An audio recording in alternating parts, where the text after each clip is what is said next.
Once, I had my own wine cellar where I could indulge as much as I pleased. Now, coming to you, 3 jars a day hardly suffices, Tang Hao chuckled. Do not blame me for this. The wine is inherently limited in quantity, and the 3 jars daily are only secured through the influence of the Yi family and the city lord's mansion, Chu Ming replied helplessly. The recipe from your old acquaintance is entirely handcrafted and passed down through generations. They simply do not sell it. Very well, I do not hold you accountable, Tang Hao said, lifting his gaze to meet Chu Ming's. Young Chu, what brings you to me this time? Naturally, there is a matter at hand. Chu Ming paused briefly before quietly inquiring, Old Tang, you must have heard the news from the past few days, correct? Upon hearing this, Tang Hao's hand holding the teacup came to an abrupt halt. Young Chu, are you referring to the Soul Invoker? He asked with a hint of detachment. Old sir, let us dispense with the circumlocution, Chu Ming replied with a smile. Given the temperament of the Dragon Sovereign, he must have already given you some directives, yes. Tang Hao's expression shifted slightly. Internally, he was quite astonished that Chu Ming had guessed correctly. Just half a day prior, the Dragon Sovereign had contacted him, instructing him to act as the Northern Domain emissary in Lingju City and to thoroughly investigate the matters concerning the Soul Invoker. Moreover, the Dragon Sovereign required Tang Hao to keep a vigilant eye on movements in the East Sea. Should the Mad Sovereign take action, there would undoubtedly be a response from the Dragon Sovereign's side. However, when this message arrived, Tang Hao had taken a special trip out, choosing a secluded location to receive the communication from the Dragon Sovereign. How did Chu Ming know about this? Young Chu, speak truthfully to me, Tang Hao fixated his gaze on Chu Ming. Have you sent someone to follow me? His expression was grave. If Chu Ming had indeed sent someone to trail him, he would be exceedingly cautious of him in the future. Does such a thing truly require surveillance? Chu Ming chuckled. At this point, everyone is aware that the Soul Invoker can enhance the cultivation and power of the strong. The 3 great sovereigns are all poised for action. I cannot believe our Dragon Sovereign would remain patient. Furthermore, since you have come to me, you have visited your old acquaintance's former residence only twice. You have not ventured beyond Chiyu Lake at all. You suddenly stepped out during such a critical time. How do you think I would interpret that? Upon hearing Chu Ming's words, Tang Hao froze momentarily. He looked at Chu Ming with a hint of astonishment. Chu Ming's thoughts were surprisingly astute. Younger Chu, tell me the truth. What are your intentions? Tang Hao inquired.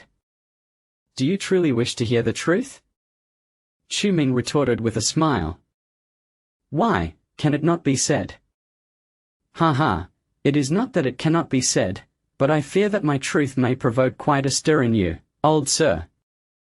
Tang Hao furrowed his brow and scolded, if I ask you to speak, then speak. No need for such superfluous chatter.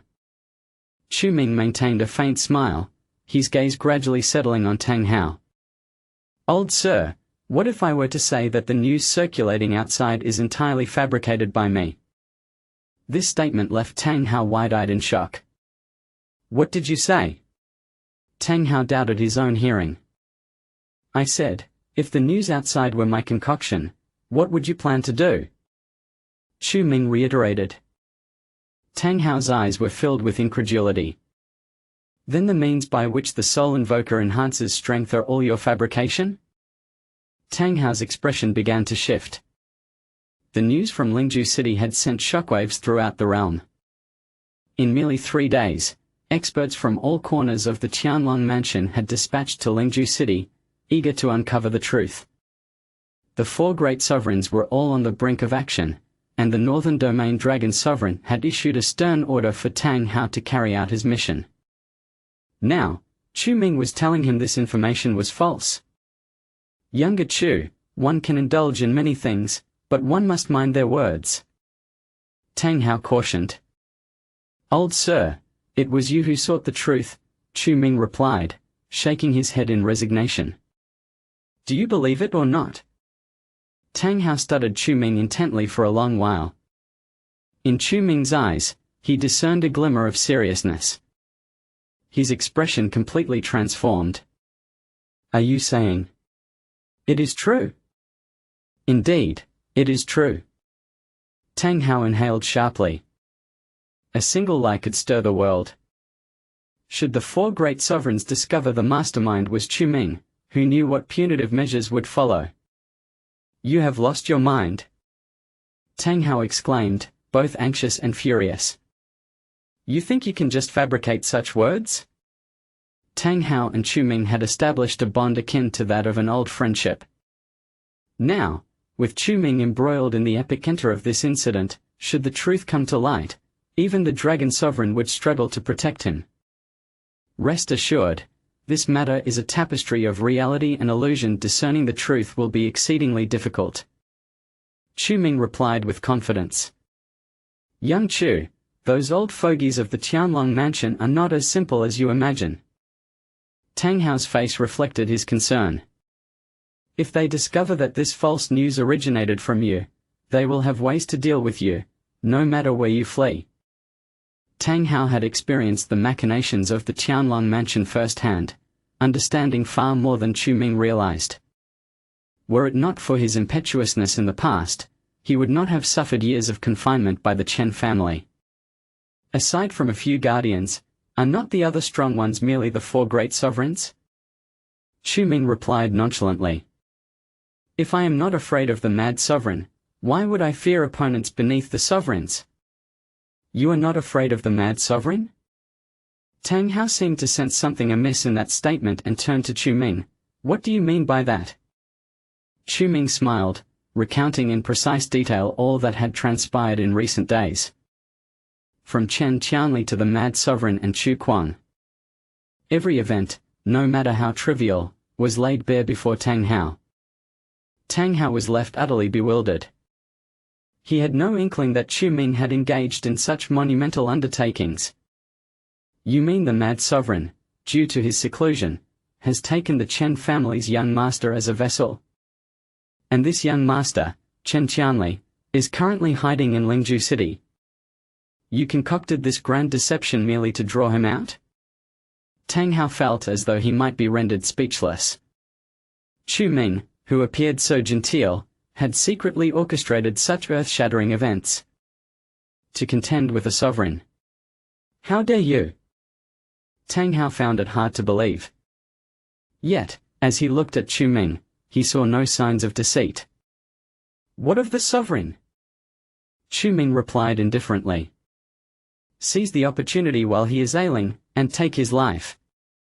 For if we wait until he breaks through his seclusion and emerges, only death awaits us. Only by annihilating his fragment of the soul can we deliver a grievous blow to him. However, I suspect he may very well break through and emerge to slay us. Thus, I require your assistance, old Tang." Upon hearing this, Tang Hao's expression twitched. Goodness, so Chu Ming had been waiting for him all along? "What do you wish for me to do?" Tang Hao inquired, furrowing his brow. "Quite simply," Chu Ming smiled, "once the mad sovereign emerges, we shall strike him down together." "Tang Hao?" He stared wide-eyed, utterly flabbergasted. "To slay the mad sovereign?" Chu Ming has lost his mind. He intends to kill a supreme being. "Are you serious?" Tang Hao asked, his breath quickening. "Killing a supreme being is not as simple as you make it sound. This is our final opportunity." Chu Ming replied calmly, stating that once Chen Qianli breaks through to the out-of-body realm and reunites with the true form of the mad sovereign, we will be utterly relegated to a passive position. Tang Hao wanted to retort, but he found himself at a loss for words. He had to admit that Chu Ming was correct. Once Chen Qianli's injuries heal, his breakthrough to the out-of-body realm is merely a matter of time. This not only concerns Chu Ming's life but also the balance of power in the East Sea and the Northern region. The Dragon Sovereign and the Mad Sovereign have long-standing enmity. This is common knowledge throughout the entire Tianlong mansion. This matter is too significant. I must report it to the Dragon Sovereign. After much hesitation, Tang Hao finally spoke. "Naturally, otherwise there would be no point in seeking you out," Chu Ming replied with a smile. Tang Hao shot him a glare. Did you have this plan all along? Given my current strength I could manage Chen Qianli, but against the true form of the Mad Sovereign, I stand no chance. Chumming said, if we have the Dragon Sovereign's assistance, the situation would become considerably simpler. Tang Hao finally understood. Chumming had intended to enlist the Dragon Sovereign from the very beginning. However, Tang Hao never anticipated that Chumming would be so audacious. After drinking for so many days at Chiyu Lake, he was completely unaware of this matter. What do you plan to do? Tang Hao asked with a frown. Chumming's gaze suddenly deepened. He smiled and spoke word by word. Invite the gentleman into the urn. Chapter 410. The bait. Invite the gentleman into the urn. Tang Hao furrowed his brow, pondering how this invitation would unfold. I plan to set a trap, allowing Chen Qianli to leap in of his own accord. Chumming stated nonchalantly. Once he takes the bait, his incarnation will undoubtedly perish. Tang Hao's breath quickened. He hadn't expected Chumming to truly intend to eliminate the Mad Sovereign. What are the specifics? Chumming lowered his head and whispered something into Tang Hao's ear. Upon hearing, Tang Hao's eyes widened as if he had seen a ghost. Are you certain this will work? He asked, frowning. Uncertain. Chumming shook his head. Uncertain, yet you still lay the groundwork. Tang Hao glared at him. But I believe that Chen Qianli will not let this opportunity slip. Chumming smiled, stating that as long as he feels even the slightest temptation, we will have our chance. At that time, we will rely on you, old Tang, to take action. Tang Hao hesitated for a moment. No problem. The feud between the Mad Sovereign and the Dragon Sovereign is not new. The Dragon Sovereign has long wanted to eliminate the Mad Sovereign, but has found no opportunity. Now I understand why the Dragon Sovereign insists on intervening in the affairs of the capital's families. It turns out it is because of you. Chumming smiled without a word. With the Dragon Sovereign's intelligence network, he has probably already discovered that I am the king of the underworld. Even if Chumming concealed his cultivation, some clues would inevitably surface. If the Dragon Sovereign is paying attention to me, he cannot be oblivious to these matters. This situation is beneficial for both me and the Dragon Sovereign, Chumming remarked. And I believe he has no reason to refuse. Indeed, there is no reason, but I must report it first. That is only natural. Subsequently, Chumming and Tang Hao shared a few drinks in the reception room before Tang Hao departed. Not long after, a message from Tang Hao arrived. The Dragon Sovereign has agreed to the plan. The Tianlong Mansion in the northern region will fully cooperate with Chumming's operation this time. Upon receiving this news, a smile crept across Chumming's lips. The Dragon Sovereign's assistance was anticipated. Now, it depends on whether Chen Qianli takes the bait. Chumming sipped his tea and gazed out the window. The performance is just beginning. He murmured softly. 2 days later, the rain in Linju City fell intermittently, with unpredictable weather. However, some practitioners hidden in the bustling city noticed a shift in the atmosphere. The number of powerful individuals was steadily increasing. From the Master Realm to the Grandmaster Realm, and even experts of the Dao Entry Realm were converging on Linju City. Some hailed from the southern wilderness, others from the western regions, but more were experts from the East Sea and northern regions. Upon entering Linju City, these individuals chose to remain concealed, for Linju City is the domain of the East Sea's Mad Sovereign. They needed to tread carefully if they were to stir up trouble here. Many strong individuals opted to observe, maintaining a delicate balance in Linju City. However, this equilibrium was short-lived, shattered by a piece of news. A powerful individual from the northern region extracted a portion of a strong soul from a high school student. Through this soul, he successfully broke through from the Grandmaster Realm to the Dao Entry Realm. Lightning flashed as torrential rain poured down. This event plunged the previously balanced Linju City into chaos. The majority of these individuals sought to break through their bottleneck and had come to Linju City in hopes of fortune. However, witnessing others reap the rewards, they could no longer remain idle. A massive operation to capture the Soul Invaders erupted throughout Linju City. The Tianlong Mansion, along with strong individuals from various families and even road cultivators, sprang into action. At this moment, Chumming sat in the living room of his villa by Chiyu Lake.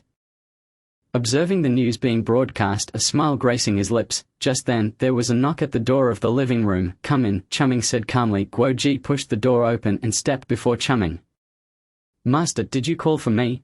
I summoned you to assign you a task, Chumming stated. This task carries some danger, so I wanted to gauge your opinion. Master, I Guoji have never feared danger. Guoji replied with a smile. Please speak freely. Good. Truly worthy of being my disciple, Chumming said. I need you to act as bait to draw out a powerful individual. Bait?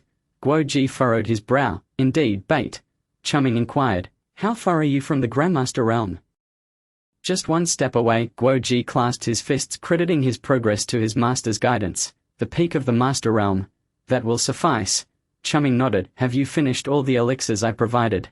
Yes, they are all gone. No wonder, Chumming remarked. Those elixirs should not be consumed in excess.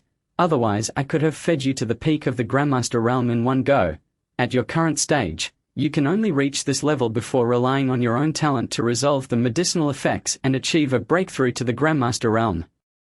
I understand, Guoji nodded. Before that, I need you to pretend to be a soul invader and carry out tasks at several locations I will specify, Chumming instructed. I will have someone relay the relevant details to you.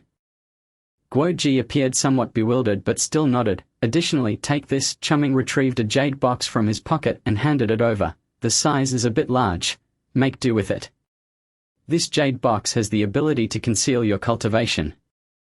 Chumming had initially intended to craft a jade pendant, but after multiple failures, he reluctantly opted for a jade box instead. However, as long as it serves the same function, it suffices. Good. Guoji immediately accepted the jade box. This jade box can evade the scrutiny of Dao entry realm practitioners, but it cannot deceive those in the out-of-body realm. Since Chen Qianli is a manifestation of the Mad Sovereign, he will naturally be able to see through Guoji's cultivation. At that time, once Chen Qianli takes action, they can execute their plan. All they need to do is have Guoji traverse the city to attract Chen Qianli's attention, given the Mad Sovereign's nature. He will undoubtedly seize such an opportunity. As long as Chen Qianli successfully breaks through to the out-of-body realm, he will not need to break through prematurely. Chumming gambled that the Mad Sovereign could not contain his impatience. After completing the task, I will guide you to break through to the Grandmaster realm. Chumming spoke nonchalantly. Thank you, Master. Guoji expressed with a hint of excitement in his eyes, although soul invaders had appeared at school. He realized that their strength was far inferior to his own. Even if those individuals could breathe fire and soar through the skies, it mattered little. His formidable strength only deepened Guoji's trust in Chumming. Go now. Chumming waved his hand. Yes. Guoji clasped his fists in a bow before promptly leaving the living room. Chapter 411. Chen Qianli's opportunity. 3 hours later, the sky over Linju City gradually darkened. Yet beneath the shadowy heavens, within this bustling and vibrant city, undercurrents surged. In a dock warehouse located in the eastern part of Linen City, Chen Qianli had been hiding here with his subordinates since escaping from the villa. After days of recuperation, his injuries had healed by about half. It would likely take another half-month for a complete recovery. Chen Qianli sighed. His true form remained sequestered in the East Sea, leaving him with no choice but to hide, ensuring that neither Chumming nor Chu Kuan discovered his whereabouts. Should his presence be revealed, this incarnation would undoubtedly face annihilation, a result that Chen Qianli wished to avoid at all costs. Just then, the door to the warehouse was gently pushed open. Chen Qianli immediately felt a surge of vigilance. Chen Xiao, it's me. A middle-aged man dressed in black entered. If Chumming were present, he would be astonished to recognize this man as Lin Yufeng, the city lord of Linju. It's you? Chen Qianli exhaled in relief before furrowing his brow. What brings you here? Chen Xiao, it's like this. Lin Yufeng chuckled slyly. With your assistance, no one dares to lay a hand on me. Hence I came to repay you. Chen Qianli furrowed his brow even tighter. Lin Yufeng had been introduced through several individuals from the East Sea Tianlong mansion. He claimed to possess a wealth of intelligence regarding Chu Ming, which is why Chen Qianli had agreed to meet him. Lin Yufeng had participated in several escape attempts and capture operations concerning Chu Kuang, including this recent escape from the villa, which had been facilitated by Lin Yufeng's arrangements, allowing Chen Qianli to flee. What exactly do you wish to convey? Chen Qianli inquired impatiently. Did I not mention that a significant number of soul bearers have emerged in Linju City? Lin Yufeng replied with a wry smile. Just yesterday, a Grandmaster broke through to the Taoist realm by absorbing the soul power from a soul bearer. Upon hearing this news, Chen Qianli was taken aback. What did you say? He found it hard to believe. This should not be the case logically. Those soul bearers were merely vessels for the remnants of powerful souls. Their soul power should be unusable by cultivators. Do you have any evidence?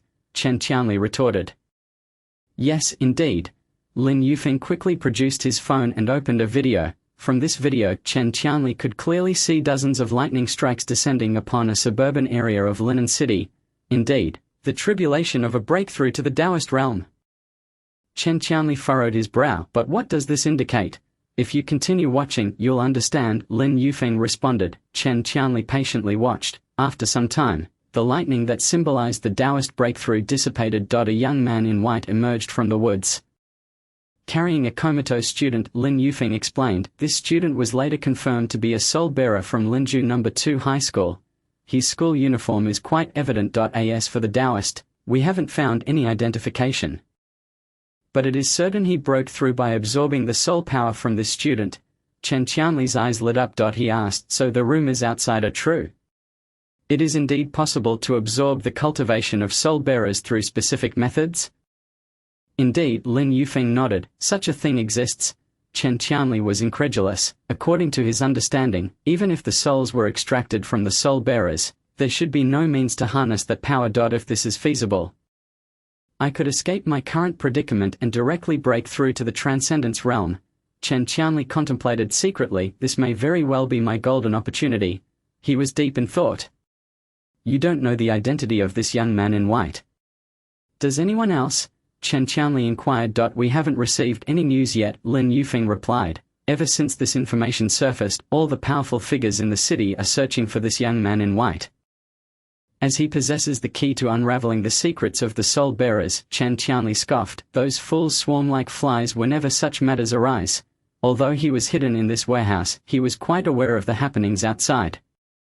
Within just a week, the number of Taoists in Linju City had multiplied several-fold. Grandmasters and masters were innumerable. Young Master Chen, do you think we should also search for this young man in white? Lin Yufeng cautiously asked. If we can locate him, we could extract the method for harnessing that power from him. Many powerful individuals had captured soul-bearers, yet they were entirely incapable of drawing upon the soul power of the great beings. They could only remain in Linju City slowly seeking methods. Chen Qianli hesitated. If his men were to initiate a search within the city, it would undoubtedly attract the attention of the Chiyu Lake faction. Presently, Chen Qianli did not wish to leave any traces for Chu Ming to follow. However, if this young man in white were to fall into the hands of other factions, such a monumental opportunity would slip through his fingers. Chen Qianli was in a quandary. At that moment, Lin Yufeng's phone rang. He glanced at Chen Qianli. Answer it, Chen Qianli replied nonchalantly. Lin Yufeng promptly answered the call in front of Chen Qianli. Hello, City Lord. We've located the whereabouts of the young man in white. The voice on the other end was frantic. The Taoists from Beiyu Longzan are pursuing him. What did you say? Lin Yufeng was instantly stunned. Even Chen Qianli stood up. The Longzan's people are chasing after that young man in white. Chen Qianli narrowed his eyes. The mention of Longzan struck a sensitive nerve. He had always been at odds with Longzan. And if they were to capture this young man in white on his territory, it would be a tremendous humiliation for him as the Quangzun. City Lord, should we take action? Came the voice from the phone. After all, this is Linju City. If the Longzan's people capture him... Lin Yufeng took a deep breath. Wait a moment. He quickly covered the phone's microphone and looked at Chen Qianli. Young Master Chen, what should we do? He asked. The current situation leaves no room for hesitation. If we are to act, it must be now. Chen Qianli's face was as dark as water. Sending people out now, if Chu Ming were to discover it, would likely lead to another fierce battle. Yet, if he could capture that young man in white, he would find a way to break through to the transcendence realm. This would render him entirely unafraid of the combined assault from Chu Ming and Chu Kuang. Should I take the gamble? Chen Qianli was indecisive. Chapter 419. Playing the long game. If he won the gamble, Chen Qianli would gain the power of the soul-bearers and enter the transcendence realm. However, if he lost the gamble, or if this were a trap set by certain individuals, then his current avatar would be lost. The investment made by the Quangzun to obtain this avatar was significant. With the breakthrough to the transcendence realm imminent, he could not afford to lose his avatar like this. Yet, the opportunity was rare. Chen Qianli found himself in deep contemplation. Young Master Chen. We are running out of time. Lin Yufeng urged anxiously. Once captured by the Longzan's people, this young man in white would essentially belong to Beiyu. The entire Linju City's soul-bearers could be subjected to the Longzan's malice. Silence, Chen Qianli snapped coldly. I have my own judgments. Do I require your counsel? Lin Yufeng's complexion turned pale at once, and he quickly forced a smile. Young Master Chen, I'm merely concerned for you. After all, such an opportunity is rare. Chen Qianli ignored Lin Yufeng and began pacing back and forth in the abandoned warehouse. To gamble, or not to gamble? If I remain hidden here, while there is a risk of being discovered by Chu Ming, the chances of remaining concealed are still greater. If only I had more time, I could easily break through to the Transcendence realm and then merge with my true self. Chu Ming, Chu Quan, and the King of Hell are all minor characters. However, if he could obtain the method to harness the soul power from the soul bearers, it might also prove beneficial for his true self. Chen Qianli deliberated but found himself unable to make a decision. He was uncertain if this matter was genuine. Merely relying on Lin Yufeng's single account and a video to take such a risk seemed unworthy. He would rather forfeit this opportunity than find himself in a precarious situation. Relay my command to mobilize all the experts from the Tianlong mansion in Linju City to encircle the Longzun's people. Chen Qianli spoke in a deep tone. I will not be personally involved. You must handle everything. Upon hearing this, Lin Yufeng's eyes widened, yet, the next moment, he awkwardly spoke. Young Master Chen, have you forgotten? The Tianlong mansion in Linju City is now under the jurisdiction of Chiyu Lake. Chu Ming from Chiyu Lake is not to be trifled with. Chen Qianli frowned. He almost forgot that half of the forces in Linju City had already been subsumed by Chu Ming. If he could control Linju City, he wouldn't need to hide here. Must I take matters into my own hands? Chen Qianli hesitated but decided, no, I cannot take that risk. Just as Chen Qianli was about to abandon the thought, the ground of the warehouse suddenly trembled. Chen Qianli swiftly turned around, looking behind him. He could sense that a fierce battle was occurring approximately a kilometer away. There were signs of combat emanating from that direction. Chen Qianli's breath caught in his throat, and there were quite a few combatants. What did you say? Lin Yufeng frowned, instinctively glancing at the news in his hand. He exclaimed in horror. Young Master Chen, the Longzun's group is merely 1 kilometer away from us. They are heading towards the riverbank. This is our chance to strike. Chen Qianli narrowed his eyes. He found it somewhat coincidental, yet, if Chu Ming knew his hiding place, why wouldn't he simply bring people to capture him directly? Wouldn't that be more convenient? How many experts are pursuing the young man in white? Chen Qianli asked. In response to young Master Chen, there are a total of 7. Among them 3 are confirmed Taoists and 4 are Grandmasters. 7. Chen Qianli hesitated for a few seconds. Just then, Lin Yufeng's phone buzzed with another message. Lin Yufeng was astonished. Young Master Chen, according to the latest intelligence, the young man in white, despite sustaining severe injuries, has repelled 2 Taoists and heavily wounded 4 Grandmasters. They are now advancing towards the riverbank. It is said that the young man in white, having just broken through, has fallen back to the Grandmaster realm. His vitality is likely at its end. What? Chen Qianli suddenly turned around, staring intently at Lin Yufeng. Are you suggesting that the forces of Longzun are close to securing their prize? Indeed, Lin Yufeng sighed. Chen Qianli gritted his teeth. The opportunity lay right before him. Even though this avatar had not fully recovered from its injuries, dealing with 3 individuals in the Dao realm was still manageable. Have the personnel from the City Lord's mansion seal off the surrounding entrances and exits. Chen Qianli commanded coldly. We must act swiftly. Understood. Lin Yufeng breathed heavily, realizing that Chen Qianli was becoming increasingly restless. According to reliable information from within the Heavenly Dragon Mansion, Chen Qianli had intricate ties with the East Sea's Mad Sovereign. Thus, Lin Yufeng was willing to take the risk of offending Chu Ming to assist him. Lin Yufeng quickly dialed a number. Under the pretense of a riot, he ordered the peacekeeping forces of the City Lord's mansion to secure the area. This was a standard procedure, and even the Heavenly Dragon Mansion would not suspect anything amiss. Meanwhile, Chu Ming, who was sipping tea by the Chiyu Lake, suddenly received intelligence from the Yi family. Young Master Chu, just now, Lin Yufeng issued orders to seal off the area where we were secretly operating. Yulong's voice came through the phone. What do you think Lin Yufeng is up to? Lin Yufeng. Chu Ming furrowed his brow. This shouldn't be the case. If there were to be a lockdown, it would be the Mad Sovereign summoning powerful individuals from other cities in the Heavenly Dragon Mansion. What is going on? What concern does Lin Yufeng have in this matter?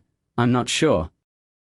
Yi Long replied. The peacekeeping forces of the city lord's mansion have already set off and are expected to arrive at the designated location within 10 minutes. Chu Ming set down his teacup. Sensing that something was amiss, Lin Yufeng is not a cultivator. Why would he be interested in the soul enterers? After a few moments of contemplation, he mused, unless he has someone backing him. Perhaps it is his benefactor who needs the power of the soul enterers. Or could it be a coincidence? Or have we finally found the main target? Chu Ming remained silent for a few seconds. Lin Yufeng's involvement was indeed unexpected. What should we do now, young Master Chu? Yi Long inquired. The play is nearing its end, yet the target has yet to reveal himself. Let them stall for a bit longer. Exercise patience. Chu Ming instructed. Since we are fishing for big game, we must use a long line. Who knows, there might be unexpected gains. Abruptly Chu Ming rose to his feet. I will head to the scene with my men. Until then, do not act recklessly. Yi Long promptly assured him. Understood, young Master Chu. After hanging up, Chu Ming drew back the curtains in the room. Sunlight streamed in from outside, indicating that the heavy rain had ceased, with clouds lingering in the sky. Lin Yufeng, what are you truly after? Furrowing his brow, he retrieved a mask from his storage pouch. He donned a black robe, the origins of which were unclear. Since all parties were in motion, he decided to investigate further. With a smile, Chu Ming vanished from his spot. Chapter 413. The Spectacle Begins. Part 1. Lingju City. Guo Ji, clad in white, was desperately fleeing between the warehouses, a picture of disarray. Blood dripped from the corner of his mouth onto his clothing, spreading outwards, and he felt pain with every breath. Damn it, these big shots are far too brutal. Guo Ji gritted his teeth, his expression one of utter despair. Initially, they had agreed to merely stage a performance. However, things escalated dramatically as the experts from the northern region's Heavenly Dragon Mansion relentlessly assaulted him. Had he not known from the outset that this was all a ruse, he might have suspected that someone intended to kill him. Using all his strength, he managed to fend off 4 individuals. Those 4 must have been grandmasters, right? Guo Ji looked at his hands, breathing heavily. Amidst his grievances, he felt a flicker of excitement. This was his first battle since becoming a grandmaster. Chu Ming had said that if he played his role well, it would aid his breakthrough into the Grandmaster realm, yet Guo Ji could never have anticipated that he would be pursued by 3 individuals in the Dao realm, with the others being Grandmasters. However, when he thought about it, my strength pales in comparison to theirs. Guo Ji sighed, contemplating that they must have gone easy on him. Otherwise, he would not have been able to fend off 4 Grandmasters. At that moment, footsteps echoed around him. Guo Ji's heart jolted as he quickly stood up. Someone was coming. He immediately flipped over and darted into a warehouse. Chu Ming had instructed him to act as if it were real. This was essential for the plan's success. Soon, a cacophony of voices erupted outside. Where did that white-clad individual go? I saw him come this way. There's no one here. Impossible. He must be around. Quickly, split up and search. He has already lost his powers and is definitely no match for any of us. If we find him, Longzun will reward us handsomely. Yes. The pursuers, undeterred, openly discussed their hunt for Guo Ji, as if truly intent on capturing him. Guo Ji dared not breathe, terrified of being discovered by these individuals and having to flee for his life once more. When would this end? Guo Ji thought bitterly. He had already run over 20 kilometers.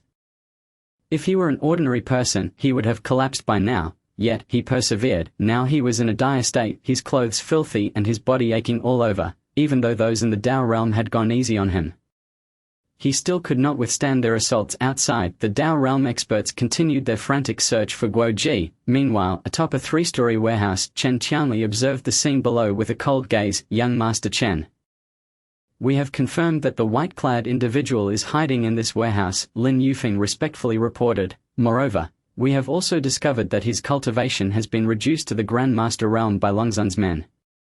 If we do not act soon, they will undoubtedly capture the target within half an hour.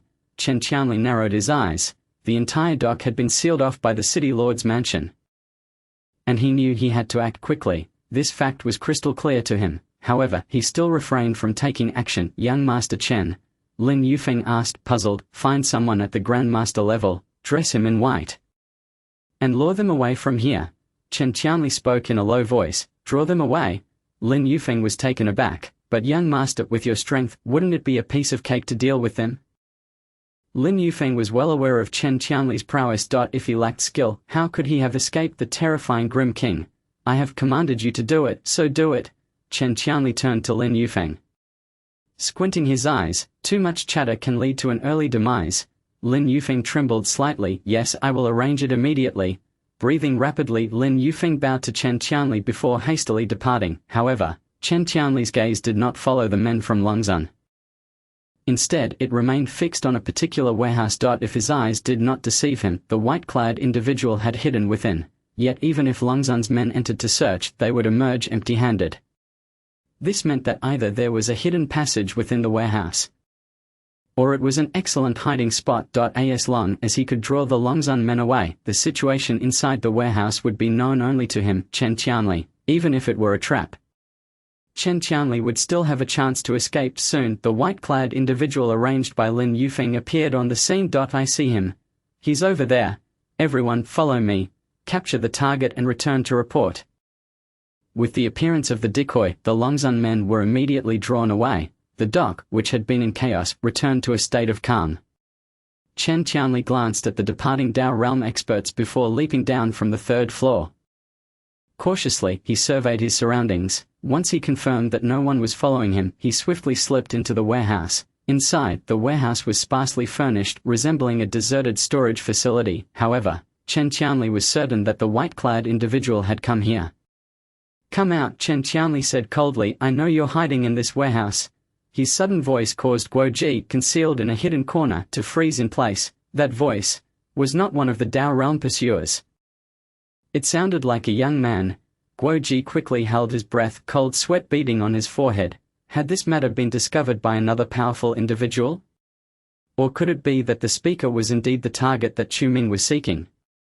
In that moment, countless thoughts flashed through Guo Ji's mind. Still not coming out? Chen Qianli scanned the surroundings. The warehouse was only one story high, but numerous steel structures obstructed his line of sight. If he merely conducted a cursory search, it would indeed be challenging to locate the target. However, Chen Qianli's methods were far more decisive. He picked up a piece of iron from the ground and swung it forward with force. Boom! Everything in its path was shattered into fragments. The steel structures bent and fell, some collapsing entirely. Guo Ji peered through a gap and witnessed this scene unfold. His face turned pale. He was certain that even the group of Dao realm pursuers could not possess such strength. This person's power surpassed even theirs. How could such a formidable expert exist in Lingju City? Guo Ji found it hard to believe, yet everything was unfolding right before his eyes. He was starting to suspect that this individual was indeed the target that Chu Ming sought. Not coming out, are we? Chen Qianli let out a chilling laugh as he tore a fragment directly from the steel framework. With a thunderous roar, everything in another corner was obliterated: cardboard boxes, rusted iron barrels, copper vessels, and more. All were blown apart. A shard even lodged itself into the wall of the iron barrel where Guo Ji was hiding. Guo Ji could clearly see that the barrel wall was penetrated. With the fragment merely 10 centimeters from his nose, this person's strength was likely at the late stage of the Dao entry. Guo Ji felt a chill of fear. He was merely at the master realm. Facing a grandmaster, survival was uncertain, let alone someone at the late stage of Dao entry. Just as Guo Ji was gripped by fear, Chen Qianli's voice echoed again. Since you have no intention of coming out, then prepare to die. With a firm grip of his right hand, he twisted a steel rod off from the machinery. Guo Ji trembled violently. If that steel pipe were to come crashing down, he would surely not be so fortunate. Not only would he die, but he would be reduced to a pulp. Chen Qianli narrowed his eyes, his power continuously condensing. It seems you have made up your mind to die. Then he raised the injured steel rod. Wait. Guo Ji quickly emerged from behind the iron barrel. Sir, I bear you no grudge, so why are you being so aggressive? Upon seeing Guo Ji, Chen Qianli's gaze immediately fixed upon him. Guo Ji's appearance, attire, and traces were identical to that of the white-clad man he had seen before. However, Guo Ji's cultivation was relatively weak, merely at the master realm. Moreover, Guo Ji's aura was somewhat elusive, making it difficult to discern. You possess a treasure that conceals your cultivation. Chen Qianli frowned. Indeed, at your age, it's improbable you would know any complex secret techniques. Now, you are faced with two choices. 1. Collaborate with me and hand over your manual. Once I break through to the Transcendence realm, I can promise not only to spare your life but also to grant you a prestigious status. 2. Die. The threat from Chen Qianli left Guo Ji momentarily breathless. Break through to the Transcendence realm. Cold sweat beaded on his forehead. Did this mean that the man before him was a king-level master? How do we collaborate? Guo Ji mustered the courage to ask. It's simple. Hand over the technique in your possession, Chen Qianli replied with a grin. If you assist me in breaking through to the Transcendence realm, I will grant all your requests. All requests? Guo Ji hesitated before asking, if I wish to become the Lord of Linju City, can that be arranged? Of course, Chen Qianli replied indifferently, surprised that Guo Ji would only ask for the position of City Lord. Then it is settled, Chen Qianli stated, standing with his hands clasped behind his back. You will hand over the technique, assist me in achieving the Transcendence realm, and I will help you become the Lord of Linju City. How does that sound? Guo Ji took a deep breath. He glanced at his watch, remaining silent. Forget Linju City. He had no intention of taking that position. He had merely spoken out of impulse, not expecting Chen Qianli to actually agree. Is a position as the Lord of Linju City insufficient? Chen Qianli responded calmly. Rest assured, as long as you follow me, not only Linju City but the entire eastern region will be at your disposal. Guo Ji felt a flicker of temptation. After all, he was still a high school student. To gain such incredible status and rewards was akin to a pie falling from the sky. However, he was merely acting. He had no techniques to offer Chen Qianli. If Chen Qianli discovered the truth, his life would be in jeopardy. What guarantee do you provide? Guo Ji pressed. Guarantee? Chen Qianli chuckled. Your continued existence is the guarantee. Is that sufficient? Those words sent a chill down Guo Ji's spine. The man before him was overwhelmingly powerful. If he wished to take Guo Ji's life, it would indeed be a matter of a mere blink. His own strength was simply too feeble. Guo Ji trembled, for he was just a high school student, and his courage faltered in the face of Chen Qianli. At that moment, the doors and windows of the warehouse were suddenly shattered. A figure clad in black robes floated in. This ends here, crazy sovereign. Upon seeing the figure in black, Chen Qianli's pupils constricted. The king of hell. Without a word, Chen Qianli turned to flee. However, Chu Ming instantly drew his knife, and the spinning blade light permeated the entire warehouse in an instant. Guo Ji quickly ducked behind an iron box, silently observing the battle. The power of the third stage of the underworld blade erupted fully. The shattered windows of the warehouse sealed off Chen Qianli's escape route. You cannot escape, Chu Ming coldly declared. My men surround you. Your only option is to surrender. You knew I would be here. Chen Qianli's eyes were filled with suspicion. Was it Lin Yufeng who betrayed me? Only Lin Yufeng knew where he was hiding. If not Lin Yufeng, then who else could it be? Lin Yufeng? Chu Ming frowned. Indeed, it seems this Lin Yufeng has some connection with Chen Qianli, otherwise the city lord's mansion would not have sealed off this dock in advance. Lin Yufeng executed this beautifully, luring you right into the trap. Chu Ming chuckled. Upon my return I will certainly reward him. Chen Qianli's gaze was filled with suspicion and rage. It truly is this Lin Yufeng. I have long known he is not to be trusted. Chen Qianli took a deep breath, his face darkening as he looked at Chu Ming. Speak. As long as you let me go, I will agree to any conditions. What conditions? Chu Ming smiled. At this point, do you still wish to negotiate terms with me, crazy sovereign? The smile hidden beneath Chu Ming's mask made Chen Qianli squint. This situation was extremely unfavorable for him, not to mention his injuries. Even at full strength, facing this king of hell offered little hope of victory, not to mention, he was already surrounded. He could sense several powerful auras closing in nearby. Once the encirclement formed, his avatar would surely perish here today. If I promise you Linju City, will you let me go? Chen Qianli proposed. I promise you, I will not meddle in anything regarding Linju City from now on. You may pass this territory to Long Sovereign or anyone else. I certainly will not utter a word of complaint. Chu Ming chuckled. Had he not read the original text, he might have been inclined to believe Chen Qianli's words. Unfortunately, the crazy sovereign depicted in the original work was nothing short of a villain.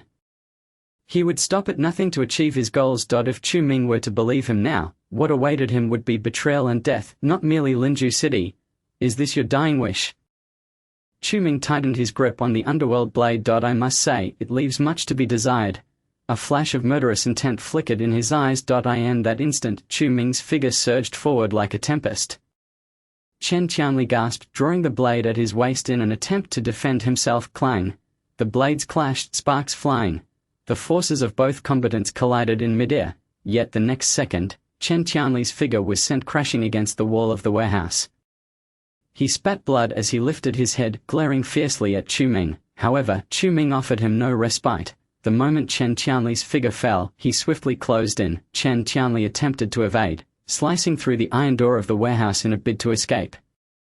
Yet merely 3 seconds later, he came crashing back through the iron door, having been thrown in by a figure radiating malevolence from outside. Guo Ji, hiding in the corner and watching the battle, felt his breath quicken. He could instantly recognize the figure as his schoolmate Chu Kuang.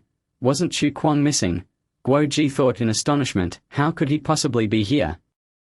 His eyes widened. He had nearly been beaten to a pulp by Chu Kuang once, only to be saved by Chu Ming. Yet he couldn't fathom why Chu Kuang would be fighting with Chen Qianli. Crazy sovereign, I told you, you have nowhere to run today, Chu Ming said coldly.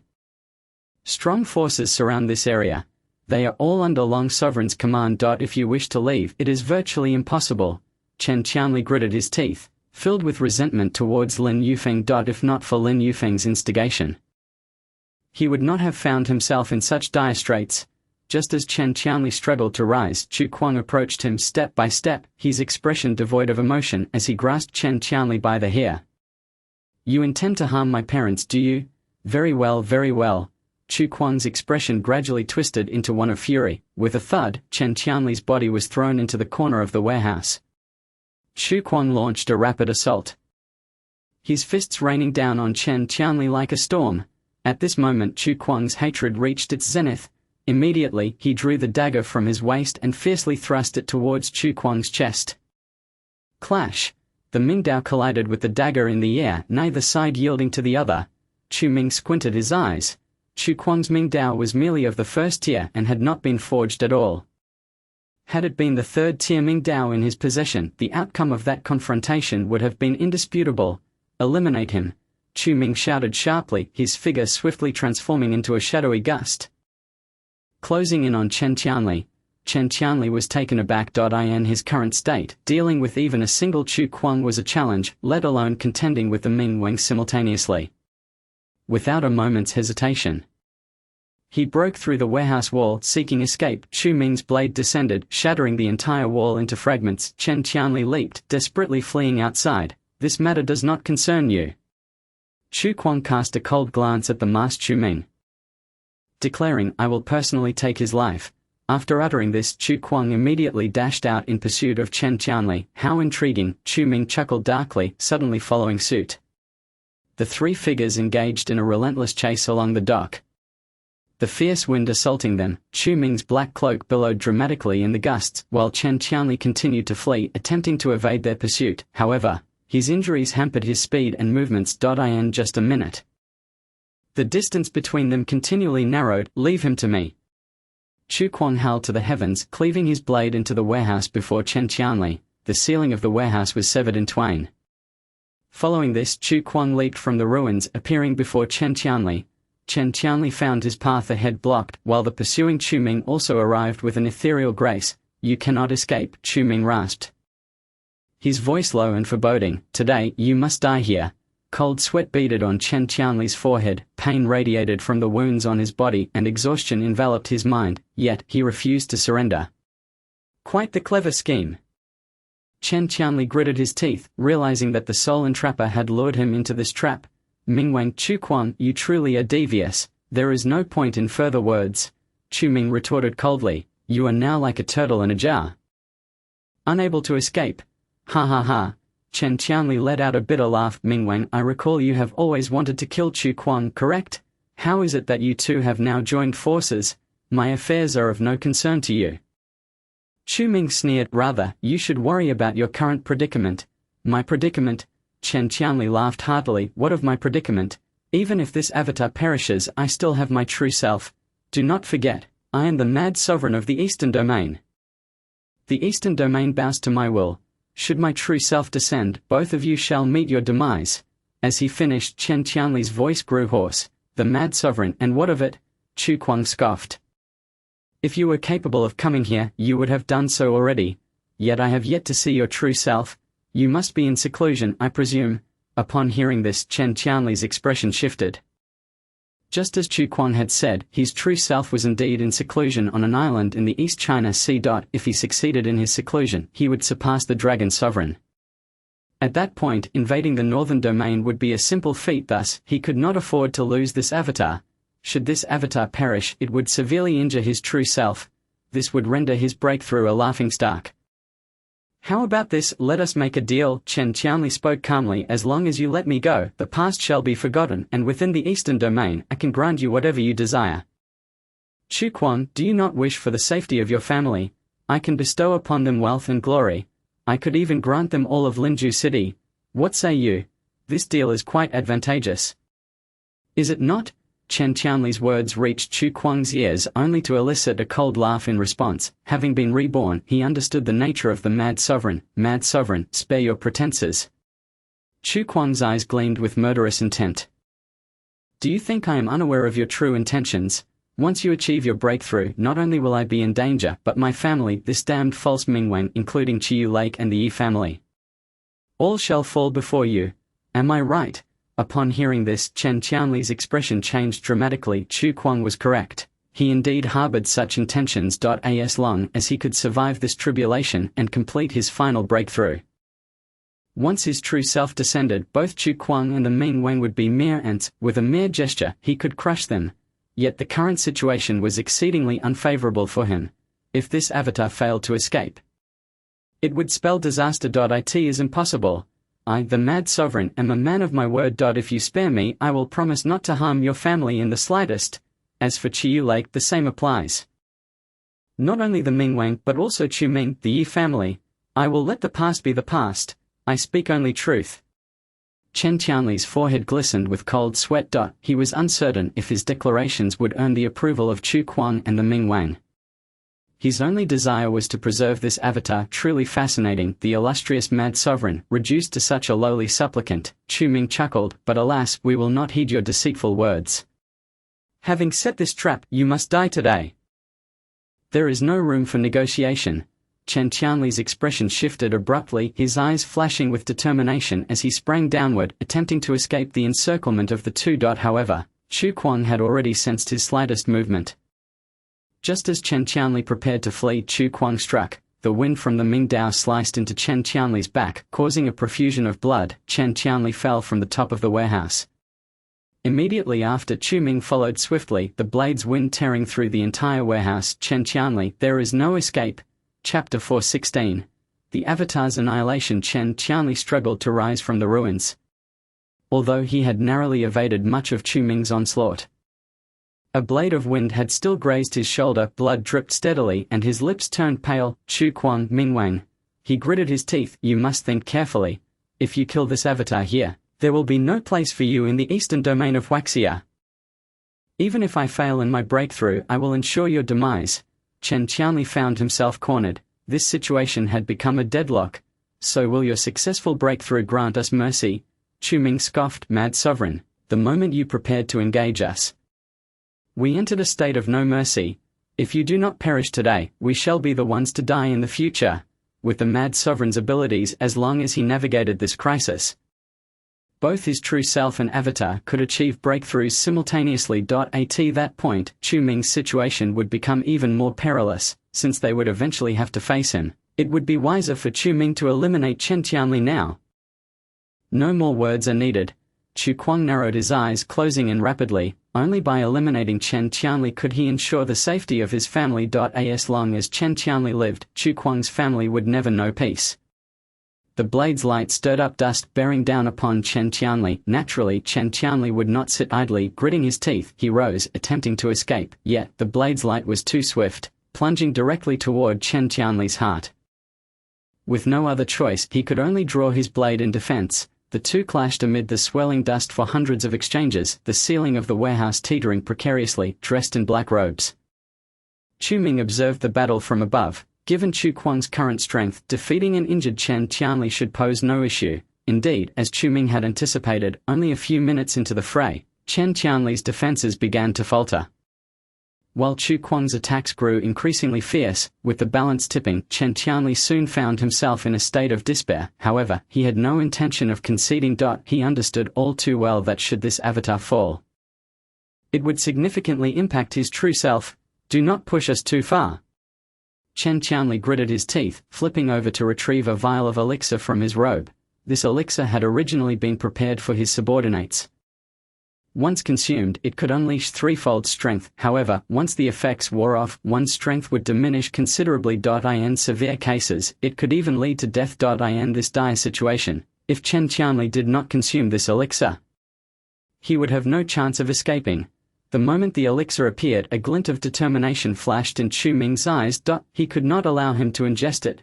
Chu Ming's figure swiftly descended, aiming to obstruct Chen Qianli. This I need not be reminded. However, Chu Ming had not anticipated that Chu Kuang had already seized this opportunity. The Ming Dao sliced forth like a bolt of lightning. Just as Chen Qianli crushed the vial, Chu Kuang's attack arrived in an instant. Crack! The shards of the vial scattered to the ground, and in his panic, Chen Qianli attempted to resist. The elixir spilled across the ground, reigniting the tumult of battle. Chen Qianli gritted his teeth fiercely. He had not expected that Chu Kuang would deny him even the chance to consume the elixir. He felt the wounds on his body tearing further apart. And under Chu Kuang's relentless assault, he risked imminent defeat. There was no other option. Chen Qianli took a deep breath. Besides the elixir, he also possessed numerous secret techniques. However, these techniques bore side effects much like the elixir before. Moreover, the damage inflicted by the secret technique may well surpass that of any elixir. Yet, at this juncture, he finds himself with no alternative. You have forced my hand. Chen Qianli's eyes widened suddenly, and the blood vessels beneath his skin began to surge with life. These crimson meridians writhed beneath his flesh, akin to serpents dancing in a tempest. It is the secret art of the mad sovereign. Chu Ming narrowed his eyes. In the original narrative, during the climactic battle between the mad sovereign and the protagonist Chu Kuang, the former had also employed this secret technique in a desperate bid for survival. Ultimately, however, he was outmaneuvered and slain by Chu Kuang on the spot. Of course, Chu Kuang had paid an excruciating price for his victory back then. We shall unite to vanquish him. Chu Ming hesitated no longer. He swiftly drew the third-order dark blade and, with a sudden strike, directed it towards Chen Qianli. Meanwhile, a murderous glint flashed in Chu Kuang's eyes as he raised his blade. Closing in rapidly, a fierce wind battered against them, and Chen Qianli's aura surged dramatically. Soon, it surpassed that of an ordinary late-stage entry into the Tao, pushing perilously close to the transcendent realm. Today, even if it costs me all my cultivation, I shall slay you here. Chen Qianli held to the heavens, clenching the blade tightly. He transformed into a streak of lightning, engaging in combat with Chu Ming and Chu Kuang. Bang! The three blades collided mid-air, unleashing a shockwave that caused nearby warehouses to collapse in succession, the force of which exceeded all previous battles. Even those at the periphery guarding the entry into the Tao were astounded by the terrifying ferocity of this clash. Chen Qianli's aura roared, his eyes glimmering with murderous intent. He never anticipated that these two would force a dignified mad sovereign of the Eastern Domain to such extremities. Today you shall all perish.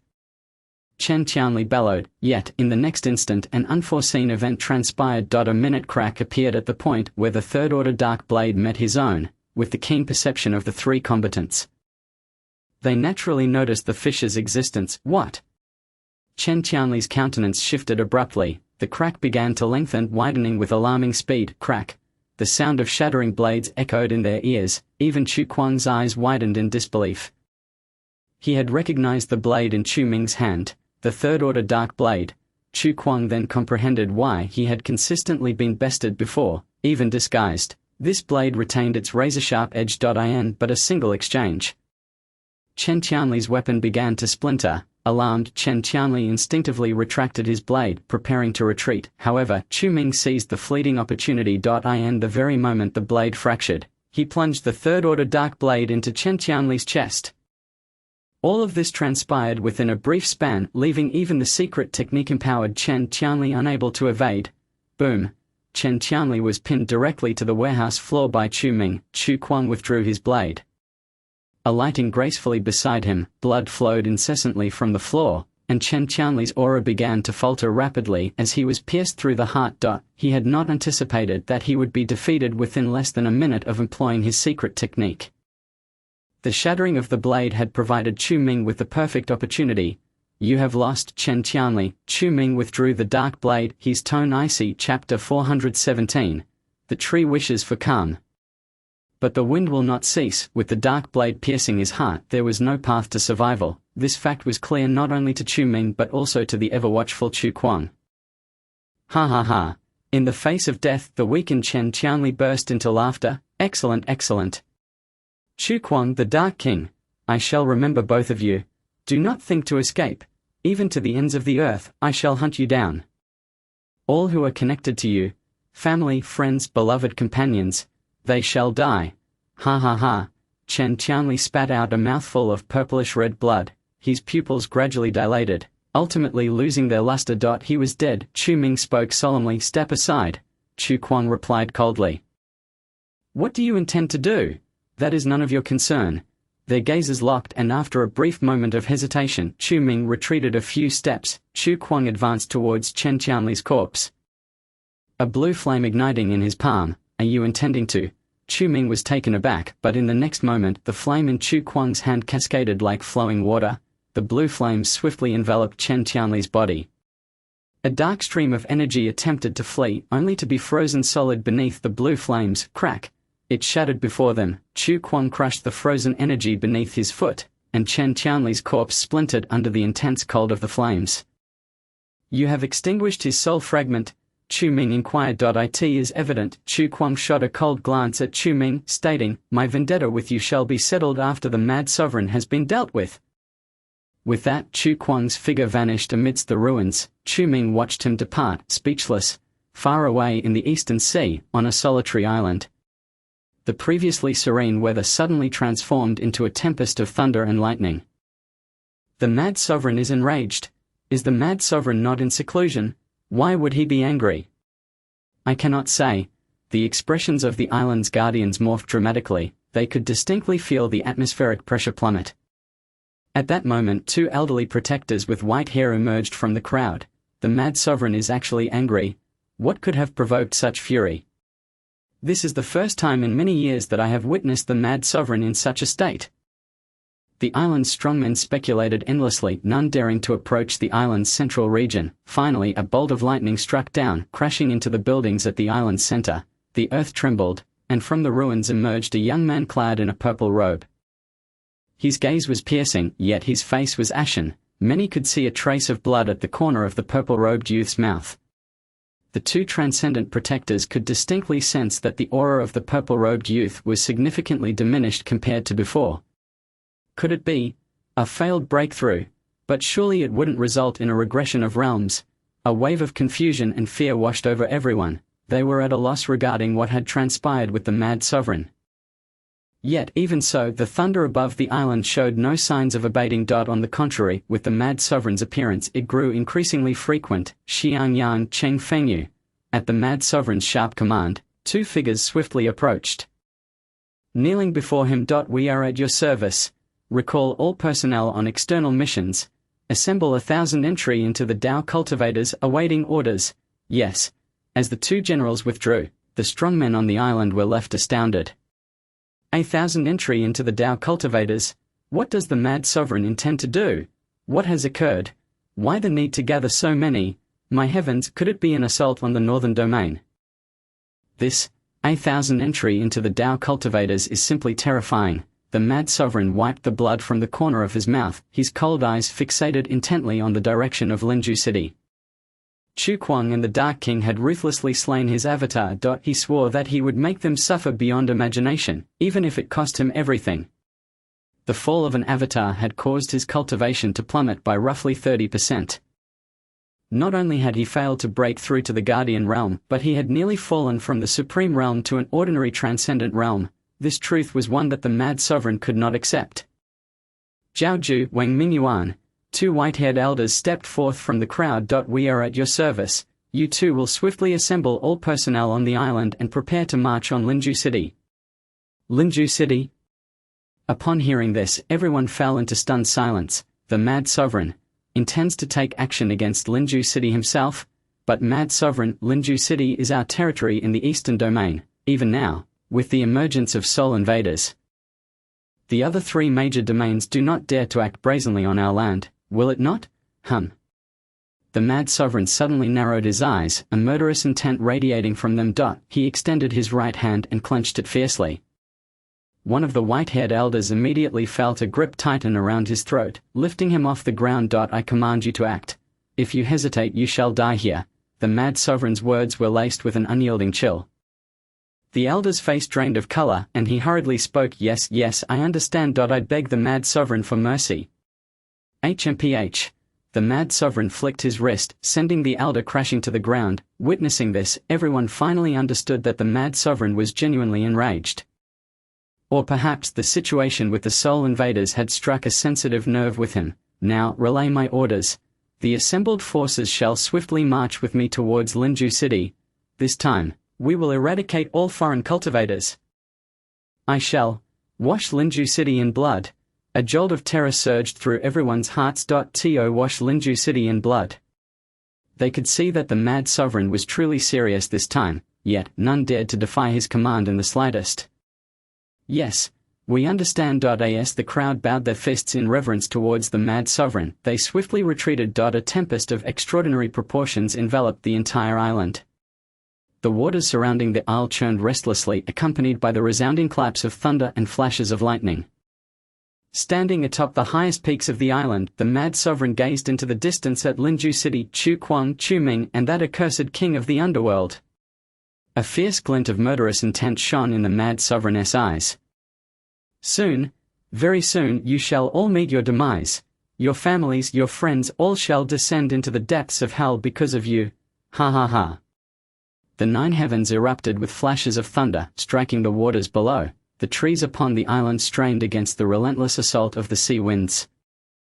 Yet, while the trees yearned for calm, the winds would not relent. At this moment, the skies were in tumult. Chapter 418. The frenzied Chu Ming. At this instant, in Linju City, on the top floor of a villa, a shadow descended. Chu Ming removed his King of the Underworld mask, panting heavily. You've returned. A voice emerged from the corner. Chu Ming's expression shifted, and he instinctively heightened his guard. However, upon seeing Chen Xian, he exhaled in relief. What are you doing here? I heard you went to catch a big fish. Chen Xian smiled. So I thought you would surely be wearing a mask when you went out. Who told you? Chu Ming inquired, furrowing his brow. Ye Long? Or Tang Lin? Neither. It was that old man with the wine jug, she replied. Tang Hao. Chu Ming was taken aback. That doesn't make sense. Old man Tang wouldn't be so loose-lipped. You didn't bribe him with wine, did you? And then tell him something, correct? Chen Xian chuckled. I told him I was your fiancée, that I knew you were the king of the underworld. And then I gifted him a bottle of Linju City wine, and he spilled everything. Chu Ming rolled his eyes. No wonder. With Tang Hao's temperament, he would never divulge Chu Ming's secrets to anyone else. However, once Chen Xian revealed the secret of the king of the underworld, Tang Hao would naturally consider her an ally. After all, few are privy to Chu Ming's secret. Alas, it's of no consequence. Chu Ming shook his head. I returned primarily to inform you to leave Linju City at once. Leave Linju City? Where to? Chen Xian was taken aback by his words. Back to the capital. Whether to the Chen family or my Chu family. It doesn't matter. Just don't stay here. Chu Ming's tone was resolute. Otherwise there will be grave trouble. Chen Xian fell silent for a moment, then suddenly grasped the situation. Did you offend some great power? But Chu Ming, with your current abilities and background, who could trouble you? The Mad Sovereign. What? Chen Xian's eyes widened in disbelief. Say that again? The Mad Sovereign. Chu Ming declared with conviction. I joined forces with Chu Quan to slay a manifestation of the Mad Sovereign. Now, the Mad Sovereign has likely broken through and is preparing to strike Linju City. Therefore, you must hasten to evacuate everyone from Linju City while there is still time. Chen Xian was rendered speechless. She stood frozen, her expression a mask of shock. Chu Ming had actually crossed paths with the Mad Sovereign. This. Chen Xian could not utter a single word. In her mind, the Mad Sovereign was one of the 4 supreme beings, standing on par with the Dragon Sovereign of the Northern Domain and the other 2 sovereigns. the old man from the Yi family along with the significant figures connected to our Chiyu Lake in Linju City. Were all sent to the capital before I made my move. Chu Ming spoke deliberately. I initially intended to capture you as well, but Yi Long and the others could not locate you. Listen, I am not jesting. I am dead serious this time. With the Mad Sovereign's manifestation destroyed, he will undoubtedly descend upon Linju City. If you remain here, you will only await your doom. Panic filled Chen Xian's eyes. Even she, usually composed, found her breath quickening and her thoughts racing. The name Mad Sovereign represented far too much. While the Chen family was formidable, they would not dare to confront the Mad Sovereign. Chen Xian understood clearly that if faced with the Mad Sovereign, her family would unhesitatingly sacrifice her to quell his wrath. Suddenly, a thought struck Chen Xian. She hastily asked Chu Ming, "What about you? Aren't you coming with us?" Chu Ming smiled faintly. The Mad Sovereign seeks to kill both me and Chu Kuang. If I leave, he will not spare any of you.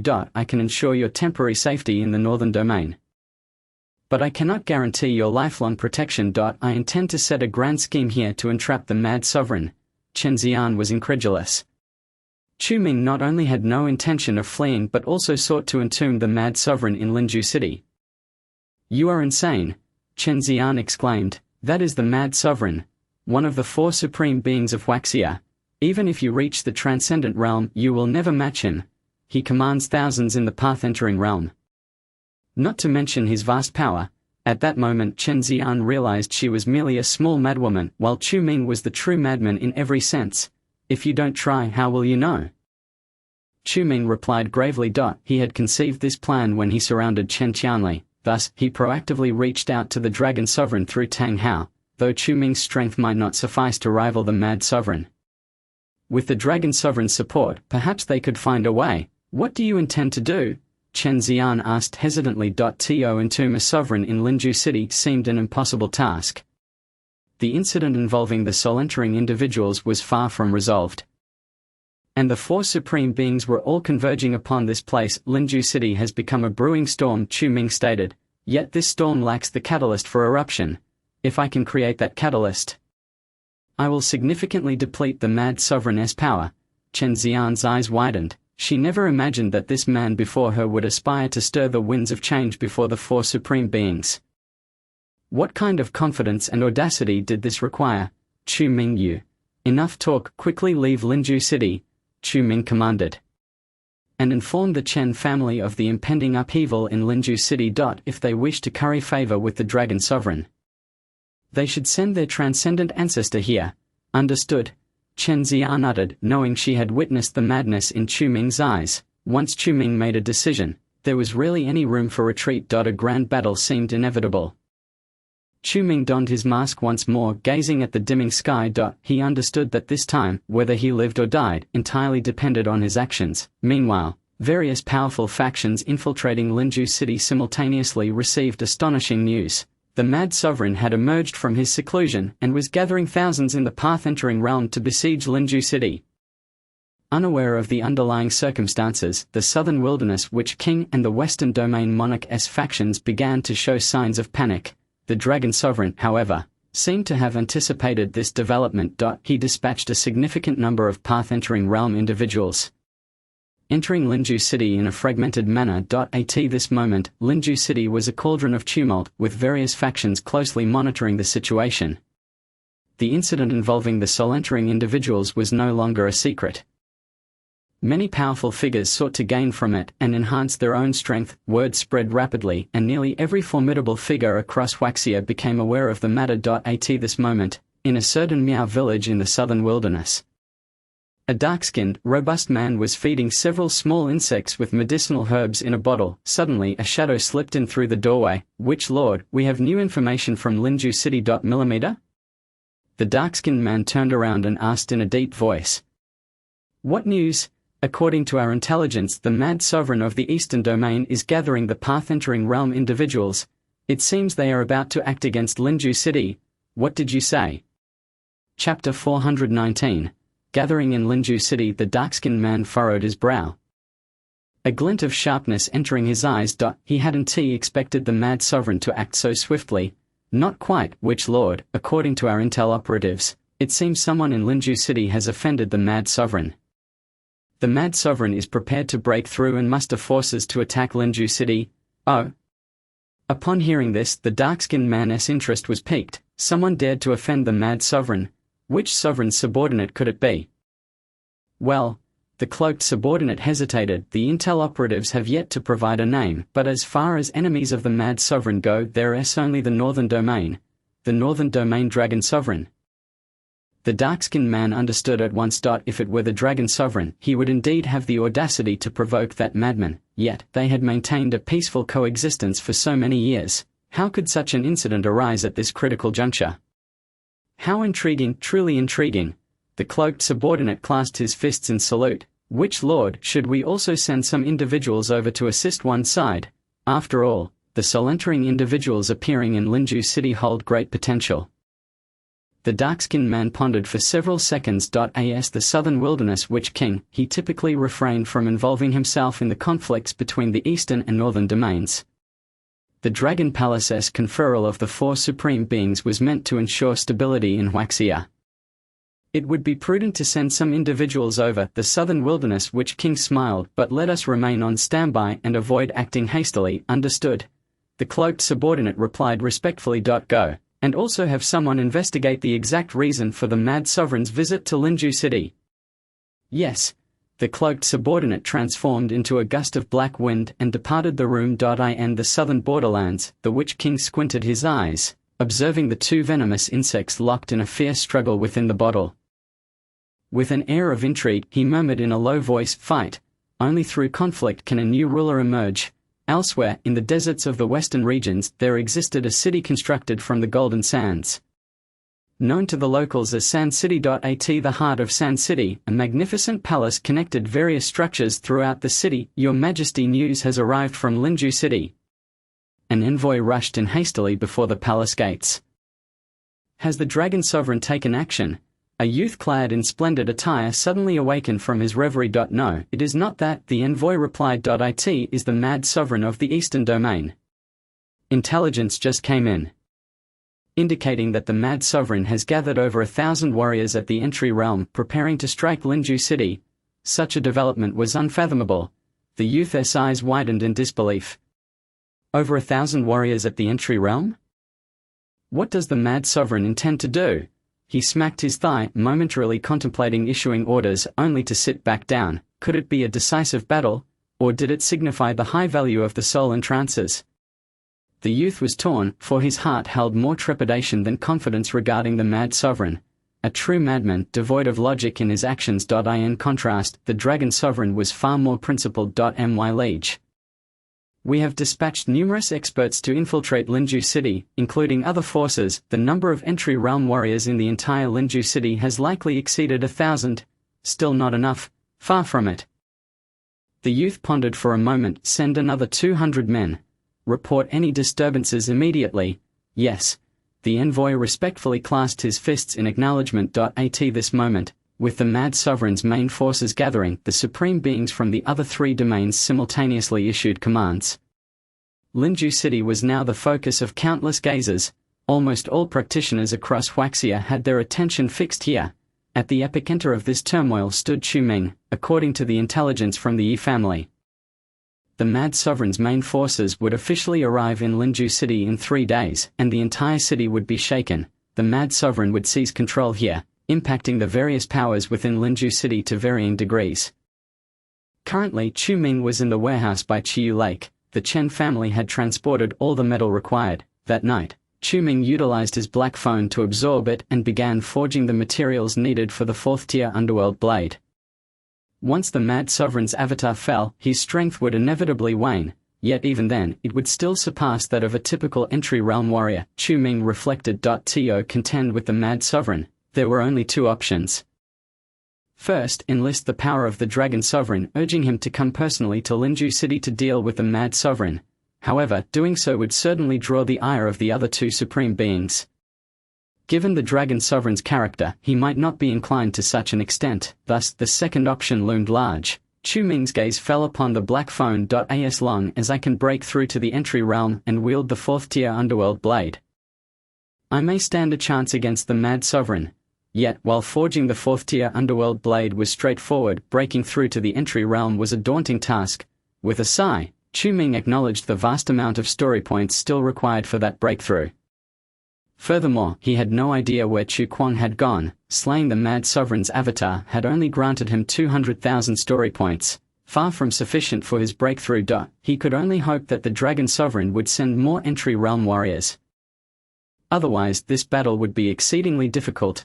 For the sake of safety, Chu Ming had already sent all his friends and family to the capital. The Mad Sovereign was no noble gentleman. Should anything happen to Chu Ming, others would inevitably be implicated. From the moment he decided to oppose the Mad Sovereign, Chu Ming understood this truth. The forging time for the fourth-tier underworld blade was 3 days. If he could endure this period, then with the might of the fourth-tier underworld blade, he should reach a level comparable to an ordinary entry realm warrior. In facing the Mad Sovereign, he could ensure his own safety. Chu Ming reintegrated the third-tier underworld blade into the Black Phone. The upgrade process for the fourth-tier underworld blade had already commenced. Countdown 72 hours. At that moment, Yulong sent a message. Young Master Chu, we have sent away everyone with whom we have ties. As per your request. Yulong spoke gravely. Our patriarch has declared that since we are to act, we shall make it a grand endeavor. The Yi family will fully support your decision. The Yi family was indeed thoughtful. Thank you, young Master Chu, Yulong replied. Additionally, regarding Chu Kuang, he is currently arranging for the safe passage of the Chu Pinghai family. Should we intervene to assist? Provide discreet assistance. Do not make it known. Understood. Yulong's communication promptly ended. Facing Chu Kuang, Chu Ming felt less urgency now. After all, half of the fortune that had once belonged to Chu Kuang had been siphoned away by him, meaning Chu Ming now bore half of the protagonist's halo. They were both protagonists. The outcome of their conflict was uncertain. The pressing concern remained how to counter the Mad Sovereign. The formidable warriors under the Mad Sovereign were no less than those of the other three supreme beings. As Chu Ming contemplated, a sudden tempest arose above Chiyu Lake. 3 overwhelming presences enveloped the entire area. Chapter 420. A request for your visit. Chu Ming's expression shifted dramatically. He could feel that these three presences were exceedingly powerful. Nearing the entry realm, were they at the peak of the entry realm, or half a step into the out-of-body realm? Chu Ming narrowed his eyes, donned the King of the Underworld mask, and appeared like a spectre atop the villa overlooking Chiyu Lake. At this moment, the remaining individuals at Chiyu Lake looked skyward. 3 figures riding the winds were clearly visible. Where is the King of the Underworld? The Mad Sovereign summons you. One of the leading figures, a man clad in black robes, bellowed, his voice echoing across the expanse of Chiyu Lake. The waters of Chiyu Lake surged with tumultuous waves, causing many ordinary people to feel pain in their eardrums. Chu Ming's demeanor grew grave. He could discern the formidable strength of these three individuals. Should they combine their efforts, even he would find it challenging to oppose them. Before revealing himself, Chu Ming had sent messages to Tang Lin and Yulong, instructing them to evacuate the remaining personnel from Chiyu Lake immediately. King of the Underworld, are you afraid to show yourself? The clamor reverberated as the powerful aura enveloped the entirety of Chiyu Lake. 3 Guests arriving uninvited and behaving so boisterously in my Chiyu Lake. Have you no sense of decorum? Chu Ming glided through the air. Landing atop the villa, the three figures turned their gazes toward him. You are the King of the Underworld? A curious expression crossed their faces, confirming the rumors of a figure shrouded in black robes and a mysterious mask. Chu Ming returned their gaze coldly, sneering, since you are sent by the Mad Sovereign, spare me the pleasantries. You must understand one thing. If you wish to invite me as a guest, you must possess the requisite strength. Ha ha ha. Since we dare to come, we certainly are not lacking. The leading black-robed man revealed a chilling smile. With a wave of his hand, the three figures surged forward, riding the winds. Chu Ming felt a tremor beneath his feet, preparing to draw the third-tier underworld blade to confront them. However, he had forgotten that the third-tier underworld blade was currently undergoing an upgrade. Damn it! Chu Ming cursed inwardly, swiftly drawing the initial tier underworld blade. While this blade lacked the power of the third tier, given the circumstances, Chu Ming had no choice but to face them head-on. The weapons of the four clashed mid-air. The crisp sound of metal striking metal echoed throughout the heavens and earth. Within the confines of Chiyu Lake, everyone could distinctly hear this sound. The shockwaves reverberated as the combined might of the three half-step out-of-body realm warriors sent Chu Ming's blood surging, cold nether fire.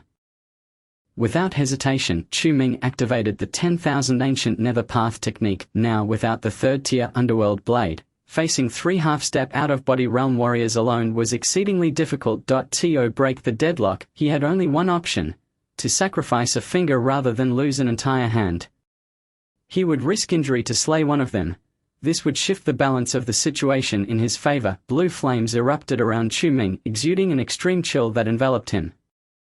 As the three formidable beings halted their assault, they squinted their eyes at Chu Ming. At that moment, they perceived an unparalleled strength emanating from him. He is still casting a secret technique. Let us strike together, and severely wound him. The leading black-robed man swiftly commanded, as the three prepared to surround Chu Ming from different angles, nether fire burning heaven. Chu Ming howled to the heavens, the blue flames around him transforming into streams of light. Shooting forth in rapid succession, the three prepared to deflect the incoming flames with their swords, only to be astonished to find that upon contact, the flames caused their blades to freeze solid. What kind of flame is this? The three were struck with horror, their minds racing with disbelief, yet what left them even more incredulous was the way the flames climbed along the sword blades.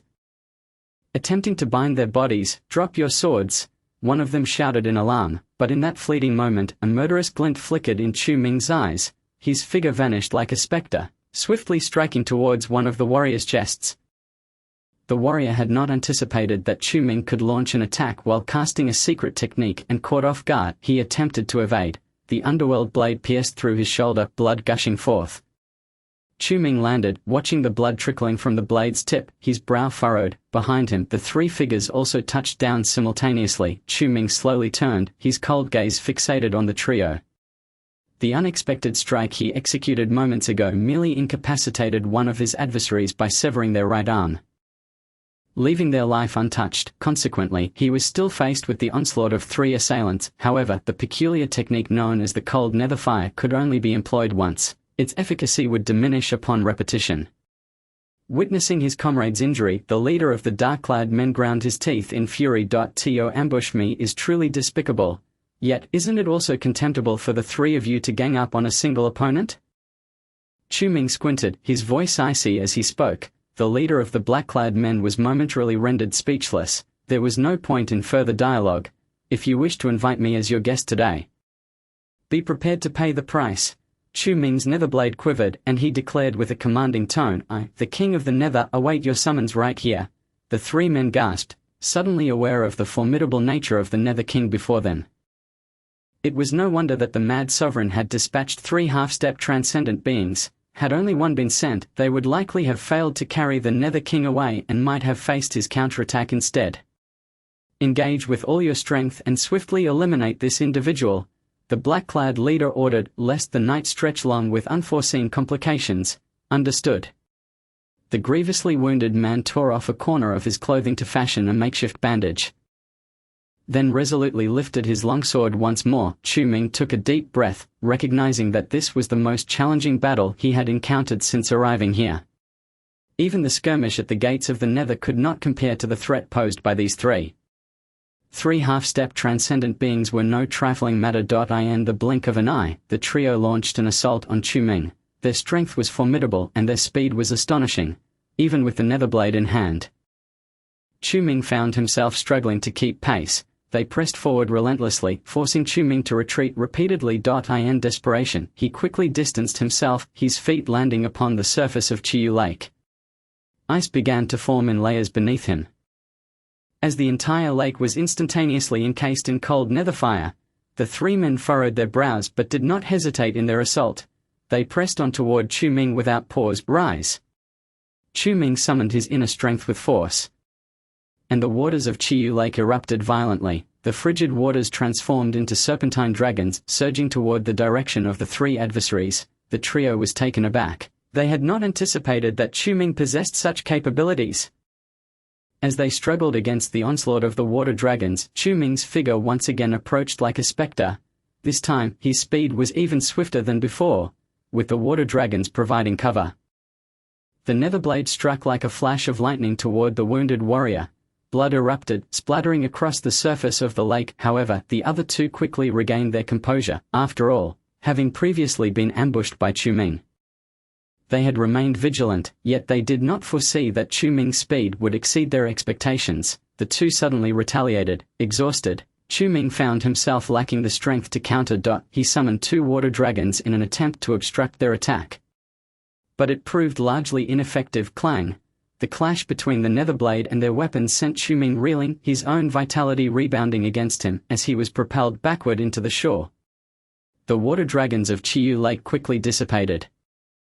Reverting to mere splashes, Chu Ming violently coughed up blood, the wounds on his body staining his black robe.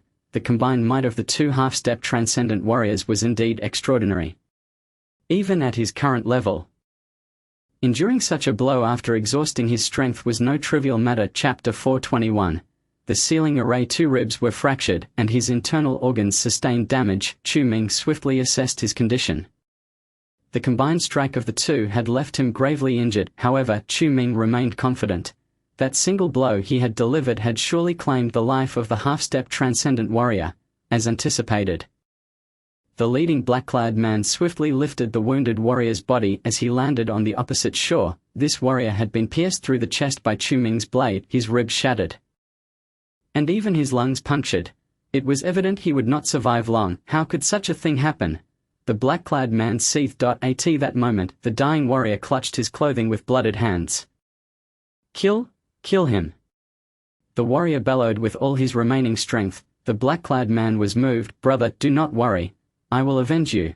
His eyes shimmered with killing intent. A powerful aura erupted along the shores of Chiyu Lake, whipping up a fierce wind, shaking the very air. Chu Ming gasped for breath, struggling to rise. With his current strength, it was challenging to contend with two half-step transcendent beings simultaneously. Yet Chu Ming understood that surrender would only lead to his demise. Having narrowly escaped the clutches of the main antagonist, how could he allow himself to perish at their hands? Chu Ming gritted his teeth, producing a vial of elixir from within his robe. Shattering the vial, he swallowed its contents without a second thought. The elixir rapidly transformed into pure medicinal energy, working to mend Chu Ming's injuries. However, this restoration was agonizingly slow and could not keep pace with the battle. Chu Ming turned to gaze across the lake. The two half-step transcendent warriors on the opposite shore also turned to look. Their gazes met once more, and a palpable killing intent ignited in their eyes. The mad sovereign had instructed them to bring Chu Ming back alive. Yet the leader of the black-clad men had no intention of honoring that command. He desired Chu Ming's death. Only by slaying Chu Ming could he quell his anger and resentment. Kill him! The two roared, intent on crossing Chiyu Lake to claim Chu Ming's life. Chu Ming's breath quickened. Having forcibly slain one adversary, he now found himself gravely injured. If he continued to confront the two, disaster loomed. Retreat first and we shall battle another day. A wise man does not seek immediate gain. Facing their assault, Chu Ming decisively summoned the cold nether fire, conjuring an ice dragon above Chiyu Lake. The blue flames ignited in midair, instantly obstructing the two black-clad warriors. Seizing this opportunity, Chu Ming attempted to flee. Not so fast. Chu Ming had never expected that the leading black-clad warrior would risk injury to break free from the ice dragon's grasp. The hundreds of meters-long ice dragon shattered under his reckless onslaught. Chu Ming's eyes widened in disbelief. Clang! The netherblade collided with the opponent's weapon, sending Chu Ming hurtling backward like a kite with its string severed. He crashed violently against a large stone, the impact causing pain to reverberate through his internal organs. He coughed up a mouthful of blood, staining even his mask. Today I shall see where you flee. The leader of the black-clad men was clearly unwilling to let Chu Ming escape. Chu Ming was equally unprepared for the intensity of the black-clad man's desire to kill him. Gritting his teeth, he swiftly evaded from his position. Boom! The rock behind him shattered into countless fragments, the debris splashing into the lake and creating ripples. The attacks from the two black-clad warriors surged forward once more. Chu Ming quickly submerged himself in the waters of Chiyu Lake, hoping to use the cold nether fire to delay their assault. Yet the two seized the opportunity, breaking free from the ice dragon's confinement. The blade winds drew near. Ignoring his injuries, Chu Ming submerged deeper into Chiyu Lake, partially diffusing the force of the blade winds. The two black-clad warriors were relentless, pursuing Chu Ming into the depths. The three figures weaved through the water. They had fallen into a trap. Chu Ming inhaled deeply, wiping the silt from the lakebed. A rune appeared before his eyes. This was the attack formation he had inscribed at the lake's bottom using the diagram provided by the black smartphone. Having invested considerable resources to forge it, this formation had played a role in confining the Mad Sovereign. Array activate.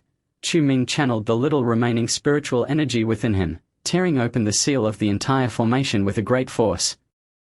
The waters of the lake shimmered with golden light. A powerful surge of spiritual energy erupted from below, sweeping across the entirety of Chiyu Lake. What? The two black-clad warriors gasped in shock. They had never anticipated that Chu Ming had set a trap for them here. Retreat. Quickly return to the shore. Even as cultivators, their breath-holding capacity was significantly greater than that of ordinary individuals, yet their time underwater was still limited. There was no way they could escape. Chu Ming forcibly suppressed the tumult within his body. Directing all his strength into the formation, the array at the lakebed fully revealed itself. A golden barrier instantaneously penetrated the bodies of both men, completely ensnaring them within. The two black-clad warriors, filled with terror, realized that even though they were only a meter or two from the surface, the emergence of the golden barrier had effectively blocked their path. Their power underwater was reduced to merely 40%. Their attempts to strike the golden barrier yielded no effect whatsoever. You shall prepare to drown here.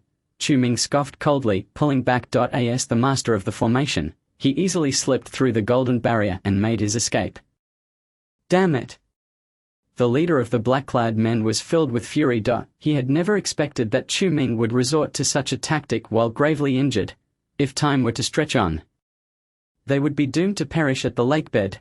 Quickly break free from this confinement, or we shall be in dire straits. The two black-clad warriors frantically channeled their internal energy, launching assaults against the seal at the lake's bottom. Meanwhile, Chu Ming clambered out of the lake's edge in a disheveled state. He gazed at the shimmering golden waters, swallowed an elixir, and summoned the last vestiges of his strength. Cold Nether, fire of the abyss. The blue flames cascaded from the sky. The instant the flames met the lake's surface, the entire expanse of water was encased in ice. With a seal below and frost above, not even a being of unimaginable power could escape. Completing this feat, Chu Ming staggered to his feet and hurriedly made his way toward the villa district. The entrance to the underground chamber of Chiyu Lake was well hidden, and there lay a secret passage leading to other locations. Chu Ming dragged his battered body, gritting his teeth as he entered the chamber. The heavy stone door, triggered by a mechanism, sealed the entrance to the basement completely. A wave of relief washed over Chu Ming. But his vision darkened, and he collapsed onto the floor of the underground chamber. Chapter 422. I am the king of the underworld on the other side of Linju City. A luxurious manor welcomed the arrival of a white sedan. Tang Hao had been waiting for quite some time. As the car came to a halt, he hastily opened the rear door. Emerging from the vehicle was a young man clad in white, his eyes sparkling like stars, exuding an overwhelming aura. Welcome, Lord Dragon. Tang Hao respectfully addressed him. It has been over 30 years since I last visited Linju City, the Dragon Lord remarked indifferently, surveying the changes that had taken place during his absence. Lord Dragon, have arranged everything meticulously, Tang Hao replied. We are now merely awaiting your command. I comprehend, the Dragon Lord acknowledged with a nod. He gazed at the manor, which served as a temporary stronghold for the northern domain in Linju City. Poised for the impending conflict. Is there any news from the Mad Lord? He inquired in a low tone. In response to your query, Lord Dragon, following the demise of the Mad Lord's avatar, he encountered a setback in his breakthrough and is preparing to strike against Chu Ming and his companions. Tang Hao reported earnestly. According to our intelligence analysts, the Mad Lord's cultivation has regressed, presenting an opportune moment to eliminate him. The Dragon Lord murmured, nodding lightly as he strode toward the manor. Issue orders to mobilize all powerful figures of the northern domain. They must converge upon Linju City within 2 days. His proclamation resonated clearly in Tang Hao's ears. All powerful figures, Tang Hao stammered. Does that include the 4 guardians? When I say all, I mean all, the Dragon Lord replied, casting a glance at Tang Hao. Do you understand? Tang Hao's breath hitched. Understood, he responded, inwardly astonished. The Dragon Lord of the Northern Domain harbored a deep-seated animosity towards the Mad Lord of the Eastern Sea. The Dragon Lord was willing to mobilize all forces to eliminate the Mad Lord, signifying a high-stakes gamble and a resolute determination to eradicate his adversary. I shall send word immediately for all powerful figures to gather here. Tang Hao declared, bowing deeply to the Dragon Lord. However, just as he prepared to depart, a young man dashed out from the manor in haste. Senior Tang, there's a grave situation. The youth nearly collided with the Dragon Lord as he rushed forward.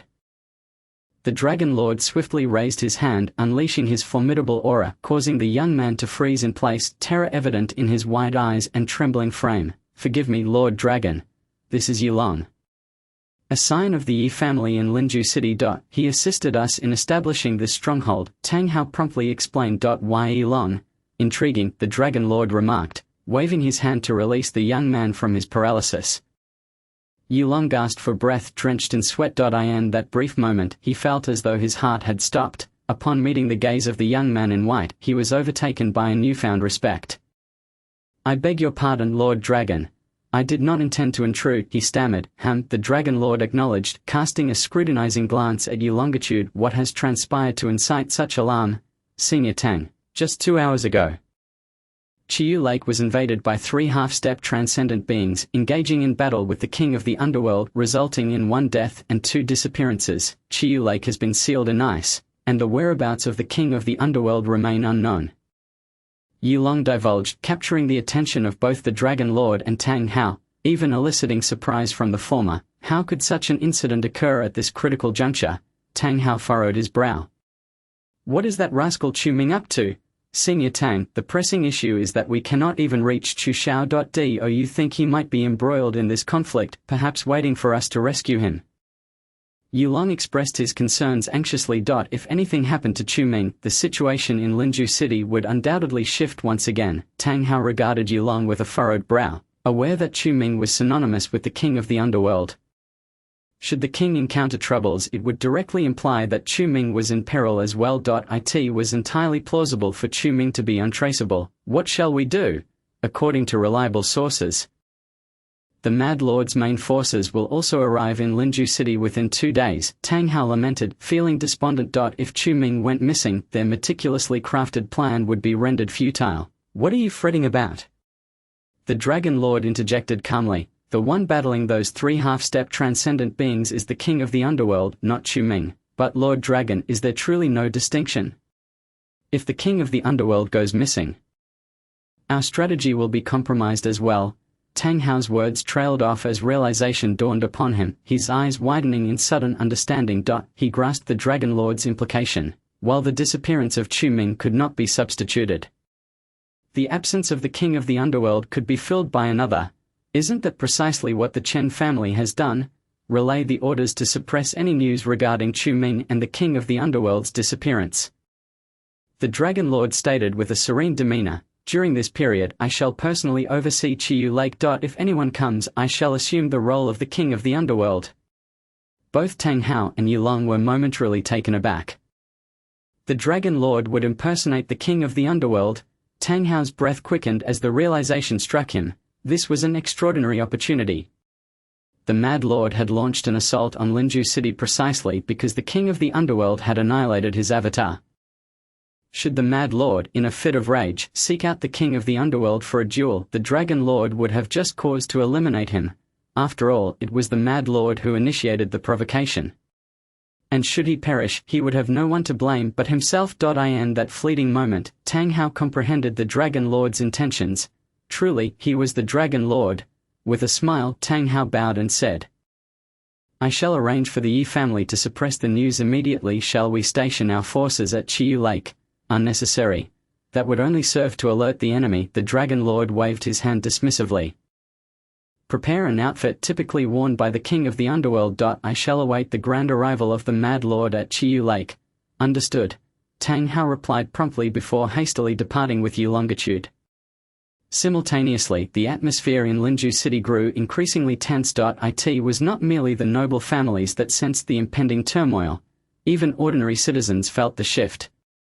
Elderly men ambled through the streets, while middle-aged individuals donned martial attire.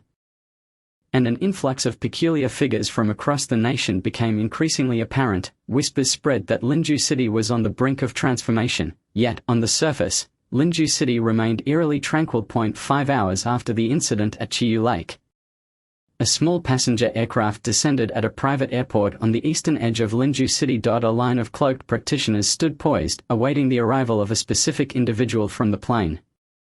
As the cabin door swung open, a chorus resounded, "We welcome the Mad Lord." The voice echoed like a tidal wave across the expansive airport. A young man clad in black emerged from the aircraft. His blood-red eyes and a hint of malevolence and arrogance in his expression instilling fear in those who beheld him. "What has become of the 3 I dispatched to Chiyu Lake?" the Mad Lord inquired, scanning the square with a frown. Silence enveloped the crowd. Then, an elder resembling a guardian stepped forward, his complexion pale and trembling as he spoke. In response to your question, Mad Lord, the 3 sent to Chiyu Lake have not returned. Chapter 423. The arrival of the Mad Lord have not returned.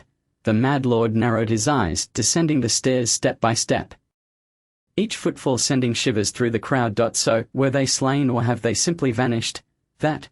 The elder hesitated. I do not know. A chilling glint ignited in the Mad Lord's eyes. You do not know? Then you are suggesting that the fate of the king of the underworld is also uncertain.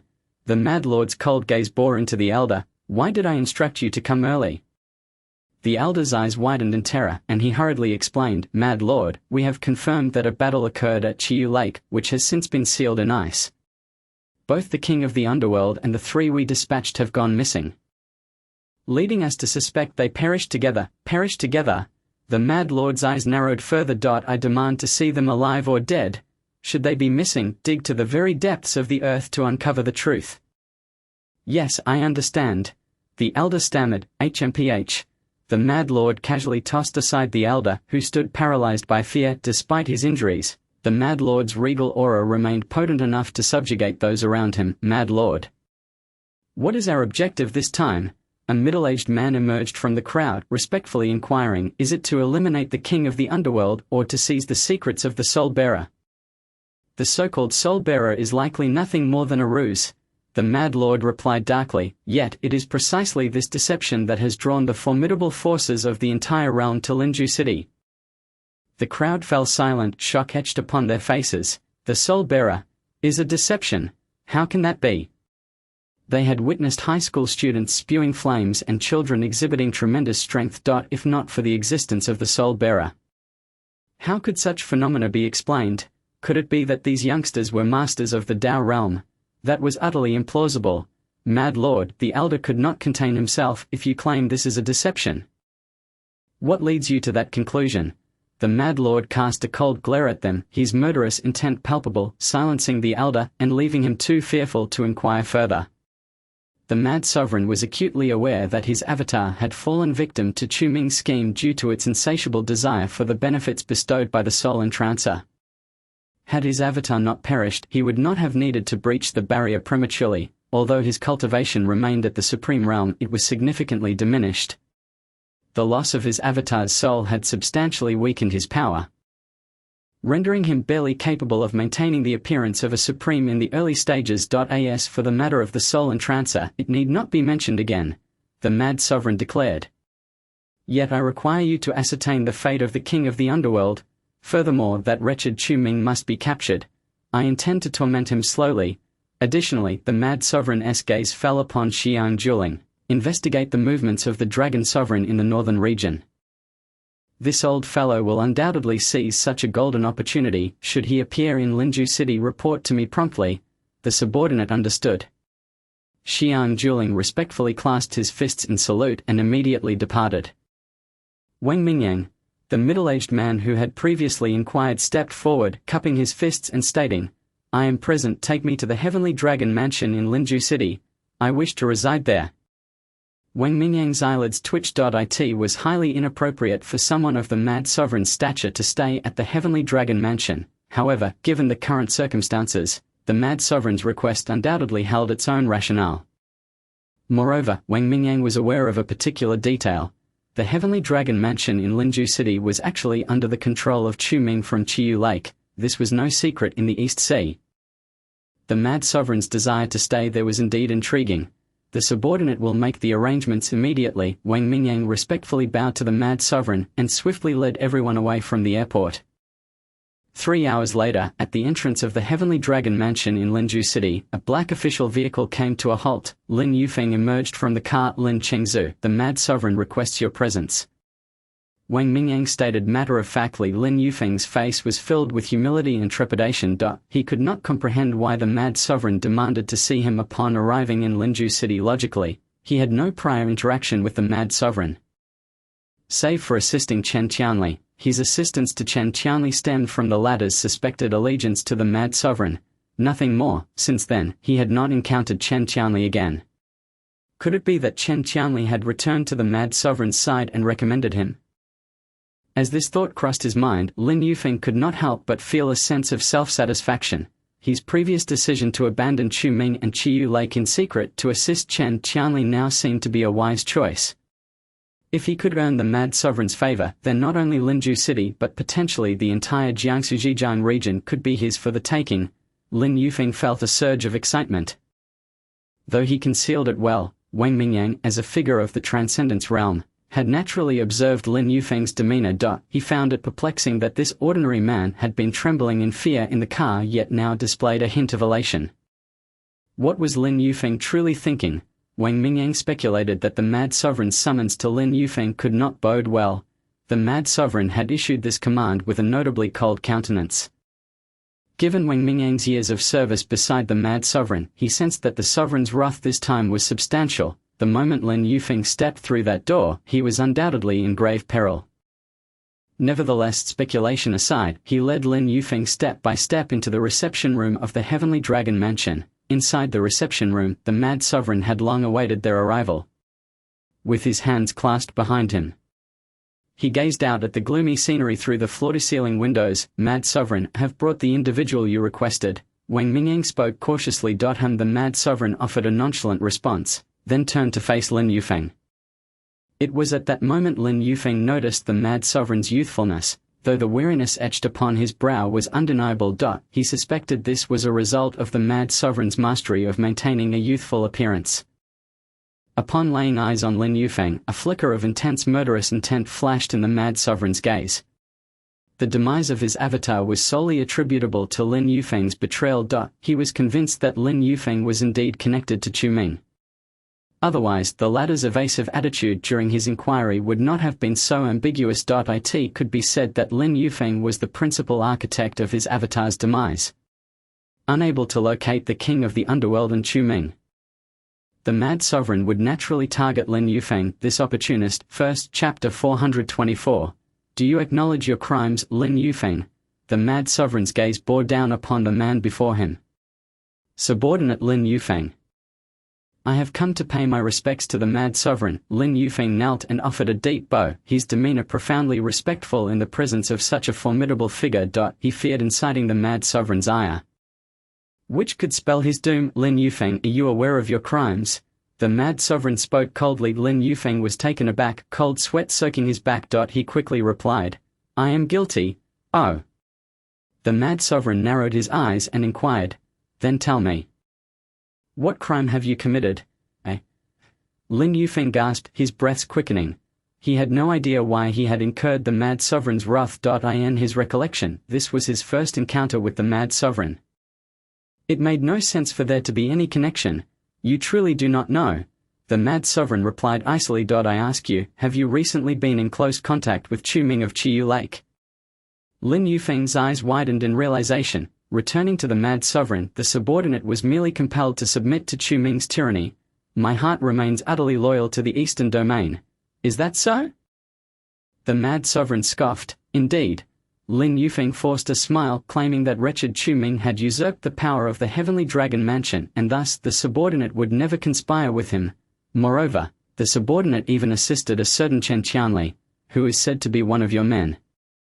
As Lin Yufeng spoke, a trace of pride emerged. He had discerned that Chen Qianli held a significant position, otherwise he would not have had so many protectors of the path. Chen Qianli. The mention of this name ignited a furious blaze within the Mad Sovereign's heart. Had it not been for the death of this avatar, he would not have ended his seclusion prematurely to arrive in Linju City. You dare to speak of Chen Qianli? The Mad Sovereign descended from his position step by step. His footsteps were heavy, each step resonating within Lin Yufeng's core. Lin Yufeng was drenched in sweat. The mad sovereign approached him, and an indescribable pressure enveloped Lin Yufeng's body. To his horror, Lin Yufeng discovered that he could not move. "Let me inform you, Chen Qianli was killed just days ago." The mad sovereign's voice turned increasingly frigid. The one who took his life was none other than Chu Ming's faction. "What?" Lin Yufeng's eyes brimmed with disbelief. "Chen Qianli, dead? How could that be?" He had witnessed Chen Qianli leave alive. Moreover, it was because of him that Chen Qianli's whereabouts had not been discovered by Chu Ming and his ilk. How could Chen Qianli possibly be dead? Such an event could not have occurred without someone betraying him. The mad sovereign's hand suddenly clutched Lin Yufeng's throat. Lin Yufeng had not anticipated this sudden action. He struggled as he felt his body being lifted inch by the mad sovereign. "Lin Yufeng, only you could have possibly leaked information to Chu Ming and his associates," the mad sovereign declared with murderous intent. "Is it you who did this?" Lin Yufeng's scalp tingled. So it was. The mad sovereign summoned him for this very reason. Lin Yufeng shook his head frantically. "Mad sovereign, please see reason. I am utterly loyal to the Eastern Domain and would never assist Chu Ming. I beg you, spare my life. I will surely uncover the true culprit for you." "Ha!" The mad sovereign's right hand tightened suddenly. Lin Yufeng felt as if his airway had been constricted. His face turned increasingly red. "Mad sovereign, spare my life. I truly am not the informant. I beseech you. I beseech you." Lin Yufeng continued to plead for mercy, yet the mad sovereign had no intention of relenting. "Alas, it was the king of the underworld who personally informed me that the informant was you." A glint of coldness flashed in the mad sovereign's eyes. "It was unexpected that you would still dare to argue at this stage. It appears that you cannot be spared today." "What? The king of the underworld claimed I was the informant?" Lin Yufeng was bewildered. This was an enormous misunderstanding. He would never dare to offend the mad sovereign. How could he possibly be the informant? Why would the king of the underworld frame him? "Perish!" The mad sovereign's right hand exerted a forceful grip. Lin Yufeng managed to utter a single syllable, but the rest of his words caught in his throat. His throat was shattered by the mad sovereign's grip. Lin Yufeng felt darkness enveloping him as his head drooped lifelessly. HMPH. The mad sovereign cast Lin Yufeng's corpse aside and returned his cold gaze to his seat. At that moment, Wang Mingyang entered from outside. After respectfully bowing to the mad sovereign, he dragged Lin Yufeng's body from the reception room. He had long anticipated Lin Yufeng's demise. Subsequently, the mad sovereign's subordinates entered the room. "Mad sovereign, what shall be our next course of action?" Xiang Juling stepped forward from the crowd, clasping his fists in inquiry. "Mobilize all forces concealed within Linju City. By dawn tomorrow, we shall raze Chiyu Lake to the ground." The breaths of the crowd quickened. From the fervent tone of the mad lord, they sensed a palpable aura of murderous intent. One subordinate dared to inquire, "Is it?" "Everyone," Xiang Juling replied. "We have received news that the dragon sovereign from the northern domain has likely arrived in Linju City. If we concentrate our forces at Chiyu Lake, once the north takes action, we will be at a severe disadvantage." The mad lord furrowed his brow. "Do you not understand my words?" Xiang Juling's body trembled. Hastily responding, "I would not dare to misunderstand." "Then relay my orders. Summon all the powerful figures from the eastern domain. Tomorrow I must annihilate Chiyu Lake, even if I must dig 3 feet into the ground. I will unearth the king of the underworld, Chu Ming and Chu Quan." A glint of cold malice flickered in the mad lord's eyes. He would surely avenge his doppelganger. Once he captured the king of the underworld, Chu Ming and Chu Quan, he would return to deal with their family and friends. He intended to make their lives a living hell. This indeed was the fate of those who dared to oppose the mad lord. Xiang Juling took a deep breath. He realized that at this moment, the mad lord's heart was shrouded in killing intent, rendering him impervious to reason. "I understand, my lord." Xiang Juling sighed. "However, should the dragon sovereign appear, it is prudent to be on guard." The mad lord cast a fleeting glance at him, saying nothing. He had already devised a strategy to confront the dragon sovereign, otherwise, he would not have taken 3 days to arrive in Linju City. Such matters were unnecessary to share with this group of subordinates. Xiang Juling fell silent, cupping his fists in respect to the mad lord before departing the reception room, leaving the mad lord alone. Standing before the floor-to-ceiling window, the Mad Lord gazed out at the overcast Linju city. King of the underworld, Chu Ming Chu Quan, you three shall not escape. A maniacal laughter intertwined with the thunder outside echoed in the reception room. Chapter 425. The frustrating APP. The atmospheric pressure above Linju city plummeted. It was unmistakably daytime, yet a dreadful darkness enveloped the surroundings. The ominous clouds loomed over the city, plunging it into a somber hue. At this moment, Chu Ming, recuperating in the basement, finally opened his eyes. However, the instant he moved, the injuries on his body flared painfully. Arg! Chu Ming gritted his teeth, astonished at the severity of his wounds. With great difficulty, he crawled to the apothecary within the basement, where he had collected various spiritual herbs. Without a second thought, he retrieved several elixirs from his storage pouch, hastily wrapping them in the herbs and swallowing them whole. The potent medicinal energy coursed through his body. After a prolonged moment, he finally stood, regaining about 40% of his strength. He gasped, I never anticipated that battling three half-step transcendent beings would leave me in such a dire state. During this confrontation, he had used a first-tier underworld blade instead of the fourth tier, significantly diminishing his strength. Otherwise, even if he had been severely injured by the trio, he would not have fallen to such depths. What is happening outside?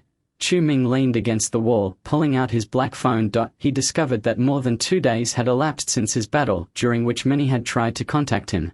Tang Hao, Chen Xian, Yi Long, Tang Lin, and others. Additionally, numerous messages flooded in, their concern palpable. They feared he had been eliminated. The Mad Lord has arrived in Linju City.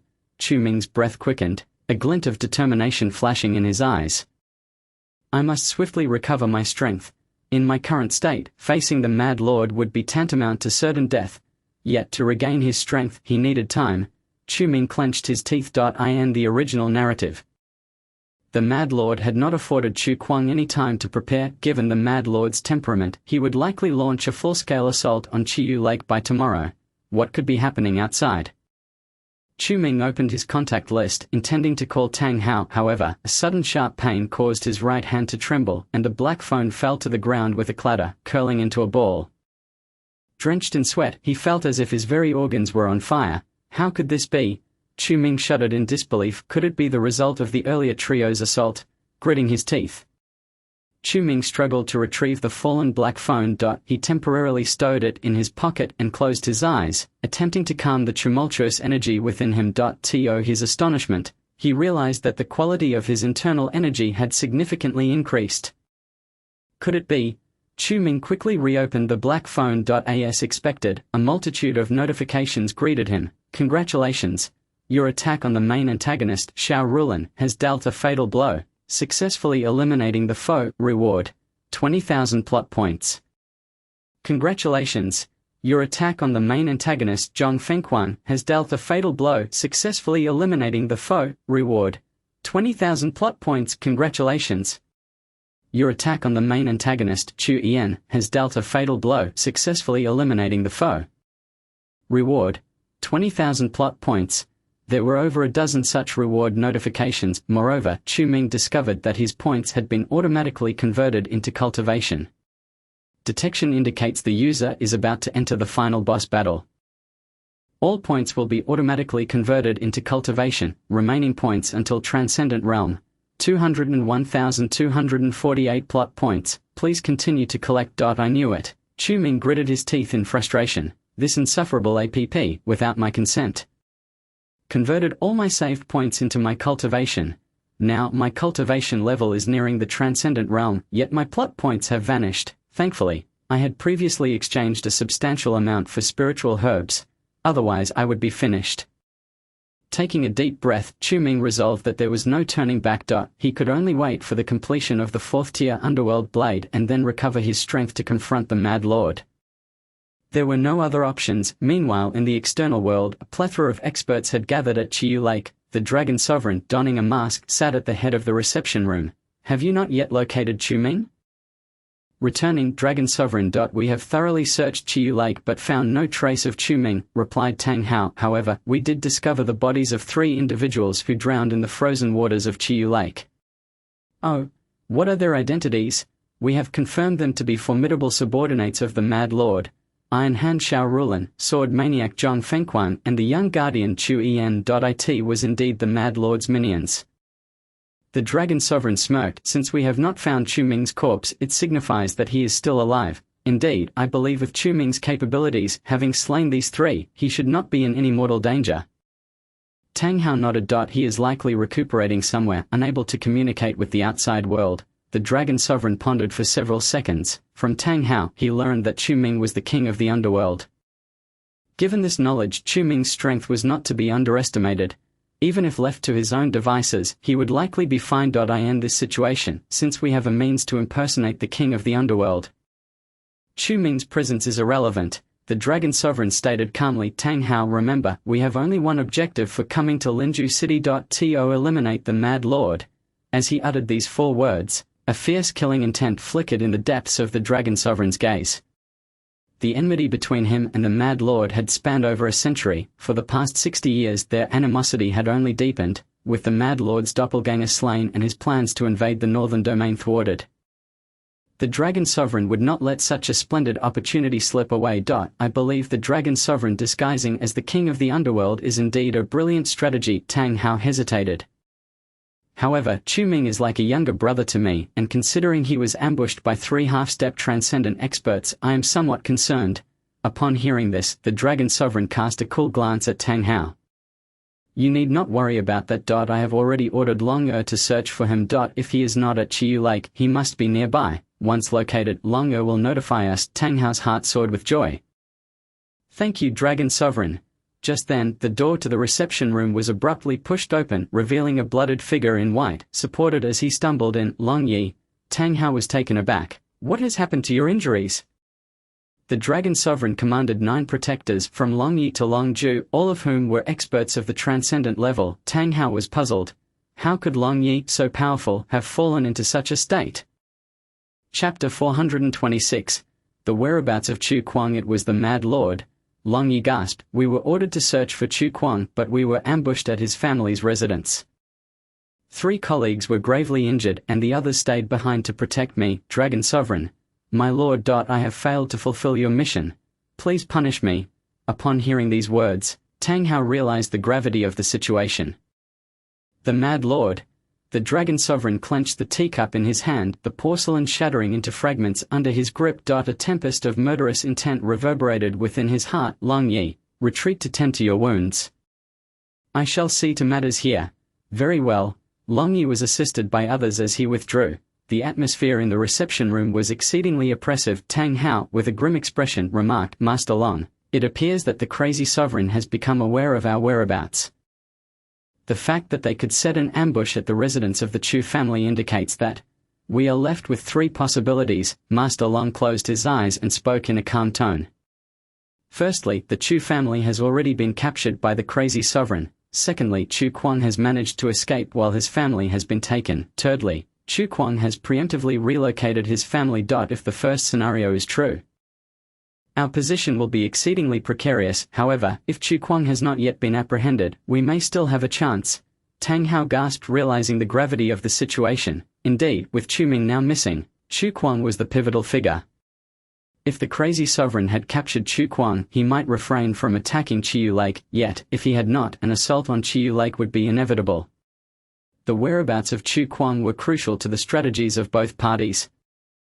But, Master Long, can we ascertain this?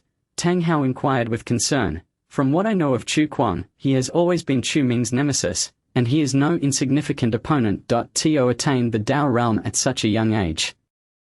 The Chu family has indeed produced 2 extraordinary talents. Master Long responded calmly. It is a pity that the Chu family could not keep either of them under control. Now that Chu Ming is missing, we absolutely cannot afford to give up on Chu Kuang. Send someone to search for him. If we encounter any of the crazy sovereign's men, remember, do not engage in direct confrontation. Understood, my lord. Tang Hao clasped his fists in respect and hastily exited the reception room. Only Master Long, adorned with a mask, remained. He gazed out at the scenery of Chiyu Lake, a subtle smile playing at the corners of his mouth. Indeed, both pawns had been set in motion. Now, it was merely a matter of waiting for the crazy sovereign to arrive. If I can eliminate him, perhaps I could break through to the Supreme Realm and become a being of greater power. At present, the master of Qianlong Mansion is gravely ill, and with the vice-master slain by my hand. Once I dispatch the crazy sovereign, I shall rightfully assume the position of master of Qianlong Mansion. However, Master Long lifted his garment to reveal a conspicuous knife wound upon his chest, a remnant of his confrontation with the vice-master. This injury had impeded his cultivation for decades. Had the incident with the crazy sovereign's avatar not been exposed, he would not have prioritized the clues regarding Chu Ming and Chu Kuang. Now that the avatar had been defeated, its strength diminished to the early stages of the Outworld realm. If I disguise myself as the king of the underworld, I shall surely catch him off guard and slay him. By refining his Outworld pill, I could restore my injuries. At that time, the entirety of Huaxia would be mine for the taking. Master Long chuckled darkly, vanishing from before the floor-to-ceiling windows. Chu Kuang and Chu Ming were utterly unaware of Master Long's machinations. For in the previous life and the original narrative, Master Long had perished at the hands of the crazy sovereign, unable to withstand his might. The entire Huaxia underwent a massive upheaval, but later, Chu Kuang emerged victorious, defeating the crazy sovereign and claiming the title of the new supreme. Neither of them knew of Master Long's ulterior motives. Meanwhile, in a narrow alley on the western outskirts of Linju City, Chu Kuang gasped for breath, crouched in a car shed at the end of the alley, his body riddled with bloodstains and wounds. 3 practitioners at the late Dao stage and 2 at the Outworld realm. Gritting his teeth, Chu Kuang muttered, "This crazy sovereign truly knows no bounds." Had there only been the 3 at the late Dao stage, he would have fought tooth and nail, much like Chu Ming. Despite severe injuries to eliminate them, however, with the addition of 2 from the Outworld realm, he quickly realized that he was no match for them after a brief exchange of blows. Remaining at home would have led to certain death. Fortunately, his parents and sister were not at home. Previously, when Chu Ming had sent someone to suggest taking the 3 of them away, Chu Kuang had resolutely declined. He had arranged for his family to stay in a small village outside Linju City. After all, the most dangerous places are often the safest. The crazy sovereign's men would never scour the entirety of Linju City to locate them. The moment Chu Kuang encountered danger, he had sent 3 urgent messages to his family: "Do not return home. Do not return home. Do not return home." After sending these messages, he had destroyed his phone. He would leave no clues for the crazy sovereign regarding his family. Having completed these actions, he then fled to this hideout. A few late Dao practitioners were still pursuing him. With 4 broken ribs, a fractured thigh, and injuries to his internal organs, Chu Kuang felt pain with each breath. Given his current condition, confronting his pursuers was utterly impossible. He drew the yin blade from his waist, a second-tier weapon he had hastily forged in recent days. If only I could obtain a 4th-tier yin blade, I could contend at the Outworld realm. Chu Kuang gritted his teeth, cursing, "Damn it, this is all the fault of that false king of the underworld. Who exactly is he?" Clenching his fists, Chu Kuang realized that since his reincarnation, nothing had gone smoothly. Whether dealing with Chu Ming or the false king of the underworld, it had been fraught with difficulty. Now, although he had reached an understanding with Chu Ming, as long as the identity of the false king of the underworld remained unresolved, Chu Kuang felt an overwhelming sense of frustration. Now that the crazy sovereign's forces had arrived in Linju City, they were undoubtedly stationed at Qianlong Mansion. Chu Kuang collected himself, contemplating everything. He must shake off his pursuers and leave Linju City. Once I achieve a breakthrough to the Outworld realm, I shall return. Otherwise, with my current circumstances and cultivation, it would be utterly impossible to confront the crazy sovereign. Taking a deep breath, he resolved within himself. His family was hidden in a small village. As long as the crazy sovereign's men did not discover their whereabouts, they would remain safe. He estimated that he would need approximately 2 months to reach the Outworld realm. As long as nothing happened to his family during that time, Chu Kuang was confident he could return to Linju City and slay the true crazy sovereign. Chapter 427. I Need Time. Chu Kuang hid in the corner, swallowing a medicinal pill, preparing to commence his temporary healing. The pursuers should have moved on by now. He needed to seize this opportunity to recover. Only by restoring his cultivation could he escape from Linju City. Just then, his phone lit up. It was a message from his sister Chu Yuan. Chu Kuang furrowed his brow. Had he not warned her repeatedly not to send him any messages? Gritting his teeth, he prepared to check the message.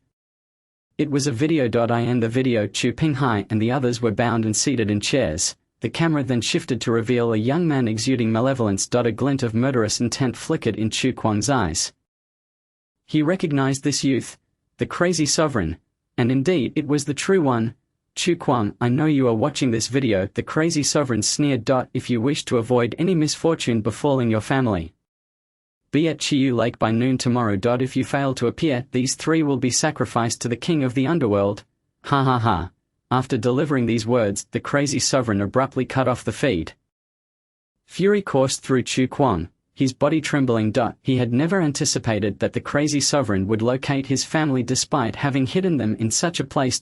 He had underestimated the crazy sovereign's intelligence network.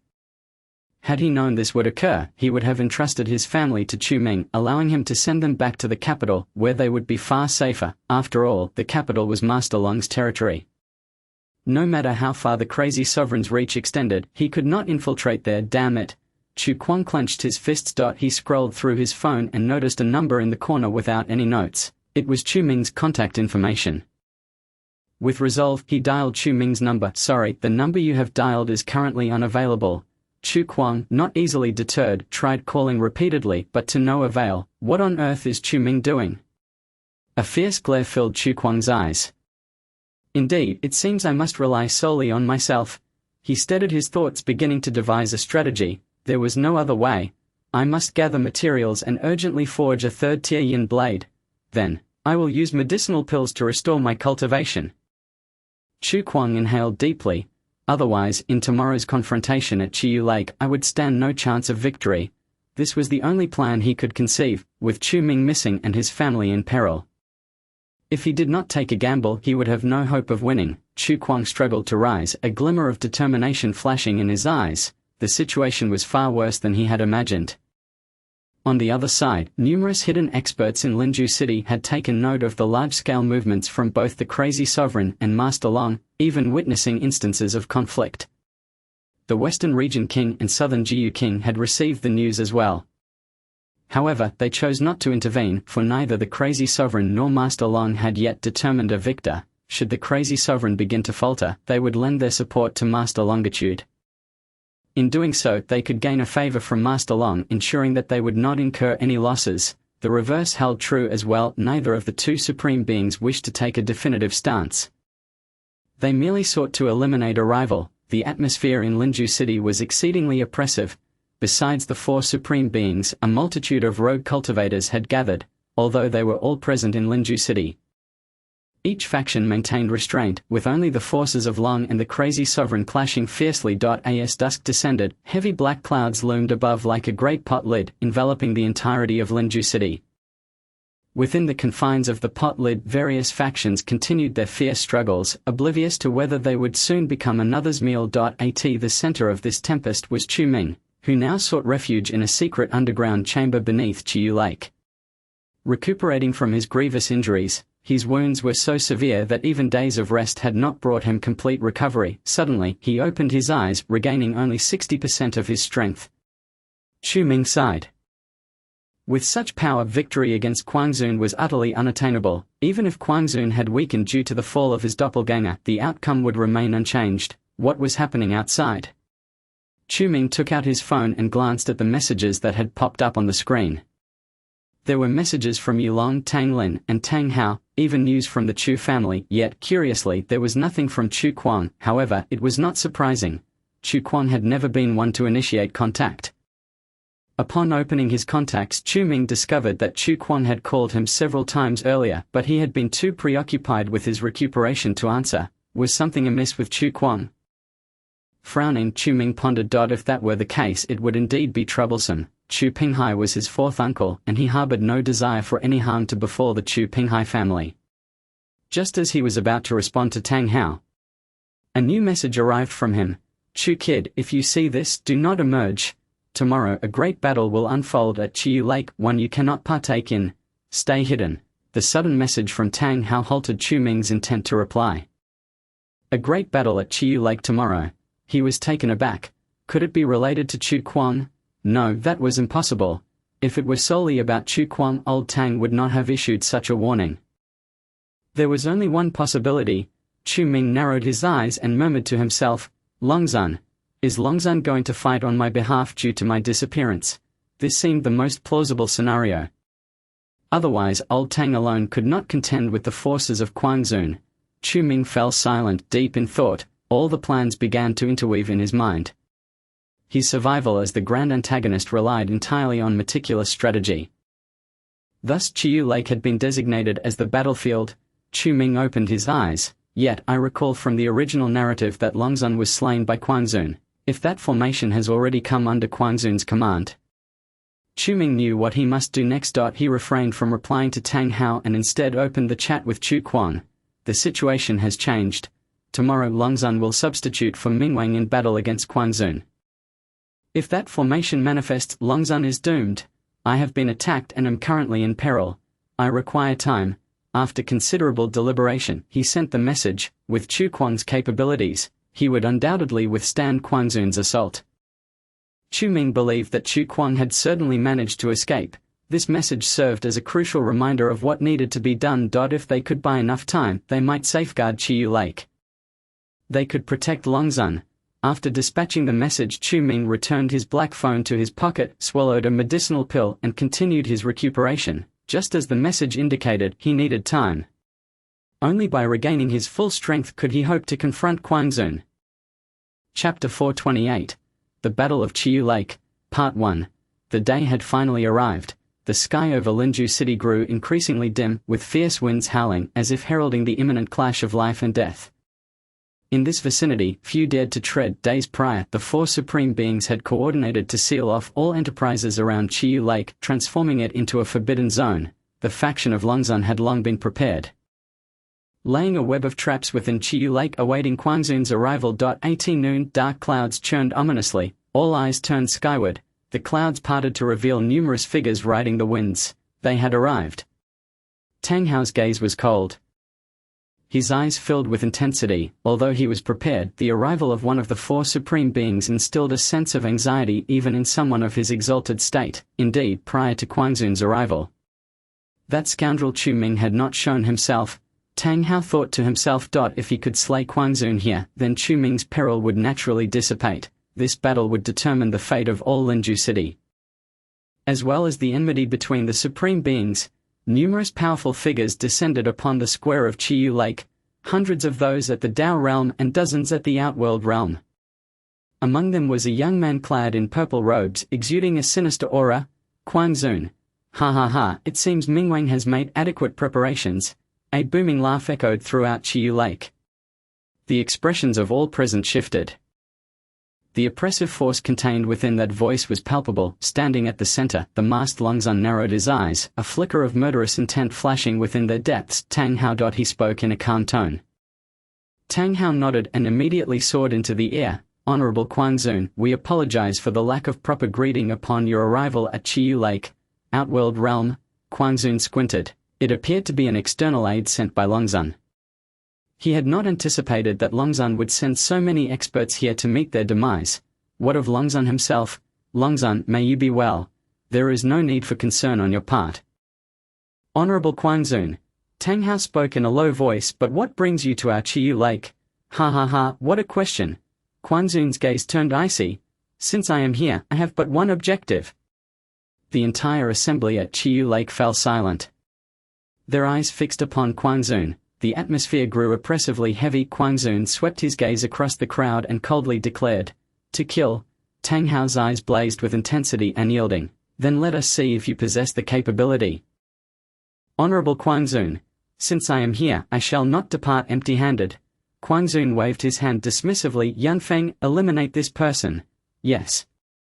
A white-haired elder emerged from behind Quanzun. He was slightly shorter than Tang Hao, yet exuded an equally formidable presence. Undoubtedly, this elder named Yanfeng was yet another of Quanzun's Outworld realm warriors. The onlookers at Chiyu Lake gasped in astonishment. They had not anticipated that Quanzun would unleash an Outworld realm combatant so soon. Seated in the central position, Longzun narrowed his eyes. The peculiar mask he wore heightened the chill emanating from his being. The blood-blade swordsman, Yanfeng. Tang Hao chuckled, intrigued. He had not expected to encounter such a figure in his lifetime. Tang Hao's body jolted and a long sword materialized from thin air, crossing in front of him. Simultaneously, he took a swig from the wine gourd at his waist. Come. I wish to see just what prowess the outworld realm of the East Sea possesses. Tang Hao gripped the long sword before him. The sound of the sword's resonance reverberated throughout the square. The white-haired elder remained silent, drawing forth a long blade from his waist. He stood there, seemingly impenetrable. Those who had become Quan Zun's subordinates in the outworld realm were undoubtedly no weaklings. The atmosphere grew tense once more, with every breath deepening in trepidation. In an instant, Yunfeng moved. A whirlwind of blades erupted from the ground, tearing apart the square beneath them. Such overwhelming strength. Would Tang Hao be able to withstand it? This was absurd. The onlookers at Chiyu Lake gasped in shock. Even Longzun's expression tightened as he regarded Tang Hao. Before he had broken through to the outworld realm, Tang Hao had already been renowned in Huaxia for his swordsmanship. Unfortunately, the events surrounding the Chen family had consigned him to prison. Now, having emerged from confinement, Tang Hao's strength had yet to be validated. This was the first battle. Faced with the formidable blade, Tang Hao's figure moved in the blink of an eye. The swordlight spun into a dazzling display. Ethereal yet fierce. Boom. The clash of blade against sword echoed in the center of the square, sending ripples of force that shattered the ground beneath them. However, Tang Hao's strike astonished the experts on Quan Zun's side. This Tang Hao possessed such capability.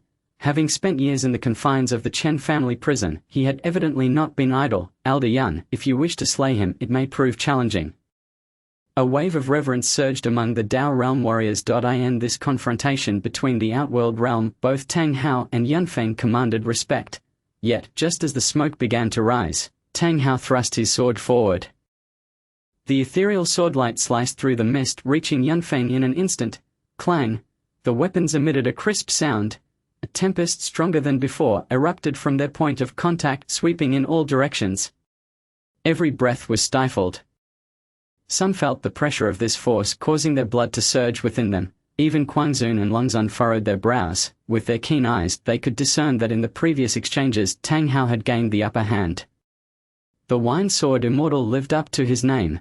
After the storm subsided, both combatants soared into the air, relentlessly attacking one another. The clashing of iron resounded continuously, the echoes of their weapons stirring an exhilarating fervor. Meanwhile, in the underground chamber of the Chiyu Lake Villa, Chu Ming suddenly opened his eyes. An outworld realm battle was underway. His breath quickened, and as he keenly sensed the ambience, a glimmer of disbelief shone in his eyes. It was old Tang Hao. The individual engaged in combat with him must be a master of the blade. Could it be a transcendent expert under the command of the Mad Sovereign? The intensity of the battle is astounding. As the fluctuations of the conflict reach me here, Chu Ming takes a deep breath. After several days and nights of continuous healing, his strength has now recovered to about 90%. However, complete restoration will require another 2 hours. Yet, the tumult of Tang Hao's fight has left Chu Ming in a state of unease. The old man Tang must not come to harm. Chu Ming clenches his fists tightly. He retrieves his black phone from his pocket. Indeed, several new messages have arrived, most of them from Tang Hao. Young Chu, no matter the outcome tomorrow, do not make an appearance. This is the only way you might survive. Young Chu, I am about to face a supreme being. Rest assured, with Longzun backing me, I will be safe.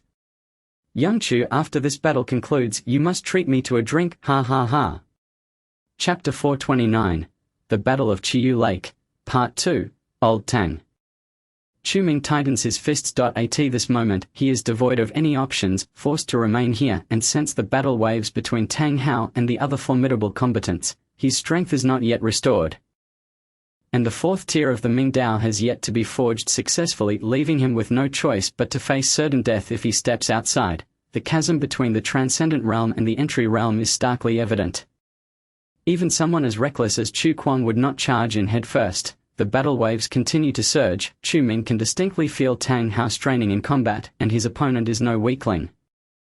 He must regain his strength swiftly, otherwise he will be utterly unable to emerge. Chu Ming inhales deeply once more and settles into a cross-legged position. He casts aside all distractions, preparing to immerse himself in recovery. He hopes to catch up in time. Meanwhile, the battle at the Chiyu Lake Square has reached a fever pitch. Within mere minutes of engagement, the combat fluctuations between the two transcendent experts have left the onlookers on edge. Even Long Zun and Kwang Zun, two supreme beings, are gripping the weapons concealed beneath their garments. Should a fatality occur, they would undoubtedly intervene. The value of a transcendent expert is well understood by them. In the center of the square, Tang Hao stands resolutely with his sword, his gaze icy as he looks ahead. He realizes that his power is inferior to that of his opponent, and can only rely on the cleverness of his sword techniques to counter. Yet even so, his sword energy has managed to nick the shoulder of his adversary, drawing blood, but this is far from sufficient. Is this the extent of the prowess of the unparalleled swordsman under Kwang Zun? Tang Hao raises a gourd of wine, tilting his head back for a drink, and laughs heartily. If this is all you can muster, then I shall claim your head. With a fierce motion, Tang Hao shatters the now empty wine gourd. The next moment, his long sword flashes forth. In response to Tang Hao's swordplay, Yun Feng coldly retorts, I fear you lack the capability. He draws his blade to engage once more, and the sound of clashing blades fills the air. The echoes of their strikes resonate throughout the heavens. Their attacks are closely matched, the sounds of their power erupting in continuous bursts. Boom, boom, boom. The ground trembles, and the resulting shockwaves cause those in the entry realm to stagger back. Soon, the outcome will be determined. Long Zun narrows his eyes. Through the mask of the king of the underworld, he discerns the tide of battle. Yun Feng is on the verge of defeat. Although Tang Hao has only just ascended to the transcendent realm, his power is still lacking compared to Yun Feng. However, Tang Hao's swordsmanship surpasses Yun Feng's blade techniques. The wine sword immortal lives up to his name. Simultaneously, Long Zun notices the subtle movements of Kwang Zun from the sidelines. He surmises that the moment Yun Feng exhibits signs of decline, Kwang Zun will undoubtedly rush into the fray with overwhelming force to eliminate Tang Hao. This behavior aligns perfectly with Kwang Zun's temperament. However, Long Zun will not permit such interference. As long as he is present, he will ensure Tang Hao's safety. The battle rages on, but it is evident to all that Tang Hao is gradually gaining the upper hand over Yun Feng. The frequency of his sword energy's appearance is increasing. Although Tang Hao's swordsmanship was initially unrefined, with the ongoing conflict, his blade techniques begin to shine. His sword flows like the misty rain of Jiangnan, long and delicate. This was Chu Ming's previous assessment of Tang Hao's swordplay. Despite the trials Tang Hao has faced, his time in Linju City represents the happiest moments of his life. His swordsmanship embodies the essence of Linju City, akin to the craft of the wine-brewing maiden. This style of swordsmanship meets Yun Feng's blade energy, creating an illusion of unity and clarity. The longer the battle ensues, the more Yun Feng finds himself on the back foot. Merely a few minutes have passed, and Yun Feng finds himself in peril, with both arms sustaining injuries from Tang Hao's sword energy, blood flowing freely. If this continues, it is likely that within 3 minutes, Yun Feng will perish beneath Tang Hao's sword energy. Outside the battlefield, Kwang Zun coldly observes this scene. Useless, he mutters under his breath, his strength suddenly coalescing. Just then, a sharp beam of blade light streaks in from afar. This blade light slices directly toward Kwang Zun without a hint of deviation. Kwang Zun narrows his eyes, abandoning the thought of aiding Yun Feng, and swiftly dodges this unexpected blade light. Bang! The blade light crashes into the ground, cleaving the stone tiles with ease. Such power sends shivers down the spines of those in the entry realm. Protect Master Kwang Zun. Xiang Juling, standing behind Kwang Zun, immediately springs forward, glancing toward the source of the blade light. Long Zun also takes note of the situation on the square and turns to look. A youth wielding a blade rides the wind, moving with astonishing speed. With a dark-hued blade in hand, he once again aims for Kwang Zun. Kwang Zun, I will see you dead. The blade descends fiercely. Kwang Zun narrows his eyes, raising his hand to strike out with a palm, completely unguarded. The invisible force of his energy disperses rapidly, leaving even Xiang Juling, a transcendent guardian, gasping for breath. The blade that appeared from thin air halts midair, just 5 centimeters from Kwang Zun's forehead, yet it can advance no further. It is you. Upon recognizing the young man's visage, a sinister smile creeps onto Kwang Zun's face. You have indeed come, Chu Kwang. At this moment, Chu Kwang is suspended in midair, attempting to use his weight to apply pressure and wound Kwang Zun. However, he has still underestimated the vast divide between the transcendent and entry realms. Kwang Zun does not wield any weapon. He merely raises his hand to immobilize Chu Kwang's figure. Kwang Zun, where are my family? Ha ha, that will depend on whether you possess the ability to save them. Kwang Zun's right hand exerts a sudden force, sending Chu Kwang hurtling backwards, landing on the edge of the square. He nearly loses his balance, almost falling. At this moment, Kwang Zun acts without hesitation, directly entering the battlefield, his palm descending toward Tang Hao's head. If he does not intervene now, Yan Feng will be slain. Long Zun, having anticipated this, springs into action, moving rapidly toward the battlefield. Boom! The two figures collide midair, the gust of their palms forcing Yan Feng and Tang Hao apart. In the next second, both Tang Hao and Long Zun withdraw, creating distance from Kwang Zun, who gracefully descends. Behind him, the already injured Yan Feng trembles as he bows to Kwang Zun, expressing his gratitude. Thank you, Master Kwang Zun, for saving my life. Useless. Do you still not feel humiliated enough? Kwang Zun coldly remarks. Yan Feng's body shudders, and he quickly bows his head in respect to Kwang Zun before retreating from the battlefield in disarray. Meanwhile, Tang Hao's expression darkens. Had it not been for Kwang Zun's intervention, he would have already claimed Yan Feng's life with his sword. To slay a transcendent expert would have been worthy of his own emergence into the world. It is a pity that Kwang Zun's meddling has spared Yan Feng's life. Chapter 430. The Battle of Chiyu Lake, Part 3. As the dust settles on the battlefield, Kwang Zun stands with his hands clasped behind his back, coldly surveying the entire square. Chu Kwang, Long Zun, Tang Hao, and the others fall within his gaze. It appears the grand spectacle is about to commence. Kwang Zun scoffs. Long Zun, how long do you intend to wear that ridiculous mask? His gaze fixes intently on Long Zun. Upon hearing this, everyone is taken aback. Tang Hao furrows his brow. He had believed this tactic foolproof, yet he did not anticipate that Kwang Zun would see through it with a mere glance.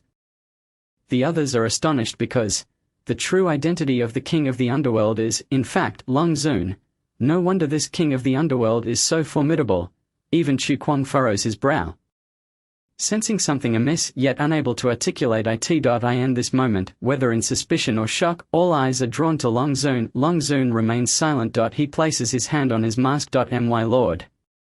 Tang Hao's eyes widen in alarm, instinctively warning, since the disguise has been unveiled, there is no need to maintain the facade. Long Zun speaks coolly, decisively removing his mask. Crack. The mask symbolizing the king of the underworld shatters upon impact with the ground, trembling slightly. At the moment the onlookers behold Long Zun's visage, every breath from Kwang Zun's side is momentarily halted. Even Chu Kwang's gaze sharpens. He has long sought to uncover the true identity of the false king of the underworld, yet he never expected it to be Long Zun. How is this possible? It has been a while. Zhong Kwang, Long Zun states calmly, having killed one of your avatars, you have indeed come here, unable to contain your wrath. A fierce glint of murderous intent flickers in Kwang Zun's eyes. Zhong is his surname, Kwang is his given name. Before becoming a supreme being, he was known as Zhong Kwang. Si Tu Yinglong. I never imagined you would disguise yourself as the so-called king of the underworld, engaging in such nefarious deeds. In the eyes of the mad sovereign, the intent to kill grew increasingly fervent. What, is it amusing to bully these younger generations? Ha ha ha, bullying these juniors. The dragon sovereign laughed heartily, declaring, that pales in comparison to you, Zhong Kwang. To create your doppelganger, you even usurped the body of the young master of the Chen family in the capital. Moreover, you staged a rebellion to seize the family head's position. When it comes to bullying the younger generation, are you not far worse than I? Upon hearing this, everyone was taken aback. Not only those on the side of the mad sovereign, but even the Dao realm experts accompanying the dragon sovereign were momentarily stunned. The explosive nature of this revelation surpassed even that of the dragon sovereign being the king of the underworld. What?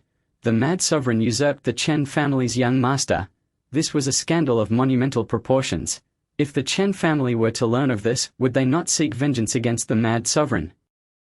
Indeed, the Chen family is the foremost clan in Huaxia, and it is said they possess transcendent beings. To have their descendant usurped, if it were me, I would undoubtedly confront the mad sovereign. Not to mention the Chen family. We cannot ascertain the veracity of this matter yet. Do not hastily draw conclusions. Would the dragon sovereign speak without evidence? True, the words of a sovereign must carry weight. Many began to murmur, their sentiments mixed with dissatisfaction and astonishment at the actions of the mad sovereign. A sovereign willing to forsake dignity to usurp a junior is indeed disgraceful. Zhongquan, should this matter spread, your days as a sovereign may indeed become quite difficult, the dragon sovereign remarked with a cold smile. Of course, if you were to end your life here today, I would ensure this incident remains suppressed after your demise. You must be dreaming. The mad sovereign seethed with fury. He struck out fiercely. A palm descending upon the dragon sovereign. A splendid move. The dragon sovereign laughed, instantly countering with his own palm. The clash of their energies resonated in the air, erupting into a tempest of battle even more intense than before. Mad sovereign, return my family to me. On the other side, Chu Quan gritted his teeth, seizing the second-tier underworld blade and aiming it at the figure of the mad sovereign. This action set off a chain reaction. Junior, allow this old man to play with you. A formidable expert at the threshold of transcendence soared from the crowd, intercepting Chu Quan's blade. Seeing this, Tang Hao also drew his sword, slashing toward the mad sovereign. Xiang Juling, standing behind the mad sovereign, swiftly engaged with Tang Hao. Observing this, the dragon sovereign's allies roared in unison. Everyone, follow me and eliminate these scoundrels. Charge forth. Protect the dragon sovereign. Kill the mad sovereign. Vanquish this despicable fiend. All surged forward. The mad sovereign's followers were equally unyielding. Protect the mad sovereign, annihilate the foes, kill, all follow my lead and slay. In mere moments both sides were embroiled in fierce combat. The entire square trembled with the intensity of their struggle. Meanwhile, the dragon and mad sovereigns ascended, engaging in unarmed combat amidst the skies. At their level, wielding weapons might inadvertently harm those below. A tacit understanding existed between them in this regard. The battle on the square rapidly devolved into chaos. With experts from both sides locked in a life-and-death struggle, the waters of Chiyu Lake were agitated by the turmoil. Hidden beneath the villa of Chiyu Lake, Chu Ming opened his eyes once more. The fluctuations of battle. 1, 2, 3. Chu Ming's breath hitched. He understood all too well what this signified. Has it escalated into a grand confrontation? So soon? Chu Ming took a deep breath. His injuries had yet to fully heal. At present, he could muster no more than 80% of his strength. With such power, should he venture out to battle, it would likely result in his demise. Chu Ming feigned calm, sensing the situation in the square. He could no longer feel Tang Hao's presence. The atmosphere was too chaotic. He had no idea how Tang Hao fared. Chu Ming's mind was in turmoil. Once the grand confrontation began, a resolution would undoubtedly emerge within an hour. If the mad sovereign were to deploy that formation, it would spell disaster. Chu Ming clenched his fists. He quickly rose to his feet. The weakness coursing through him nearly caused him to faint. His injuries were not yet healed, but there was no other option. If he did not intervene, once the dragon sovereign's defeat was assured, it would be too late. Chu Ming activated his black phone, checking the forging section. After 3 days of crafting, the 4th-tier underworld blade was complete. With the enhancement of the 4th-tier underworld blade, my strength could at least double. I wonder if I could barely contend with the transcendent beings. Chu Ming hesitated for several seconds. Forget it, whether I expose myself or not, it amounts to the same. I might as well risk it. Chu Ming decisively pressed the extraction button in the forging section. A dark long blade slowly materialized before him. This blade emanated an icy chill, as if a mere breath upon it could freeze the air. The cold gleam at its tip was enough to instill fear. As Chu Ming grasped the hilt with his right hand, he trembled as if electrified. His eyes widened. The power of this blade is astonishing. Chu Ming realized he could scarcely suppress it with mere physical strength. Chapter 431. The Battle of Chiyu Lake, Part 4. So powerful. Chu Ming inhaled deeply, gripping the hilt with determination. The immense force radiated throughout the room. Even the walls began to crack. The 4th-tier underworld blade was vastly superior to the 3rd tier. A glimmer of excitement shone in Chu Ming's eyes. This was several times stronger than the purgatory blade he had acquired previously. Earlier, during the selection of materials, the deputy leader of the Tianlong mansion, Purgatory's accompanying blade, had inadvertently mingled with a collection of Dao realm weapons. If it weren't for the urban cultivation APP, Chu Ming would have been oblivious to the strength of that blade. However, the 4th-tier underworld blade in his possession was evidently a cut above. With this blade, perhaps I could turn the tide. Chu Ming's resolve solidified, and after mastering the 4th-tier underworld blade, he swiftly stored it in his dimensional bag. Then, he rose. It was nearly time to leave this place. As Chu-Ming moved, the square at Chiyu Lake had already erupted into chaos. A multitude of powerful beings engaged in battle, and even the two sovereigns clashed fiercely in the skies. Nearby Chiyu Lake, the subordinates of the other two sovereigns observed the fight, ready to relay the outcome to their superiors. Once resolved, gradually casualties began to emerge. The numbers of the Mad Sovereign and Dragon Sovereign's followers were evenly matched. And amidst the chaotic assaults, several weaker Dao realm practitioners had already been injured and fallen. Witnessing this, the Mad Sovereign squinted. He quickly distanced himself from the Dragon Sovereign. "Sichu Yonglong, I had anticipated your arrival today."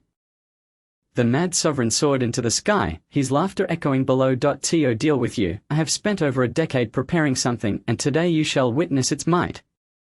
The murderous intent in the Mad Sovereign's eyes had reached its zenith.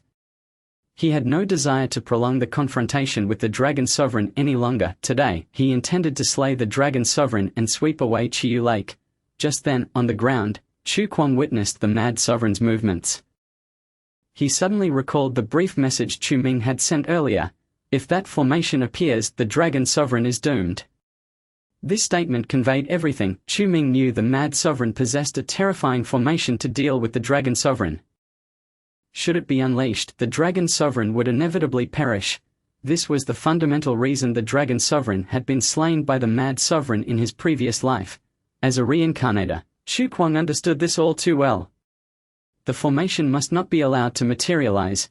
Chu Kuang inhaled deeply, summoning the winds as he ascended, the second-tier underworld blade spinning alongside him aimed directly at the Mad Sovereign. Chu Kuang was acutely aware that if the Dragon Sovereign fell, the entire situation would tilt in favor of the Mad Sovereign. In such a scenario, not only would he be unable to rescue his family, but even he and Chiyu Lake would be annihilated by the Mad Sovereign. At any cost, Chu Kuang had to prevent the Mad Sovereign from deploying the formation. The sharp underworld blade surged upwards, piercing the sky. The fierce winds whipped against Chu Kuang's face, causing his robes to flutter violently. What? The Mad Sovereign seemed taken aback by Chu Kuang's approach, and the seal in his hand dissipated instantaneously. He swiftly struck out a palm toward Chu Kuang. The force of the palm descended. And once again, the blade halted mere centimeters from the Mad Sovereign, unable to advance further. The overwhelming power penetrated the underworld blade, directly impacting Chu Kuang. He coughed up a mouthful of blood mist as his figure plummeted towards the ground. Boom! The earth collapsed beneath him and Chu Kuang felt a searing pain in his internal organs. The gap between him and the transcendent realm was still far too great. There was no way to stop him now. Chu Kuang clenched his fists, his sense of helplessness reaching its peak. The Dragon Sovereign must not be allowed to complete the formation. Otherwise, everything would come to an end. Chu Kuang shouted, his voice resonating in everyone's ears. Many powerful beings instinctively looked up. They saw the Mad Sovereign in the sky sketching something with his hands. Only Chu Kuang understood that these were the runes of the formation, although this formation was formidable. It required time to prepare. Once the formation was unleashed, not only the Dragon Sovereign but everyone present would face annihilation. This was the ancient formation specially devised by the Mad Sovereign to counter the Dragon Sovereign. It was named Blood Shadow Descending Dragon. Zhong Kuang, today I shall see how you contend with me. The Dragon Sovereign snorted coldly, directly pursuing the Mad Sovereign. Where are the protectors? The Mad Sovereign spoke in a deep voice. 3 figures emerged from the ground, even Xiang Juling was among them. Subordinates here. Block the Dragon Sovereign until my formation is complete. Indeed. The 3 guardians of the transcendent realm narrowed their eyes and swiftly soared toward the direction from which the Dragon Sovereign was approaching. Boom! The trio engaged in a fierce clash with the Dragon Sovereign, astonishingly holding their ground. The Dragon Sovereign was filled with wrath. After all, this was Linju City, not his territory. Furthermore, the Mad Sovereign had mobilized a formidable force far exceeding his own.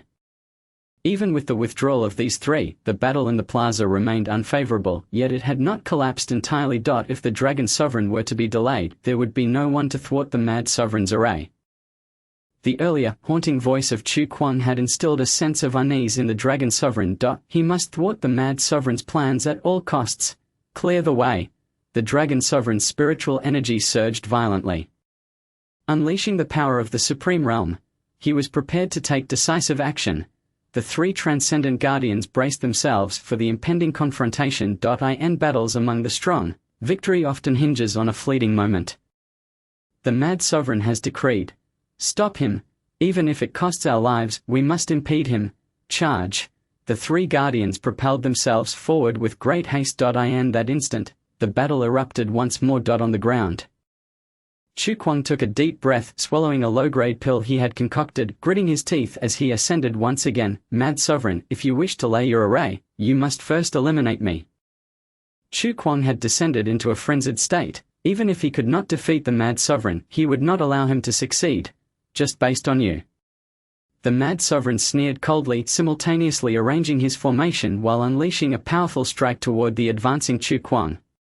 The overwhelming force of the transcendent realm caused Chu Kuang to stagger once more. Despite exerting all his strength, he could only muster a half-step into the transcendent realm. This power was indeed insignificant before the Mad Sovereign. Even the second-tier nether blade began to show signs of cracking after repeated assaults. This illustrated the vast disparity in strength between the Mad Sovereign and Chu Kuang, had it not been for his family being captured. Chu Kuang would never have come here. However, with no turning back now, he could only press forward with determination. The relentless assaults left Chu Kuang's internal energy increasingly chaotic. Yet it was futile. He could not obstruct the Mad Sovereign's array. Finally, a radiant light emerged within the Mad Sovereign's palm. It was over. Chu Kuang's body trembled, his eyes filled with despair. The appearance of this light signified the preliminary completion of the Blood Shadow Dragon slaying array. Once this light was placed at the center of the array, the entire Chiyu Lake would be enveloped. At that moment, no one would be able to escape. Not him, nor the Dragon Sovereign. Everything would come to an end. The Mad Sovereign laughed heartily. Even though he had suffered a setback with his avatar being slain and his cultivation diminished, he was still a supreme being. Moreover, he possessed this ultimate array, Sichu Yinglong. Prepare to meet your demise. The Mad Sovereign raised the luminous orb in his palm, grinning wickedly as he prepared to cast it down. Yet, in that very instant, a formidable blade storm descended from the heavens. Mad Sovereign, I am still here. The arrival of this blade storm was sudden and exceptionally powerful. It was nearly tenfold the strength of what Chu Kuang had unleashed. The blade storm crashed into the Mad Sovereign's palm. What? The Mad Sovereign coughed up a mouthful of blood, his figure plummeting from the sky. However, he did not fall far before regaining his composure. When he looked up, he found a figure clad in a black robe, wearing a terrifying mask, hovering in the air. His pupils constricted. The King of the Nether. This is impossible. Not only him, but everyone present, including Chu Kuang, momentarily froze. Wasn't the King of the Nether the Dragon Sovereign? How could this be? There was actually a second King of the Nether. Where did this King of the Nether come from? How powerful to have wounded the Mad Sovereign. Many felt their hearts tremble. Gazing upward, they beheld the masked King of the Nether standing in the air, his black cloak billowing in the wind. Chu Kuang squinted, disbelief etched on his face. No, this is the false King of the Nether. He took a deep breath. This one bore the aura of the eternal Nether Path technique. Chu Kuang understood. The Dragon Sovereign had merely been masquerading as the King of the Nether. The true King of the Nether was the one suspended in midair. Such a turn of events. The Mad Sovereign gritted his teeth. That last strike had shattered the luminous orb in his grasp, nullifying all his previous preparations. If he wished to arrange the formation again, he would have to start from scratch. This realization ignited a furious rage within the Mad Sovereign. Mad Sovereign, it is time to settle the score between us. The figure of Chu Ming descended coldly, the nether blade in his hand glimmering with a chilling light. That is, a fourth-tier nether blade. Chu Kuang's eyes sharpened, instantly recognizing the weapon in Chu Ming's possession. How is this possible? How did he forge such a blade? Forging a fourth-tier nether blade requires an immense cost. What conditions could possibly exist on this earth to forge a fourth-tier nether blade? Chu Kuang's breathing quickened. He could not fathom how this was achievable. Meanwhile, the battle had reached a temporary pause. All present retreated to the sides, observing the confrontation between Chu Ming and the Mad Sovereign in midair. You are the true King of the Nether. The Mad Sovereign narrowed his eyes. That Sichu Yinglong is merely a counterfeit. So what if he is? Chu Ming replied nonchalantly, "Mad Sovereign, the account between us has yet to be settled." "Settled? That is precisely my intention." The Mad Sovereign's eyes were filled with murderous intent. "Having disrupted my plans, today I shall bury you along with Chiyu Lake." The Mad Sovereign unleashed a sudden surge of power. An overwhelming pressure, surpassing that of an ordinary transcendent realm, descended. Even though his cultivation had waned, his pressure remained unchanged. "If I do not slay you today, I shall have no face to continue as a supreme being." The Mad Sovereign roared, his figure swiftly transforming into a bolt of lightning as he charged toward Chu Ming's position. Chapter 432. The Battle of Chiyu Lake. V. The skies over Chiyu Lake erupted with sonic booms. The Mad Sovereign's avatar had been destroyed, compelling him to mobilize to Linju. This pent-up frustration now manifested as a fierce onslaught directed at Chu Ming. Chu Ming felt the weight of the impending confrontation. This was his first clash with a supreme being since his arrival in this world. He was determined not to lose. He would claim victory. Chu Ming channeled all his spiritual energy into the fourth-tier nether blade. Simultaneously, the fourth-tier nether blade radiated brilliantly, a localized spiritual storm coalescing in his palm. The two forces collided swiftly in midair. A tremendous wave of spiritual energy surged forth, causing the winds and clouds above Chiyu Lake to shift dramatically. A distinct spiritual shockwave radiating outward. What? That king of the nether possesses transcendent realm cultivation as well? How is this possible? I recall his previous display of power was merely half a step into the transcendent realm. When did he break through? Such a development is unfathomable. He is on par with the Mad Sovereign. Many powerful figures, upon witnessing this, exhibited a flicker of disbelief. They were bewildered, struggling to comprehend the situation. On the ground, Tang Hao, witnessing this scene, widened his eyes. "Dragon Sovereign, this is..." He could hardly believe it. Chu Ming, so young, was able to reach the transcendent realm in such a dire moment. But what happened to the tribulation for the transcendent realm? Where did it go? Yet if he is not in the transcendent realm, how could he possibly contend with the Mad Sovereign? He is not in the transcendent realm. The Dragon Sovereign squinted, yet his weapon is formidable, allowing him to forcibly elevate his combat prowess to the level of the transcendent realm. A glimmer of greed appeared in the Dragon Sovereign's eyes. He had discerned that the fourth-tier nether blade wielded by Chu Ming was undoubtedly a treasure surpassing that of the transcendent realm. Otherwise, given Chu Ming's current strength, he could never engage in battle with a supreme being. At that moment, as the crowd marveled, the spiritual waves clashing in midair erupted in an explosion. Both Chu Ming and the Mad Sovereign were blasted back. The Mad Sovereign's breath came in quick gasps, disbelief flooding his eyes. "Impossible, how could you possess such power? Mad Sovereign, your avatar has been slain, a portion of your soul lost, your strength significantly diminished." Chu Ming spoke coldly. "Even if you consumed pills to suppress your internal injuries and forcibly enhanced your power, you have merely restored yourself to the early stages of the Supreme Realm. The so-called Supreme Realm is merely a term for the mid-transcendent realm, whereas your current strength has already regressed to the early stages of the transcendent realm. I presume the efficacy of the pills within you has expired." "Has it not?" Chu Ming stated calmly. This remark caused the Mad Sovereign's expression to shift dramatically. Indeed, Chu Ming was correct. The Mad Sovereign's current strength was forcibly elevated by the pills. He had resigned himself to a life-or-death battle. Today, if he did not slay the King of the Nether and the Dragon Sovereign, he had no intention of returning alive. The world deemed him a madman, yet he truly was one. If he could not be ruthless to himself, how could he be ruthless to others? So what if that is the case? The Mad Sovereign spoke coldly. "Even if I die here today, I will kill you. To the Eastern Sea." The Mad Sovereign commanded. All the strong men from the Eastern Sea roared in unison. "We are here. Charge with me. Today, we shall annihilate these foes and flatten Chiyu Lake. Yes, we shall obey the Mad Sovereign's orders." The great battle was on the verge of eruption. All the powerful figures had their eyes turned crimson. The enmity between the Eastern Sea and the Northern Domain had persisted for decades. Leaving no room for reconciliation, the forces of the Northern Domain charged forward. "Today, follow me, Sichu Yinglong, and slay the Supreme Being." The Dragon Sovereign let out a thunderous roar. The battle spirit of the Northern Domain's forces was instantly ignited. "Kill! Annihilate these Eastern Sea scum! Everyone surged onto the battlefield, engaging in a brutal slaughter.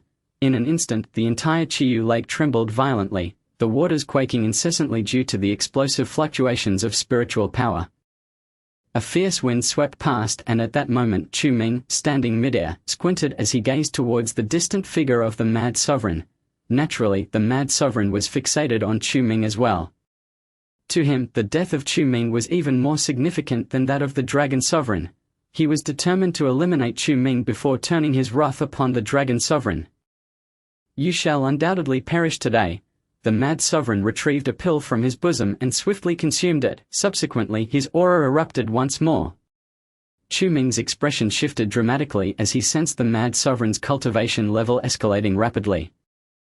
Soon, it had returned to the Supreme Realm. Damn it! Chu Ming gritted his teeth. During his previous confrontation with the Mad Sovereign, he had not gained any advantage. In fact, he had sustained considerable injuries from the residual force of the Mad Sovereign's power. If they were to clash again, Chu Ming feared he would emerge gravely wounded. "King of the Underworld, I will have your life." Before Chu Ming could react, the Mad Sovereign roared as he charged towards him with alarming speed. This time, he unsheathed the curved blade at his waist, grinning malevolently as he struck fiercely at Chu Ming's chest. Clang! The clash between the fourth-tier Underworld blade and the Mad Sovereign's curved knife unleashed a wave of energy. Chu Ming spat out a mouthful of blood, his body being sent flying back over 30 meters. The Supreme Realm, truly formidable. Chu Ming swallowed another pill, forcing himself to stabilize his chi and blood. He understood that if he could not withstand this onslaught, he would likely perish here. However, the Mad Sovereign showed no signs of relenting. The attacks from the curved blade rained down relentlessly. Chu Ming could only desperately defend with the fourth-tier Underworld blade. But each time he parried, he was forced back several meters. "Ha ha ha! You truly are not of the Celestial Realm." The Mad Sovereign seemed to have uncovered some secret, grinning as he unleashed his full assault on Chu Ming. The winds of their conflict clashed in midair, generating a violent storm of spiritual energy. Die! Just as Chu Ming's figure began to falter, a fierce glint appeared in the Mad Sovereign's eyes as he exerted all his strength to deliver a devastating strike. This blow was powerful enough to pierce through the fourth-tier Underworld blade, severely wounding Chu Ming. He spat out another mouthful of blood, plummeting to the edge of the battlefield. Boom! His mask fell away, revealing his true visage to the crowd. "What? I recognize that as the master of Chiyu Lake, Chu Ming, right? The eldest son of the Chu family. He is the true king of the Underworld. This is impossible?" Everyone was left in disbelief. Meanwhile, Chu Kuang, who was embroiled in battle, also exhibited a look of incredulity upon witnessing this. The false king of the Underworld is actually Chu Ming. Impossible! This is absolutely impossible. How could Chu Ming know I am reincarnated? How could he possibly be privy to so many secrets about the king of the Underworld? At this moment, Chu Kuang's mind was in chaos, and he was struck by a powerful attack from a formidable opponent. Causing blood to spray from his shoulder. He hastily distanced himself, heading towards Chu Ming's direction. He needed to clarify the truth. But the Mad Sovereign's form had already arrived ahead of him. "I never imagined that you would be the king of the Underworld." The Mad Sovereign descended from the heavens, a mocking glint in his eyes, using the identity of the king of the Underworld as a guise to conceal your extraordinary brilliance, young master of the Chu family. You have indeed deceived us all. However, your journey ends here. Without hesitation, the Mad Sovereign drew his curved blade and struck down at Chu Ming's head. Chu Ming took a deep breath, preparing to employ his ultimate technique, the Shadow Shift. This was his last resort. But once executed, the spiritual energy within him would be instantly drained. If he returned to the battlefield afterward, he would possess no fighting capacity. Just as Chu Ming hesitated, Tang Hao swiftly emerged, seizing Chu Ming's garment at the critical moment, pulling him away from the battlefield. Boom! The Mad Sovereign's strike landed empty, the ground cracked and numerous stones splintered under the impact. What? The Mad Sovereign was incensed. He had thought this strike would be the end of Chu Ming, but unexpectedly it was thwarted by Tang Hao. "You little brat." Tang Hao gritted his teeth. "I told you not to come out." "Didn't I? Why did you run out? If I hadn't come out, you all would be doomed." Amidst the howling winds, Chu Ming shouted, "The Mad Sovereign has mastered a formation known as the Blood Shadow Descending Dragon Array. If he sets this formation, even the Dragon Sovereign would be slain by him." "What did you say?" Tang Hao's face paled instantly. He recalled the scene of the Mad Sovereign setting up the array earlier. He had initially thought the Mad Sovereign was merely employing some technique, never realizing the dire consequences it would bring. If it weren't for me just now, you all would have perished. Chu Ming gritted his teeth. Urgently instructing, quickly inform the Dragon Sovereign and muster all efforts to vanquish the Mad Sovereign. He cannot hold out for long. If we miss this opportunity, not only Chiyu Lake, but the entire northern region will face a cataclysm. Chu Ming's breaths quickened. The moment of life and death for the northern region and the eastern sea had arrived, and he could no longer afford to worry about his identity being exposed. Only able to shout urgently, "All right, I'll swiftly inform the Dragon Sovereign. You quickly find a place to hide and do not let the Mad Sovereign capture you." Boom. At that moment, a sound of an explosion erupted behind Tang Hao. The Mad Sovereign was in pursuit. Nowhere to run. The Mad Sovereign laughed maniacally, hot on Tang Hao's heels. Both Tang Hao and Chu Ming felt their scalps tingle. At this moment, even as Tang Hao held onto Chu Ming. They could not fly swiftly despite manipulating the wind. The Mad Sovereign was drawing ever closer. "Today I declare your death and you shall fulfill that prophecy." The Mad Sovereign cackled, swinging his blade fiercely towards Tang Hao. There was no escaping. Chu Ming gasped, watching helplessly as the curved blade descended towards them. Clang! A crisp metallic clash resonated. In a moment of peril, Tang Hao drew his long sword, colliding it with the Mad Sovereign's curved blade. Yet, the force still caused the ground to collapse, and even Tang Hao spat out a mouthful of blood. Chu Ming was violently thrown away, landing some distance away. The injuries they both sustained were grievous. Under the relentless pursuit of the Mad Sovereign, even with their celestial realm combat prowess, they were utterly helpless. Just then, a resounding dragon roar descended from the heavens. The Mad Sovereign's expression shifted, and he swiftly retreated. Clad in white, the Dragon Sovereign descended coldly, placing himself before them all. "Arrogant one, your opponent is me." Chapter 433. The Battle of Chiyu Lake, Part 6. The two Supremes clashed in midair.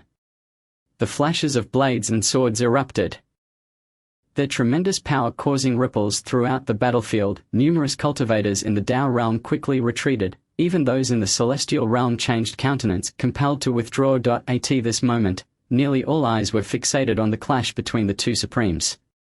Not far away, Chu Ming coughed up blood. During the recent battle, he had endured numerous attacks from the Mad Sovereign, compounded by his own unresolved injuries, and was now severely wounded. Lying nearby, Tang Hao was even more gravely injured. Though he was of the celestial realm, there remained a significant gap between his strength and that of the Supremes. Furthermore, having previously engaged in combat, a single strike from the Mad Sovereign had already sent his chi and blood into turmoil, causing his power to dissipate. "Dragon Sovereign, be careful." A trickle of blood flowed from the corner of Tang Hao's mouth, his gaze growing unfocused. His combat capability had reached its limit. Not only Chu Ming and Tang Hao, but many strong warriors had been injured after such a prolonged battle. Some had even collapsed on the battlefield. However, this did not deter the fight between the two Supremes. The fluctuations of their battle continued to expand. This was the clash of two Supremes, so powerful, far beyond our celestial realm. Even the once invincible king of the underworld has been wounded. If such an attack fell upon me, I would surely perish. Many strong warriors lifted their heads towards the sky, and under the overwhelming battle waves, the clouds trembled. The reason Supremes were called Supremes was due to their strength surpassing that of ordinary celestial realm cultivators. Yet everyone had overlooked one crucial fact: the Mad Sovereign's power was forcibly augmented through the use of pills. These pills temporarily suppressed the deficiencies of his soul, allowing him to regain his original cultivation strength. However, such pills were exceedingly rare and their effects brief. The Mad Sovereign had intended to eliminate the Dragon Sovereign in one fell swoop, but had not anticipated that Chu Ming would unveil his secret. Inciting his wrath, now as he battled the Dragon Sovereign, he realized his power was gradually waning. In contrast, the Dragon Sovereign displayed no signs of diminishment, even appearing to grow ever stronger. "Arrogant one, today marks your demise." A cold smile graced the Dragon Sovereign's lips as he channeled all his power into the long sword in his grasp. The surrounding tempest was drawn towards the Dragon Sovereign's movement. Dark clouds gathering ominously over Chiyu Lake. "Sichu Yinglong, if you wish to see me perish so easily, that shall never come to pass." The Mad Sovereign howled to the heavens, plunging a blade directly into his chest. Blood erupted. This action left everyone utterly astonished. Lord Mad Sovereign, has he lost his mind? He actually plunged the knife into his own chest. What on earth is he attempting? The crowd was incredulous, but the next second, it seemed as though a more potent force erupted from within the Mad Sovereign, his entire being radiated with layers of blood energy, instilling terror in all who beheld him. Today I will ensure your death. The Mad Sovereign laughed maniacally, utterly disregarding the wounds upon his body. Even the Dragon Sovereign squinted his eyes, his complexion paling slightly. This is a forbidden technique. Zhang Quan, you truly are a madman. The Dragon Sovereign took a deep breath. Choosing to abandon the fight against the Mad Sovereign and preparing to flee, he understood well that the effects of forbidden techniques surpassed even those of medicinal pills, once the Mad Sovereign unleashed it. The aftermath would be exceedingly dire. This side effect could potentially claim the Mad Sovereign's life. How could I allow you to escape? The Mad Sovereign let out a long howl, his figure darting forward with incredible speed. Simultaneously, a colossal magic array spread out from his center, swiftly enveloping the fleeing Dragon Sovereign, the locking immortal array. The Dragon Sovereign could hardly believe his eyes. Zhang Quan, you have lost your mind. As long as I kill you, what does it matter if I'm insane? The Mad Sovereign disregarded everything and forcefully withdrew the curved blade embedded in his chest. The gathered onlookers could see that the color of this blade had turned a sinister black, as if coated in a layer of dark energy. This is bad. Tang Hao braced himself and stood up, realizing that with the locking immortal array coupled with the forbidden technique, the Mad Sovereign intended to bury everyone here. Madman, lunatic. Tang Hao had barely spoken when a violent cough erupted from him, and he tasted blood in his throat, spitting out a mouthful of dark crimson. Old Master Tang. Chu Ming hurried over to support Tang Hao, retrieving a pill bottle from his robes, urging him to consume the medicinal elixir. Tang Hao, trembling, swallowed the pill, feeling slightly better. Chu Brat quickly used the shadow swap technique to escape. Today, none of us can evade this calamity. Tang Hao gasped, his breath labored. Chu Ming's face was equally grim. He knew what the locking immortal array was. It was a formation capable of ensnaring all individuals within its vicinity, one of the taboo formations recorded in ancient Chinese texts. This array drained the life force of everyone within, leaving only one person to emerge in the end. The locking immortal array first appeared in the original text when Chu Kuang confronted the Jiyu king of the southern wilderness. At that time, Chu Kuang had already attained the supreme realm and naturally had a means to break it. However, now, Chu Kuang was not only merely half a step into the dusty realm but was also gravely injured, utterly incapable of dismantling the formation. Moreover, with the forbidden technique in play, among all present, the strongest was undoubtedly the Mad Sovereign. He could easily harness the life force absorbed by the locking immortal array to replenish the power he had lost by employing the forbidden technique. This was something the Mad Sovereign had calculated even before his arrival. Chu Ming never anticipated that, aside from the Blood Shadow Dragon slaying array, the Mad Sovereign possessed such a lethal trump card. Such a card had not even appeared in the original work. For once unleashed, not only the enemies but even allies would be consumed, ultimately transforming into nutrients for the locking immortal array. The Mad Sovereign had reached a dead end, prepared to fight desperately against everyone. The term madman was insufficient to describe his insanity. Kill him. In a moment of desperation, Chu Ming realized that if they could kill the Mad Sovereign and destroy the formation's core, they could unravel the locking immortal array. Yes, this was the only way. To save everyone, kill the Mad Sovereign. Chu Ming trembled, gritting his teeth as he rose to his feet. At that moment, the sky above Chiyu Lake was shrouded in dark clouds. A part of the locking immortal array, the Dragon Sovereign was forced into combat with the Mad Sovereign, who had unleashed the forbidden technique. All the powerful figures below halted, some recognizing the formation the Mad Sovereign had conjured. It is the locking immortal array. The Mad Sovereign has truly lost his mind. He actually set up such an array. As long as people remain alive, this formation will not close. He intends for us all to perish together. The Dragon Sovereign's subordinates, those of the Dusty Realm, were thrown into a state of panic. In contrast, the strong followers of the Mad Sovereign looked up at the sky, some displaying resolute smiles. Lord Mad Sovereign, I Ziling Feng vow to follow you unto death. I, Zhong Yuanming, pledge to follow you unto death. All of us, alongside Lord Mad Sovereign, shall eradicate these northern domain scum. Kill. Chapter 334, The Battle of Chiyu Lake. 7. The scent of blood permeated the battlefield.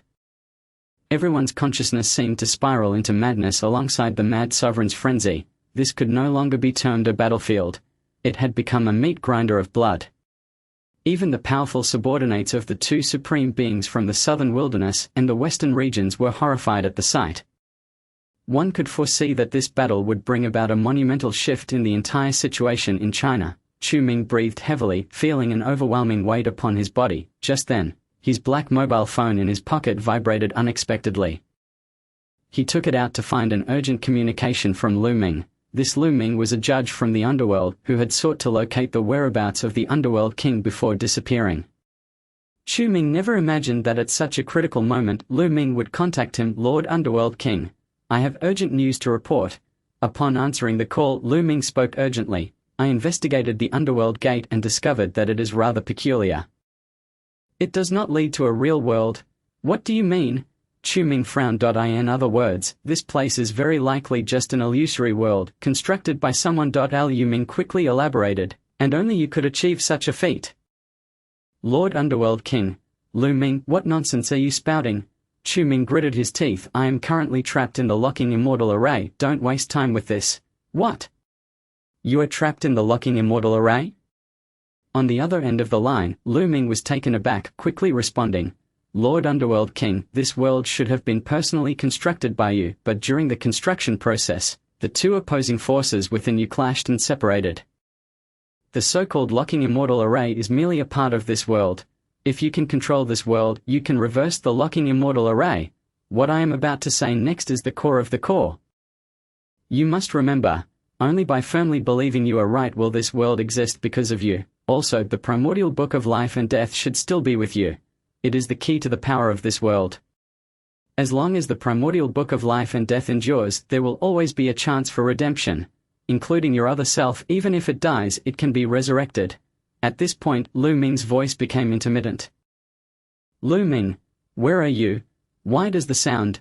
Lord Underworld King, my time is up. Remember what I said, as long as you can unlock the final secret of the primordial book of life and death, you will return to the underworld.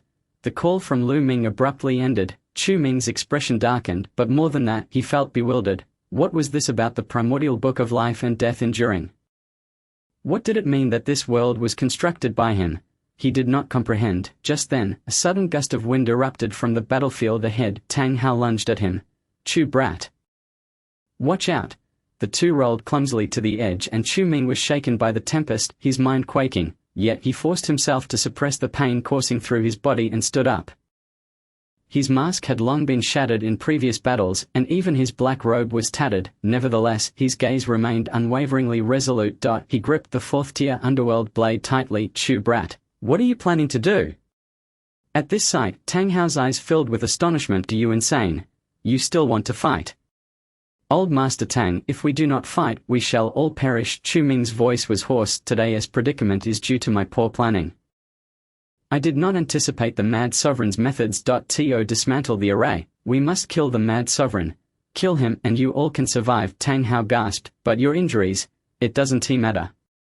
Chu Ming retrieved 2 bottles of pills from his storage bag. The last 2 9 Revolutions heart restoration pills he had exchanged from the urban cultivation app. He crushed the pill bottles and swallowed the final 2 pills. In an instant, the medicinal power surged through him, steadily healing his wounds. Old Master Tang, if I do not return today and you manage to escape, please take care of Chen Xian. She is the only one I cannot bear to part with. Chu Ming spoke softly. Though he and Chen Xian often bickered and sometimes argued, he had unknowingly realized that she had become the person he most wished to hold on to. Unfortunately, in this battle, he could not even ascertain if he would return alive. Chu Ming, Tang Hao shouted. I implore you, Old Master Tang. Chu Ming took a deep breath and rapidly soared into the wind.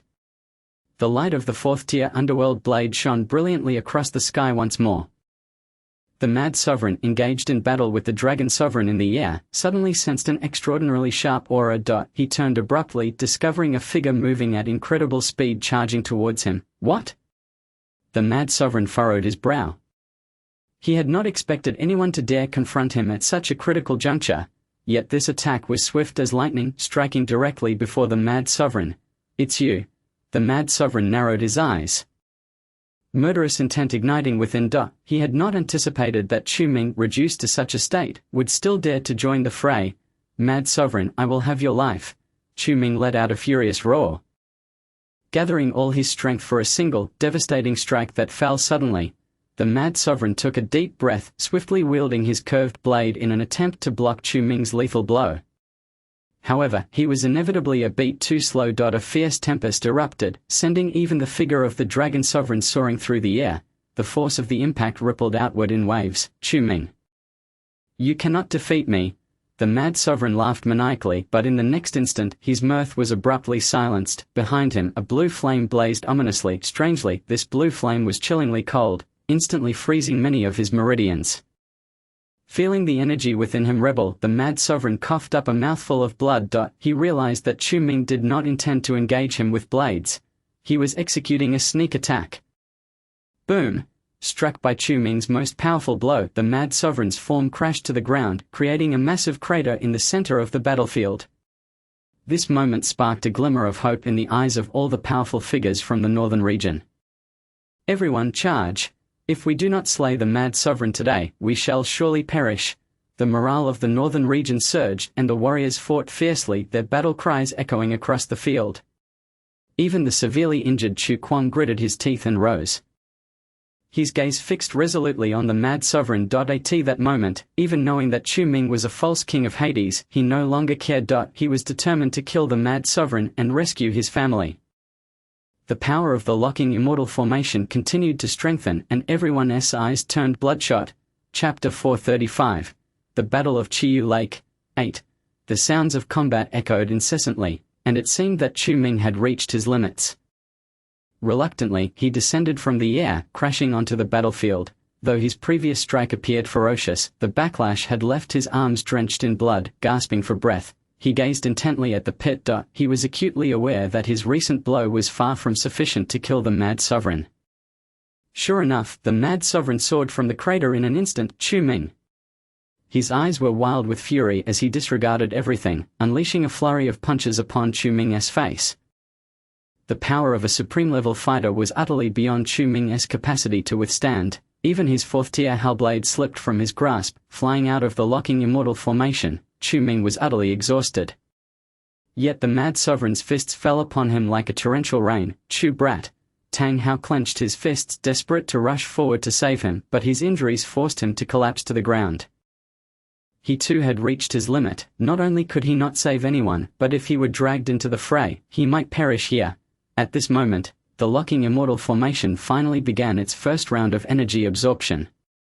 Dark, serpentine dragons materialized along the formation's perimeter, surging toward the crowd. Everyone suddenly felt their internal power quaking. The dark dragons siphoned white mist from their bodies. Once the mist was absorbed, some individuals collapsed, their skin becoming horrifically shriveled. At the center, the Dragon Sovereign gritted his teeth, attempting to withstand the assault of the locking immortal formation, yet even so, its power still descended upon them.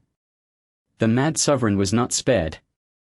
Nor was Chu Ming. The cries of the dark dragons reverberated, and Chu Ming felt something within him rapidly dissipating. Shocked, he realized he could no longer halt it. The vitality within him waned, and his breathing grew ever weaker. But at that moment, the 9-turn heart recovery pill he had previously ingested suddenly activated. The potent medicinal energy coursed through his veins, allowing him to endure this wave of onslaught. "You are still alive."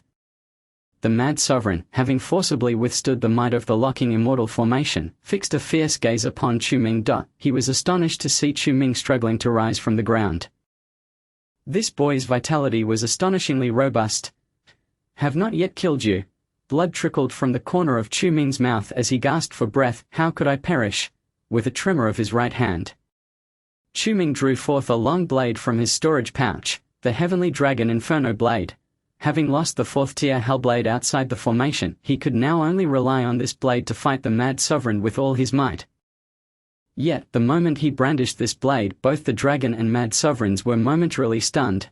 This was the accompanying blade of the Deputy Lord of the Heavenly Dragon Manor. How could it possibly appear here? The Dragon Sovereign's eyes widened in disbelief. He had stealthily killed the Deputy Lord of Purgatory, and that blade had been lost on the cliff, but he could never be mistaken. The blade in Chu Ming's hand was indeed the accompanying blade of Purgatory. There was no doubt. The Heavenly Dragon Inferno blade. The Mad Sovereign suddenly erupted into laughter. What a stroke of luck! I never imagined this blade would end up in your hands. No wonder you possess such formidable cultivation at such a young age. However, it now belongs to me. The Mad Sovereign tightened his grip on his curved blade, preparing to charge at Chu Ming, but the next moment a sharp force suddenly surged forth. It was Chu Kuang. Many had overlooked Chu Kuang as he had collapsed after attacking the Mad Sovereign, yet who could have known that during this time Chu Kuang had regained a considerable amount of his strength. In that moment of the Mad Sovereign's carelessness, he wielded a second-tier Hellblade and swiftly slashed at the Mad Sovereign's back. Blood gushed forth. The Mad Sovereign's back had already been grievously injured by Chu Ming's cold, ethereal flames, and now it was pierced through. He coughed up blood, his gaze turning vicious as he glared back at Chu Kuang. You again.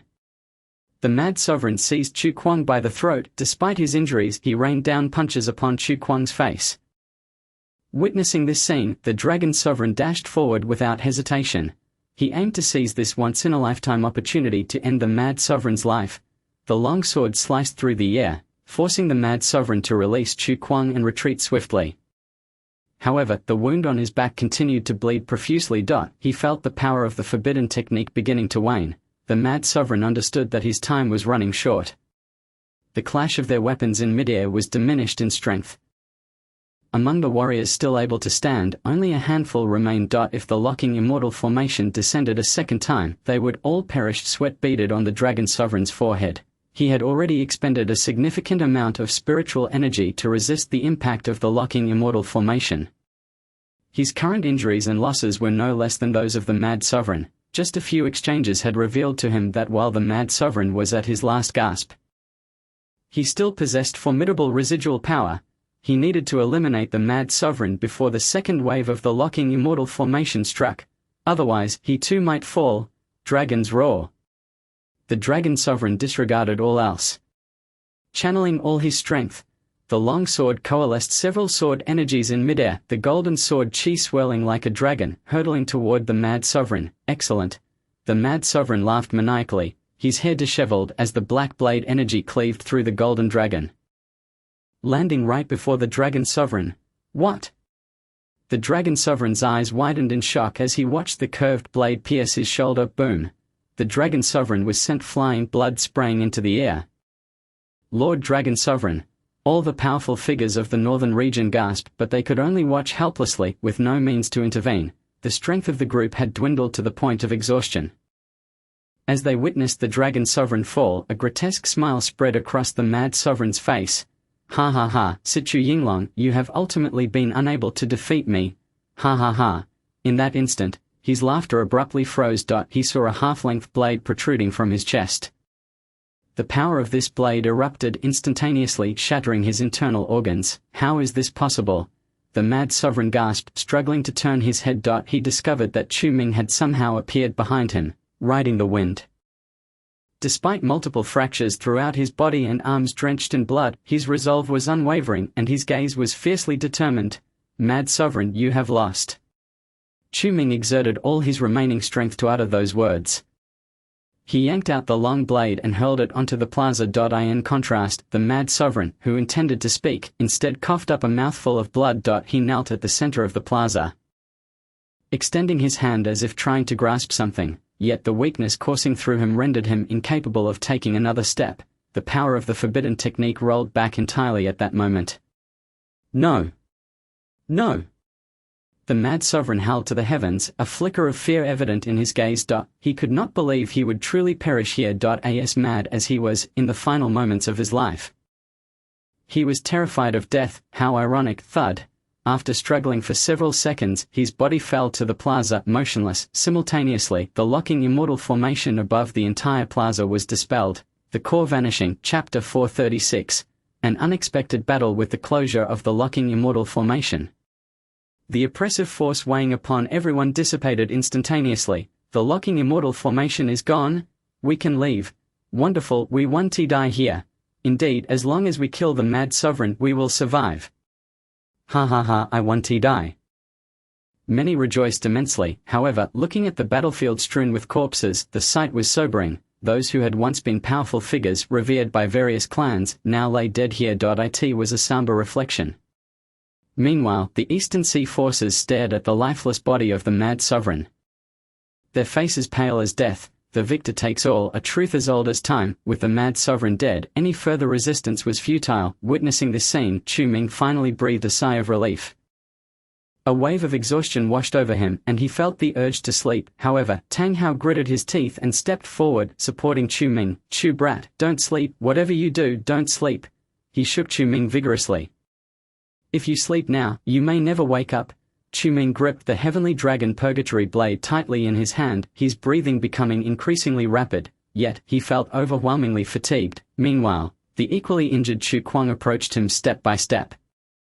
With narrowed eyes, Chu Ming forced a bitter smile and said, "Chu Kuang, my mission has been accomplished. If you wish to kill me, now is the opportune moment." At that moment, Chu Kuang remained silent, merely gazing at Chu Ming. Suddenly he spoke in a deep voice, "In your current state, killing you would bring me no satisfaction. Once you have recovered, I will personally see to your end." Upon hearing this, Chu Ming couldn't help but laugh. He understood that the conflict between him and Chu Kuang had finally been resolved, and his identity as the villain was now completely extinguished. Just then, Long Zun slowly approached. "Lord Long Zun," Tang Hao exclaimed. "Look at Chu Ming's condition." Long Zun's expression remained impassive as he regarded Chu Kuang. He ignored Tang Hao's words and coldly inquired, "Where did you acquire that blade?" This question momentarily stunned Tang Hao. Chu Ming and Chu Kuang, why was Long Zun asking this now? "I ask you." Long Zun's demeanor grew increasingly frosty. "How did you come by that knife? Tell me. You mean this heavenly dragon purgatory blade?" Chu Ming weakly replied, "It was given to me by someone." "Someone? Who?" Long Zun's tone became aggressive. Tang Hao took a deep breath and hurriedly interjected, "Lord Long Zun, Chu Ming has just undergone a life-and-death battle. Perhaps we should discuss this elsewhere. Speaking here." But the next moment, to Tang Hao's utter astonishment, Long Zun suddenly struck out fiercely. Caught off guard, Tang Hao spat out a mouthful of blood and was sent flying. This scene instantly incited fury in both Chu Ming and Chu Kuang, while the onlookers stood in shock. What was Long Zun doing? Chu Kuang quickly sprang into action, attempting to intercept Long Zun before he could reach Chu Ming. However, Long Zun's strength far surpassed Chu Kuang's. Their palms clashed and Chu Kuang was violently repelled, landing some distance away. Chu Ming's mind went blank. Was Long Zun really going to attack him? Why? According to the original storyline, Long Zun was depicted as an upright figure with a broad perspective, one who would not stoop to assaulting his juniors. At this moment, even Long Zun's subordinates were taken aback. "Tell me, who gave you that blade?" Long Zun's expression was almost deranged as he seized Chu Ming by the collar, demanding angrily, "If it is discovered that I ambushed the deputy lord of the Heavenly Dragon Mansion, all my years of effort will be in vain." The other two supreme lords of the Heavenly Dragon Mansion would have every reason to hunt me down, and the powerful beings of the northern region would not stand idly by. How can I remain calm? Chu Ming's eyes glazed over. He had reached his limit. He never expected that after dealing with one supreme being, he would have to contend with another. This greatly exceeded his expectations. Not just Chu Ming, but everyone present was taken aback by the unfolding events. They could not comprehend why Long Zun had transformed in this way. "Sichu Yinglong, I understand now," Chu Ming said with a grim smile. "The death of purgatory is connected to you, isn't it?" Although the original text did not specify who had killed purgatory, various signs indicated that Long Zun was implicated. However, Chu Kuang realized that by this point, Long Zun was already dead, leaving no witnesses. Thus, the investigation into purgatory's death had been halted. Yet now, with Chu Ming's appearance, the situation had undergone a dramatic reversal. The one who had been killed was none other than the Eastern Sea Mad Lord. With Long Zun's survival, the cause of purgatory's death became clearer. In that moment, Chu Ming grasped everything. Hearing the name from Chu Ming's lips, Long Zun's breath hitched. "You truly know something," he said, his eyes brimming with murderous intent. He resolved to eliminate Chu Ming to prevent any lingering complications. But just then, a sudden flash of light shot in from a distance. Chu Kuang had somehow circled around to Long Zun's back, and the sharp blade of his dark knife struck Long Zun's shoulder. Chu Kuang had intended to deliver a fatal blow, yet Long Zun instinctively dodged the critical area. Nonetheless, blood sprayed from Long Zun's shoulder, splattering onto Chu Ming. Itsu. Long Zun exclaimed, clutching his wounded shoulder, and then delivered a savage palm strike to Chu Kuang's chest. Chu Kuang was sent flying, struggling to rise but finding himself utterly incapable. Like Chu Ming, he had reached the brink of exhaustion. If he were to be attacked again, his fate would be uncertain. Yet Long Zun turned coldly, fixing his gaze on Chu Kuang. Since you seek death, I shall grant it. His figure swiftly closed in, directly seizing Chu Kuang by the throat. Blooded and powerless, Chu Kuang could offer no resistance. I will kill you, then deal with the people of Chiyu Lake. Long Zun coldly stated, you wished to save your family, did you not? Because of you, they will all perish. Long Zun, you. Chu Kuang's eyes widened in shock. He gritted his teeth and struggled, but he could not break free from Long Zun's grasp. Do you think that with the intellect of the Mad Lord, finding your family would be so easy? Long Zun laughed ominously. Chu Kuang, you are still too naive. Upon hearing this, Chu Kuang's body trembled. It's you. You informed the Mad Lord of my family's whereabouts. Chu Kuang gasped for breath, unable to fathom that Long Zun would do such a thing. Ha ha, it seems you are not as foolish as I thought. Long Zun replied coldly, once I kill you, I will slaughter everyone with the surname Chu here. Your parents and your family in the capital, none will escape. Those who know my secrets must die. Long Zun's right hand tightened violently. Chu Kuang's face turned crimson as a strong sensation of suffocation enveloped his mind. Chapter 437. The Original Life and Death Ledger. Part 1. Chu Ming clenched his fists. Attempting to rise, however, he could not stand even a step, helplessly watching as Chu Kuang's complexion grew increasingly purple. In that moment, a thought of saving Chu Kuang flickered in Chu Ming's heart. Long Zun. At that moment, Chu Ming's right hand gripped the blade tightly. This heavenly dragon purgatory blade was the root of it all, leading to an unexpected twist in the storyline. The Mad Lord, who was meant to be the strongest boss, was now falling before everyone. Moreover, his death lacked all the convoluted turns. Chu Ming smiled wryly, realizing that his possession of this blade was no mere coincidence. The heavenly path had long since arranged this in mysterious ways. Go die. Long Zun's right hand clenched tightly. Due to asphyxiation, the sparkle in Chu Kuang's eyes gradually faded. Yet, in the final moments of his life, his gaze turned toward Chu Ming. It seemed he had something to say. But time had run out. Chu Ming's body trembled as he struggled to rise, but after only 2 steps, he collapsed to the ground. The onlookers were utterly horrified by the scene. Long Zun's actions had far exceeded their expectations. Thud, Chu Kuang's lifeless body was discarded by Long Zun. He turned, stepping towards Chu Ming. Now, no one can save you, Long Zun coolly declared. Chu Ming glared fiercely at Long Zun, wishing he could inflict 1,000 tortures upon him if only he were able to move. The Mad Lord could be considered a true villain, but Long Zun was clearly a hypocrite. Chu Ming feared not the attacks of true villains. What he dreaded most were those who stabbed him in the back. Long Zun, you despicable fiend! Chu Ming gritted his teeth and cursed, despicable. Long Zun lifted Chu Ming by the collar, saying, in the game of kings only the victor prevails. History is replete with such tales. Chu Ming tightened his fists. At that moment, he noticed his black phone in his pocket vibrating incessantly. Before he could process it, Long Zun's left hand had already constricted around his neck. You shall die here as well. Long Zun coldly declared, but in that instant a brilliant light erupted from Chu Ming's pocket. A powerful force surged forth, sending Long Zun staggering back. What? Long Zun retreated dozens of steps before barely managing to halt. When he looked again, his eyes were filled with disbelief. A golden light enveloped Chu Ming, lifting him into the air. The next moment, dark clouds gathered above Chiyu Lake and lightning danced within them. This is a tribulation, Tang Hao gasped. Having just survived a tribulation himself, he recognized the storm at once. How could there be a tribulation? Was Chu Ming about to break through to the Transcendence realm? Long Zun's breath quickened, disbelief etched on his face. No, I must kill him before he breaks through. Long Zun gritted his teeth and advanced. The tribulation clouds had already gathered, and any powerful beings within their range would be deemed tribulation targets. The strength of the clouds would double and there was a possibility of large-scale strikes. However, if he could kill the tribulation bearer before the first round of heavenly tribulation struck, then the clouds would naturally dissipate. This was Long Zun's intention at that moment. Eliminate Chu Ming.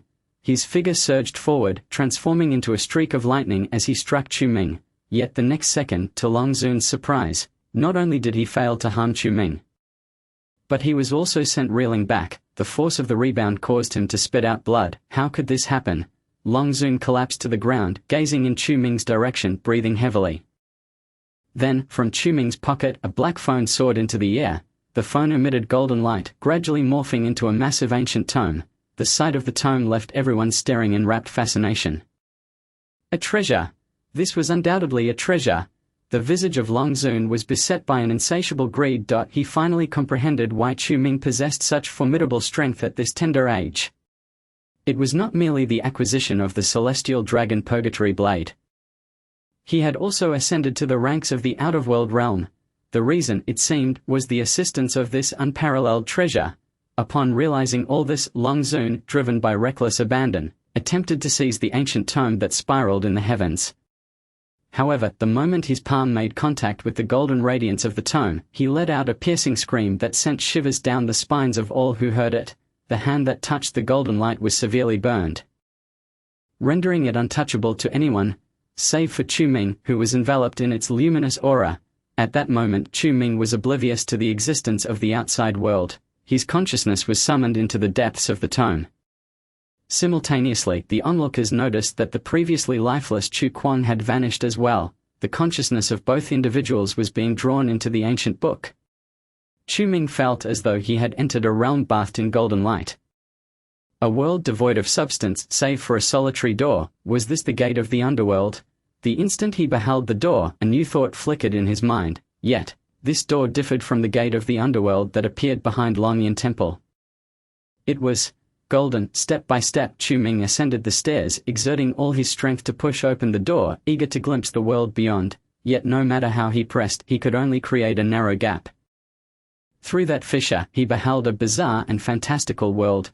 Multitudes of demons clashed upon a desolate expanse, their lifeless forms dissolving into nothingness, their very souls vanishing without a trace. Eventually, amidst the chaos, a powerful cultivator wielding the golden tome emerged. He ceased the fighting, established order, and excavated a grand river within the underworld. All the slain demons and their souls were swept away by the river's waters, which flowed endlessly into the distance. Was this the river of forgetfulness? Chu Ming's breath quickened. He had visited the banks of the river of forgetfulness and had felt its terror. As the demons gradually fell, this cultivator mysteriously vanished. Thus, new conflicts arose, with countless cultivators battling by the river's edge in a bid to claim the golden tome. The war raged on, and many perished by the river of forgetfulness, the spectral shadows of souls along its banks multiplying. Chu Ming, peering through the door's gap, bore witness to the passage of countless years within. At last, among the throng, a supreme being emerged, recognized by the golden tome. A new order was established, yet the strife did not cease. After the demise of this strongest individual, widespread warfare erupted once more. Souls began to devour one another, with the victors transforming into new forms of undead, vengeful spirits, or even demonic entities. Some retained the will of their former selves, becoming soul cultivators. Thus, a new strongest individual arose. Generations of souls engaged in battle, yet the river of forgetfulness remained unchanged. It cleaved the underworld into two distinct halves, clear and unambiguous. Liu Ming had once said that the underworld was an exceptionally unique realm within the demon domain. Chu Ming murmured to himself that this place governed the cycle of life and death. All souls that entered the river of forgetfulness could be reborn in the demon domain, only to die there and return to the underworld. Little did he know that such events had transpired in the underworld. Chu Ming, entranced, felt as though he was witnessing the entire history of the underworld through the door's crevice. Time slipped away, and after the death of the previous strongest being, the golden tome also vanished without a trace. The underworld plunged back into conflict. Mighty soul cultivators erected ghostly cities to shelter the weak and benevolent souls, while the demonic entities continued their battles, turning the other side into a veritable hell. At that moment, the golden glowing tome appeared above the river of forgetfulness. It contained the essence of the underworld. Whoever gained its recognition would become the true king of the underworld. Countless wars of plunder erupted around this tome, and once again the flames of war spread, ravaging all ghostly cities. Then, a formidable soul cultivator emerged victorious amidst the chaos. As Chu Ming beheld this scene, astonishment filled his eyes, for that individual was none other than Chu Kuang. Chapter 438. The Primordial Book of Life and Death. Part 2. How could this be? Why was Chu Kuang present? Chu Ming was momentarily taken aback, then realization dawned upon him. The strongest beings who had obtained the Golden Tome were, in fact, the kings of the underworld, and Chu Kuang was the last of those kings. Upon acquiring the Golden Tome through the crevice, Chu Kuang's cultivation surged dramatically, bestowed with the blessings of the underworld. All of its denizens bowed before him. With an iron-fisted approach, he reshuffled the 10 halls of Yama, thus garnering the loyalty of various factions throughout the underworld. 9,000 years passed, and despite the ongoing strife, none dared to challenge the majesty of the underworld king. Yet, Chu Kuang foresaw his impending tribulation. Every underworld king mysteriously vanished upon the arrival of the 9,000-year mark. Consequently, the Golden Tome known as the Primordial Book of Life and Death would reset. A new cycle of bloodshed was on the horizon, as decreed by the dominion of the demon domain at the time of the underworld's creation. In the primordial chaos, the world was divided into 3 realms: the celestial realm, the demon domain, and the underworld. These 3 realms existed independently yet were intricately connected. As the underworld king, he too had a time limit. Upon its expiration, he would face tribulation. Throughout history, no underworld king had ever survived this ordeal. Yet, Chu Kuang discovered a way to circumvent this fate. Through secret arts, he split his soul into 2 halves. Thus, when the time came, as long as one half consumed the other, he would regain the recognition of the Primordial Book of Life and Death. Although the personalities might differ, Chu Kuang would always remain Chu Kuang. This was the sole method to survive the 9,000-year death tribulation. As Chu Ming gazed through the crevice of the door, a torrent of unfamiliar yet familiar memories surged into his mind. It turned out that the book he had perused was merely a fabrication of the underworld king's false memories. No wonder he could recall none of his past life's events or figures. He only knew he had traversed to this realm. The Chu Kuang beyond the door had divided his soul, much like the dominion of the demon domain had done when it first descended. Splitting the soul of the first underworld king, the river of forgetfulness flowed majestically onward, and the very ground of the underworld seemed bifurcated, yet these 2 halves were inseparable, as if they were one. Chu Ming understood. Chu Kuang was me, and I am Chu Ming. He sighed deeply towards the heavens. Or rather, Chu Kuang was merely a shadow within Chu Ming's heart. As the original faded, the soul underwent a metamorphosis. This was the path to understanding the principles of heaven and earth that the underworld king Chu Kuang had gleaned during his tribulation. A bitter smile crept upon Chu Ming's lips, as he felt as though his path had been preordained by another, even if that other was himself. Only by firmly believing in one's righteousness could this world exist because of you. The words of Judge Lu Ming echoed in Chu Ming's ears. Was this truly right? Chu Ming raised his head. The underworld king Chu Kuang was a peerless master on the verge of breaking through to the path of realization. The 6 realms of the underworld were Qi condensation, Tao entry out of world, Tao realm, spirit condensation, and Tao realization. The death tribulation that arrived every 9,000 years was the tribulation of Tao realization. If he succeeded, Chu Kuang would be reborn and ascend to greatness. If he failed, he would perish in the underworld, his essence extinguished. The present Chu Ming was but a projection of the underworld king Chu Kuang prior to employing his secret arts. Reflecting upon the unfamiliar memories in his mind, Chu Ming suddenly smiled. He clenched his fists and struck the gate of the underworld with all his might, yet the gate remained unresponsive. Undeterred, he continued to pound upon it. Blow after blow. At last, a crack appeared. The realm behind the door began to tremble and fracture in response. Be it the underworld king or Chu Kuang, from this point forth I shall tread my own path. Obsessed, Chu Ming battered the gate of the underworld, blood seeped from his hands, yet the resounding strikes echoed across the desolate expanse. Crack! At last the fissure began to widen. Shatter for me. Chu Ming slammed down with tremendous force, and the crack in the gate of the underworld suddenly expanded to its full extent. Boom! The entire door shattered beneath the weight of Chu Ming's fist. Beyond the gate, the figure of the underworld king Chu Kuang, standing atop the pinnacle of the underworld and gazing down upon all beings, revealed a smile to Chu Ming. Now, it is your turn. His figure promptly dissolved into the radiant light. Chu Ming's consciousness was abruptly yanked back to reality. At that moment, within the Prayer Moon Lake Square, the calamity clouds in the sky continued to coalesce. Chu Ming suddenly opened his eyes. The protective golden light dissipated instantly. The primordial book of life and death transformed into a beam of golden light, merging into the center of Chu Ming's brow.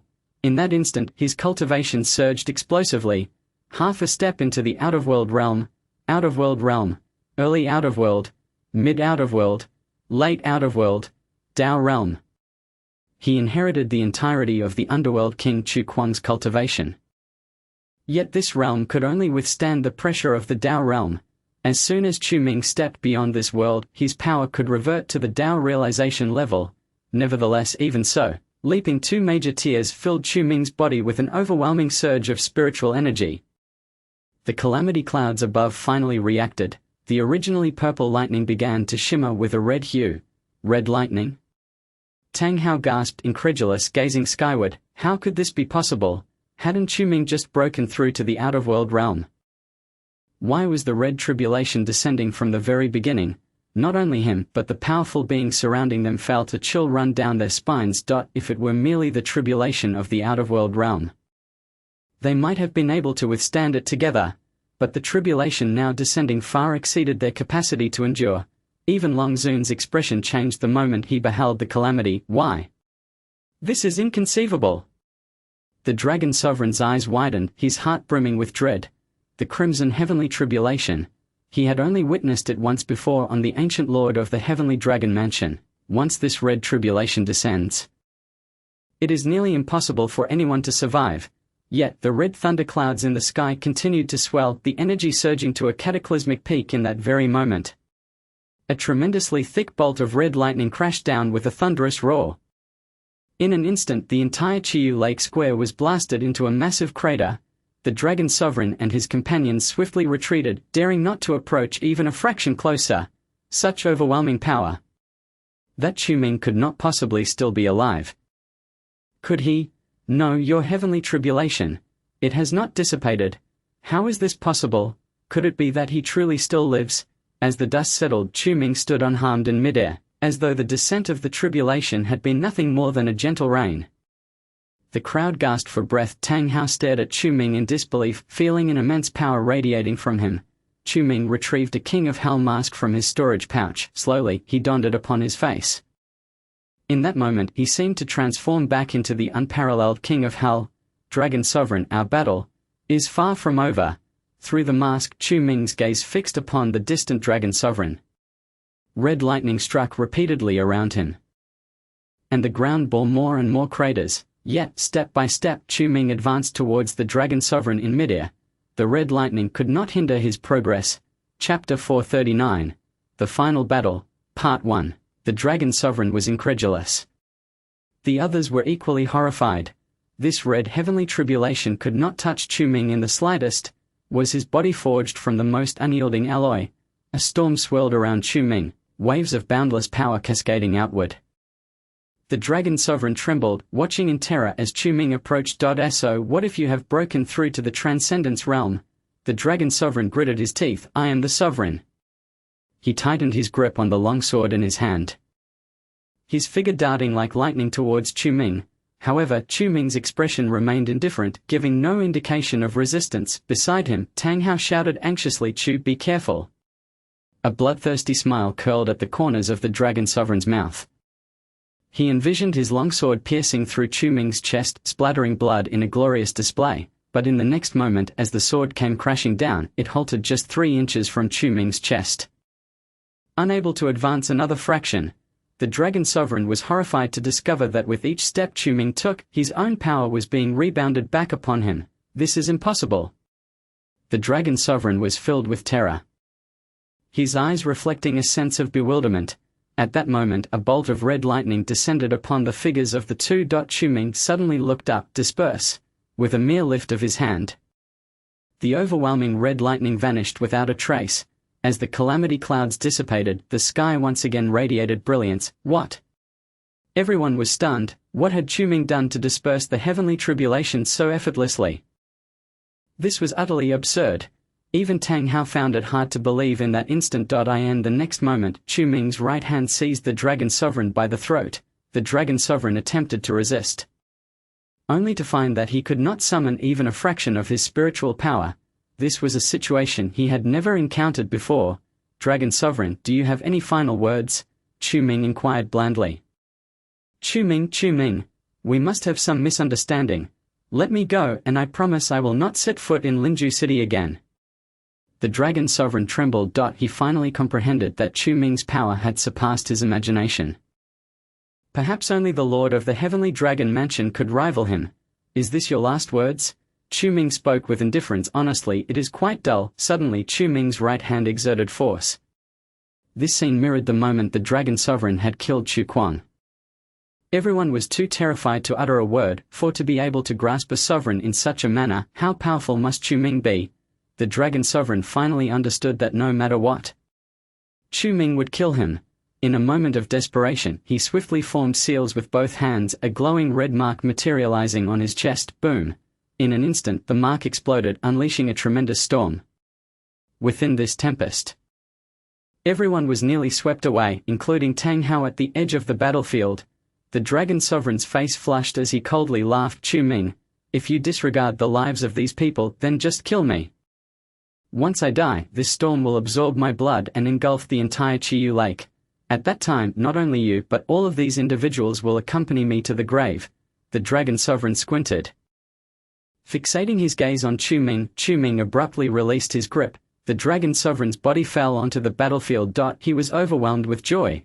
Chu Ming indeed cared for Tang Hao, he had wagered correctly. But in the next second, Chu Ming's voice echoed in his ears. "A flawed version of the Blood Heaven massacre array, how dare you present such a thing?" Chu Ming slammed his fist into the ground. The stones of the Chiyu Lake Square cracked and splintered. The Dragon Sovereign instinctively attempted to flee, yet the rising debris transformed into a massive stone hand, pinning him down. In this colossal storm of rock, the blood-red mist was swiftly obliterated. Tang Hao and the others thus escaped the entanglement of the Crimson Tempest. As the dust settled, they were horrified to discover that the Dragon Sovereign's situation had not changed in the slightest. He was firmly grasped by the stone-formed hand, unable to break free. Meanwhile, Chu Ming floated in mid-air, walking step by step toward him. This technique of levitation exceeded the mere manipulation of wind. At this moment, not only the Dragon Sovereign but also the remaining powerful followers of the Mad Sovereign, as well as other experts observing nearby Chiyu Lake, found it hard to believe. This Chu Ming not only dispersed the heavenly tribulation but could also forcibly capture a sovereign. How extraordinarily powerful must he be? "Sichu Yinglong, you are indeed adept at disguise. Even I was deceived by you." Chu Ming spoke calmly, "but regrettably you must ultimately die." "Chu Ming, do not do this. Let us speak properly." The Dragon Sovereign's face was etched with terror. It turned out that even a sovereign would plead for mercy at the brink of death. A smirk of disdain crept across Chu Ming's lips. "Chu Ming, all I have done is to slay Chu Kuang. It was merely that the heavenly dragon purgatory blade you wielded appeared somewhat familiar, that is all." The Dragon Sovereign hastily explained. "I was misled by the Mad Sovereign, so I acted against you. You must understand." Chu Ming narrowed his eyes. From the world of the primordial life and death ledger, he had already seen through everything. The Vice-Lord of the Heavenly Dragon Mansion, Purgatory, was indeed assassinated by the Dragon Sovereign. This Dragon Sovereign was nothing but a hypocrite, willing to employ any means to achieve his ends. He and the Mad Sovereign were polar opposites, and it was no wonder they had become mortal enemies. "Thus you must die." Chu Ming spoke coldly, his eyes devoid of any compassion or sympathy. Perhaps at the moment of Chu Kuang's death, the Dragon Sovereign's fate had already been sealed. Chu Ming raised his right hand above his head, palm facing the sky. A massive blue flame began to coalesce within his palm. That was the cold hellfire. The diameter of the flame continuously expanded. 0.5 meters, 10 meters, 20 meters. The expressions of the crowd shifted dramatically as they watched the enormous blue flame take shape in midair. In an instant, the temperature around them plummeted by over 20 degrees. The absolute cold caused frost to form upon the surface of the entire Chiyu Lake. Many powerful individuals trembled under the chilling aura emanating from the flame. "What in the world is this flame? Why is it so cold? How could such a thing exist? This is impossible." The crowd gasped in astonishment, yet Chu Ming's expression remained as tranquil as a still pond. Coldly regarding the Dragon Sovereign, sweat beaded on the Dragon Sovereign's forehead. He knew that if such a colossal flame were to strike down, not only would he perish but the entire Chiyu Lake would fall victim to its wrath. Just then, two figures suddenly appeared in the skies above Linju City. One was an elderly man clad in white robes. The other, a figure Chu Ming recognized, was the judge Lu Ming, who had called earlier. "My Lord King of Hell, cease your actions." As soon as Lu Ming spoke, Chu Ming's right hand swung down fiercely. The immense blue flame tore through the air, crashing down upon the Dragon Sovereign's figure. Chapter 440. The Final Battle, Part 2. Time seemed to freeze in that moment. The sound of the explosion reverberated, and everyone felt as though they could hear nothing at all before them. The colossal blue flame plummeted, scattering brilliant sparks everywhere. A frigid gale surged from the epicenter of the collision. The surface of Chiyu Lake, the forest, the villas, and all surrounding areas were all encased in thick layers of ice. The impact zone had been violently frozen, and even the clouds in the sky appeared to be affected, beginning to snow. Everyone instinctively summoned their inner power to resist the cold. However, they found that even the residual force of the flame nearly left them frozen solid. Elder Tang Hao was pulled away by several individuals of the Transcendence Realm as the crowd retreated to the outer edges of Chiyu Lake. At this moment, the chill was piercing, white mist swirling. The figures of the Dragon Sovereign and Chu Ming materialized before the onlookers. The Dragon Sovereign was now imprisoned in the deepest layer of ice, clearly devoid of life. No one could survive such a powerful blaze. Chu Ming turned his gaze, coolly addressing Lu Ming. "Your requests have come too late." The expressions of Lu Ming and the elderly man in white shifted to one of dismay. They had intended to inquire about certain matters from the Dragon Sovereign before he was killed.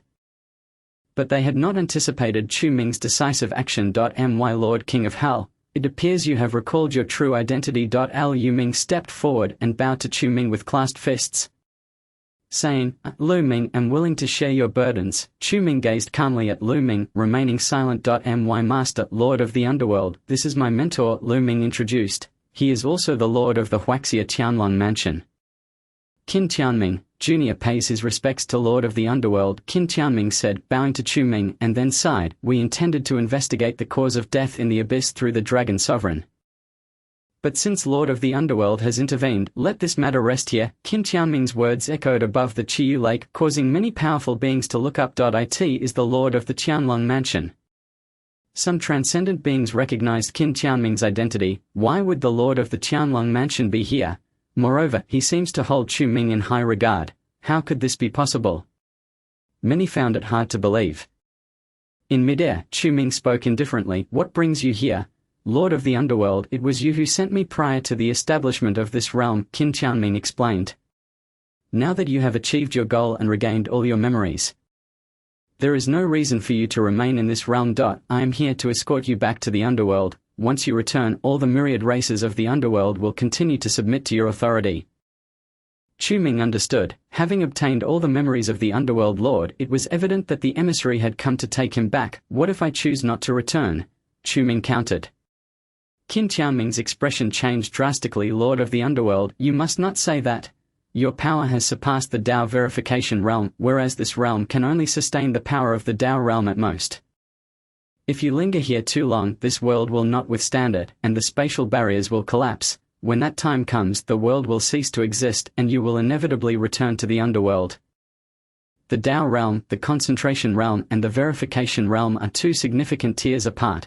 The verification realm is the pinnacle of the Underworld. Previously, the Underworld Lord, Chu Kuang, was at a half-step verification level. Now, with Chu Ming comprehending the tests of the primordial life and death register, he had unwittingly taken that step. Yet, the heavenly Dao of this world is limited and unable to bear his power. "You can only remain here for a maximum of 7 days, Qin Tianming stated. "After 7 days, you must return to the Underworld. Otherwise, this realm will collapse, and everyone will perish." Chu Ming fell silent. "Lord of the Underworld, you bear the responsibility of the Underworld. Please consider this carefully. I shall take my leave and not disturb you further." Qin Tianming clasped his fists in respect to Chu Ming and quickly departed with Lu Ming. 7 days. Chu Ming looked up at the thick clouds, a bitter smile crossing his face. He had never anticipated that inheriting the primordial life and death register would lead to such a fate. This world was born because of him, yet it could not perish because of him. Chu Ming had far too many ties here. With a sigh, Chu Ming's spiritual energy suddenly surged. The ice beneath his feet shattered instantly. Along with the body of the Dragon Sovereign transforming into ice shards, the Mad Sovereign was dead and the Dragon Sovereign was also dead. This was the Battle of Chiyu Lake and also Chu Ming's final confrontation. Chu Boy, Tang Hao struggled to rise, gazing up at the imposing figure of Chu Ming suspended in midair. He suddenly felt an overwhelming sense of unfamiliarity with Chu Ming at this moment. In the next second, Chu Ming's figure vanished. The temperature of Chiyu Lake returned to normal, yet everyone recalled with trepidation that Chu Ming's power had surpassed that of the Lord of the Qianlong Mansion. Reaching a terrifying level, the news of the fall of two supreme beings at Chiyu Lake spread instantly throughout Huoxia. In the western region of Huaxia, the western region king descended from the main hall. Looking at the envoy. Is what you say true? The Dragon Sovereign and Mad Sovereign have both been slain. Yes, what I say is true.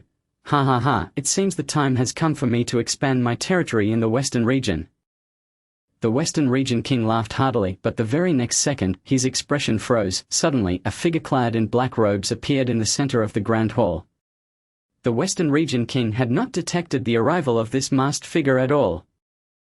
Who are you? You need not concern yourself with my identity. Do not set foot in the northern region or East Sea. The masked figure spoke coldly. Otherwise, the rocks beneath the masked figure began to shatter, and the magnificent hall turned to quicksand, swept away by a fierce wind. A hint of fear appeared in the western region king's eyes. The hall had vanished in an instant. The power of this masked figure was far beyond his own. I remember now. You are the Underworld Lord. The western region king trembled, recognizing the mask of the Underworld Lord that adorned Chu Ming's face. Impossible. How could you possess such power? In the next moment, Chu Ming slowly extended his right hand. The western region king felt an overwhelming pressure immobilizing his body as a colossal hand of quicksand descended upon him. Boom! The western region king spat out a mouthful of blood. He could hardly believe that as a supreme being, he faced the Underworld Lord before him without any means of resistance. How terrifying must the Underworld Lord's power be? You harbor no enmity against me. Thus I shall spare your life today, Chu Ming said in a low voice. However, if you dare to infringe upon the northern region or East Sea in the future, the fate of the dragon and mad sovereigns will be your own. The western region king understood. The deaths of the dragon and mad sovereigns were not as simple as they seemed. It was likely the work of this underworld lord that led to such an outcome. Take care. After leaving this warning, Chu Ming's figure flickered, and he departed swiftly. In that instant, not only the grand hall where the western region king resided but the entire king city was reduced to ashes. The face of the western region king turned pale. Moreover, half a day later, the Miao village where the southern region Jiyu king resided also turned to ruins in an instant. Witnesses claimed that the once mighty southern region Jiyu king was seen bowing and pleading for mercy before the masked figure. After resolving the issues of the two supreme beings, Chu Ming returned to Linju City. This small city located in the East Sea had become the place he held the deepest feelings for since becoming Chu Ming. Chapter 441. The grand conclusion. Pushing open the door to the villa at Chiyu Lake, Chu Ming found it completely deserted. The entire Chiyu Lake had been abandoned following the battle. Chu Ming walked step by step into the hall. Sitting on the sofa without uttering a word, this place had once been where he welcomed guests from all corners. Many had walked here. They were all part of Chiyu Lake, but now only thin layers of ice remained on the ground. Chu Ming. A low voice emanated from the side door of the hall. Chu Ming instinctively turned his head, only to find that the person remaining here was Tang Hao. Old Tang. Chu Ming smiled. After that battle, it seemed that Tang Hao had aged considerably, with white hair sprouting at his temples. I heard you went to the southern region and western region. Tang Hao sat beside Chu Ming and gently inquired. How was it? For the time being, there is no need to worry about their attacks, Chu Ming replied lightly. During this time, the East Sea and Northern region will also select new supremes. That is good. That is good. Tang Hao chuckled, taking a deep breath. So Chu boy, what about you? Me? Chu Ming raised his head, gazing wistfully at the ceiling. I must leave soon. Leave? Where to? To a world I must return to. Chu Ming spoke softly. A world I must go to in order to protect everyone. Tang Hao looked at Chu Ming in silence. He suddenly smiled. So does that world have wine? Wine? There is plenty, everything that can be found in this world and what cannot be found. All exist there, Chu Ming replied, but to leave here one must reach the Dao realm. The Dao realm, huh? Tang Hao hesitated for a few seconds. Old man is exceptionally gifted. I shall surely reach the Dao realm in this life. Prepare fine wine and wait for me. He laughed, patting Chu Ming on the shoulder. That goes without saying, Chu Ming smiled back. This world was one he had painstakingly constructed, and the heavenly Dao could at most endure the might of the Dao realm. Chu Ming planned to have Qin Tianming serve as his emissary, overseeing those friends and family he had connections with. If any of them were to break through to the Dao realm, Qin Tianming could guide them into the underworld. However, most people would never reach the Dao realm in their lifetime. After their passing, their souls would enter the underworld, and Chu Ming would personally arrange their reincarnation, providing them with a good resting place. After leaving Chiyu Lake, Chu Ming visited the Pinghai group once more. However, he did not reveal himself, merely watching from a distance as he observed Chu Pinghai and his family. Following the battle at Chiyu Lake, the news of Chu Kuang's death had not reached them. This was the result of Chu Ming's request to Qin Tianming to seal the information. In other words, he was Chu Kuang and Chu Kuang was him. Seeing this cheerful family, Chu Ming made a decision. He froze the flow of time within the house and erased the memories of Chu Kuang from the minds of the three individuals. He believed that this would be the best outcome for Chu Pinghai's family. At the same time, he reversed the cosmos, clearing the causality surrounding them, bestowing upon them immeasurable fortune. This was the compensation Chu Ming offered them. In the subsequent 2 days, Chu Ming visited the Yi family, the Longyin Temple and Linju High School, and encountered Zhao Nina and Xiao Mingyu. However, he did not reveal himself, choosing instead to observe them from a distance. That afternoon, Chu Ming sat on the playground of Linju High School, watching the students frolicking, his mood remarkably serene. Someone handed him a can of drink. Raising his gaze, he saw it was Guoji. "Master, what brings you to school today?" Guoji inquired as he took a seat. "I am leaving," Chu Ming replied calmly. Guoji's expression instantly shifted. He silently lifted his head and let out a melancholic sigh. Following the battle at Chiyu Lake, he had already anticipated this moment. "Will you ever return?" "Essentially no," Chu Ming responded. "You must diligently cultivate the techniques I have taught you. Should you one day break through to the Dao realm, I shall send someone to fetch you." The Dao realm? For Guoji, it seemed a distant prospect, as he was merely a high school student at present. If you can achieve the entry Dao realm, seek out old Master Tang Hao at Chiyu Lake and request a position for yourself in the Qianlong Mansion, Chu Ming advised. The Qianlong Mansion possesses profound resources. They might have means to support your journey of cultivation. Prior to this, Chu Ming had already made the necessary arrangements, whether it involved dealing with the remaining two supremes or notifying Qin Tianming. "I understand," Guoji affirmed. "I will undoubtedly reach the Dao realm and come to find you." "Master," Chu Ming smiled, his figure soaring into the sky, vanishing from sight. He had accomplished all he needed in Linju City. Having met those he intended to meet, Chu Ming then journeyed to the capital of Huaxia. Returning to the Chu family and visiting the Chen family, where all his friends and family were doing well, though he did not make his presence known, he discreetly sent numerous valuable items to Chu Nanqian. With these provisions, the Chu family could safeguard themselves, standing on par with the three prominent families of the capital. As for the Chen family, Chu Ming extended the lifespan of the family head, Chen Changgu, and covertly aided the cultivation of the family elder, Chen Guofeng. Thus, he had fulfilled all his obligations in Huaxia. However, Chu Ming found himself unable to locate Chen Xian, whether in Linju City or the capital.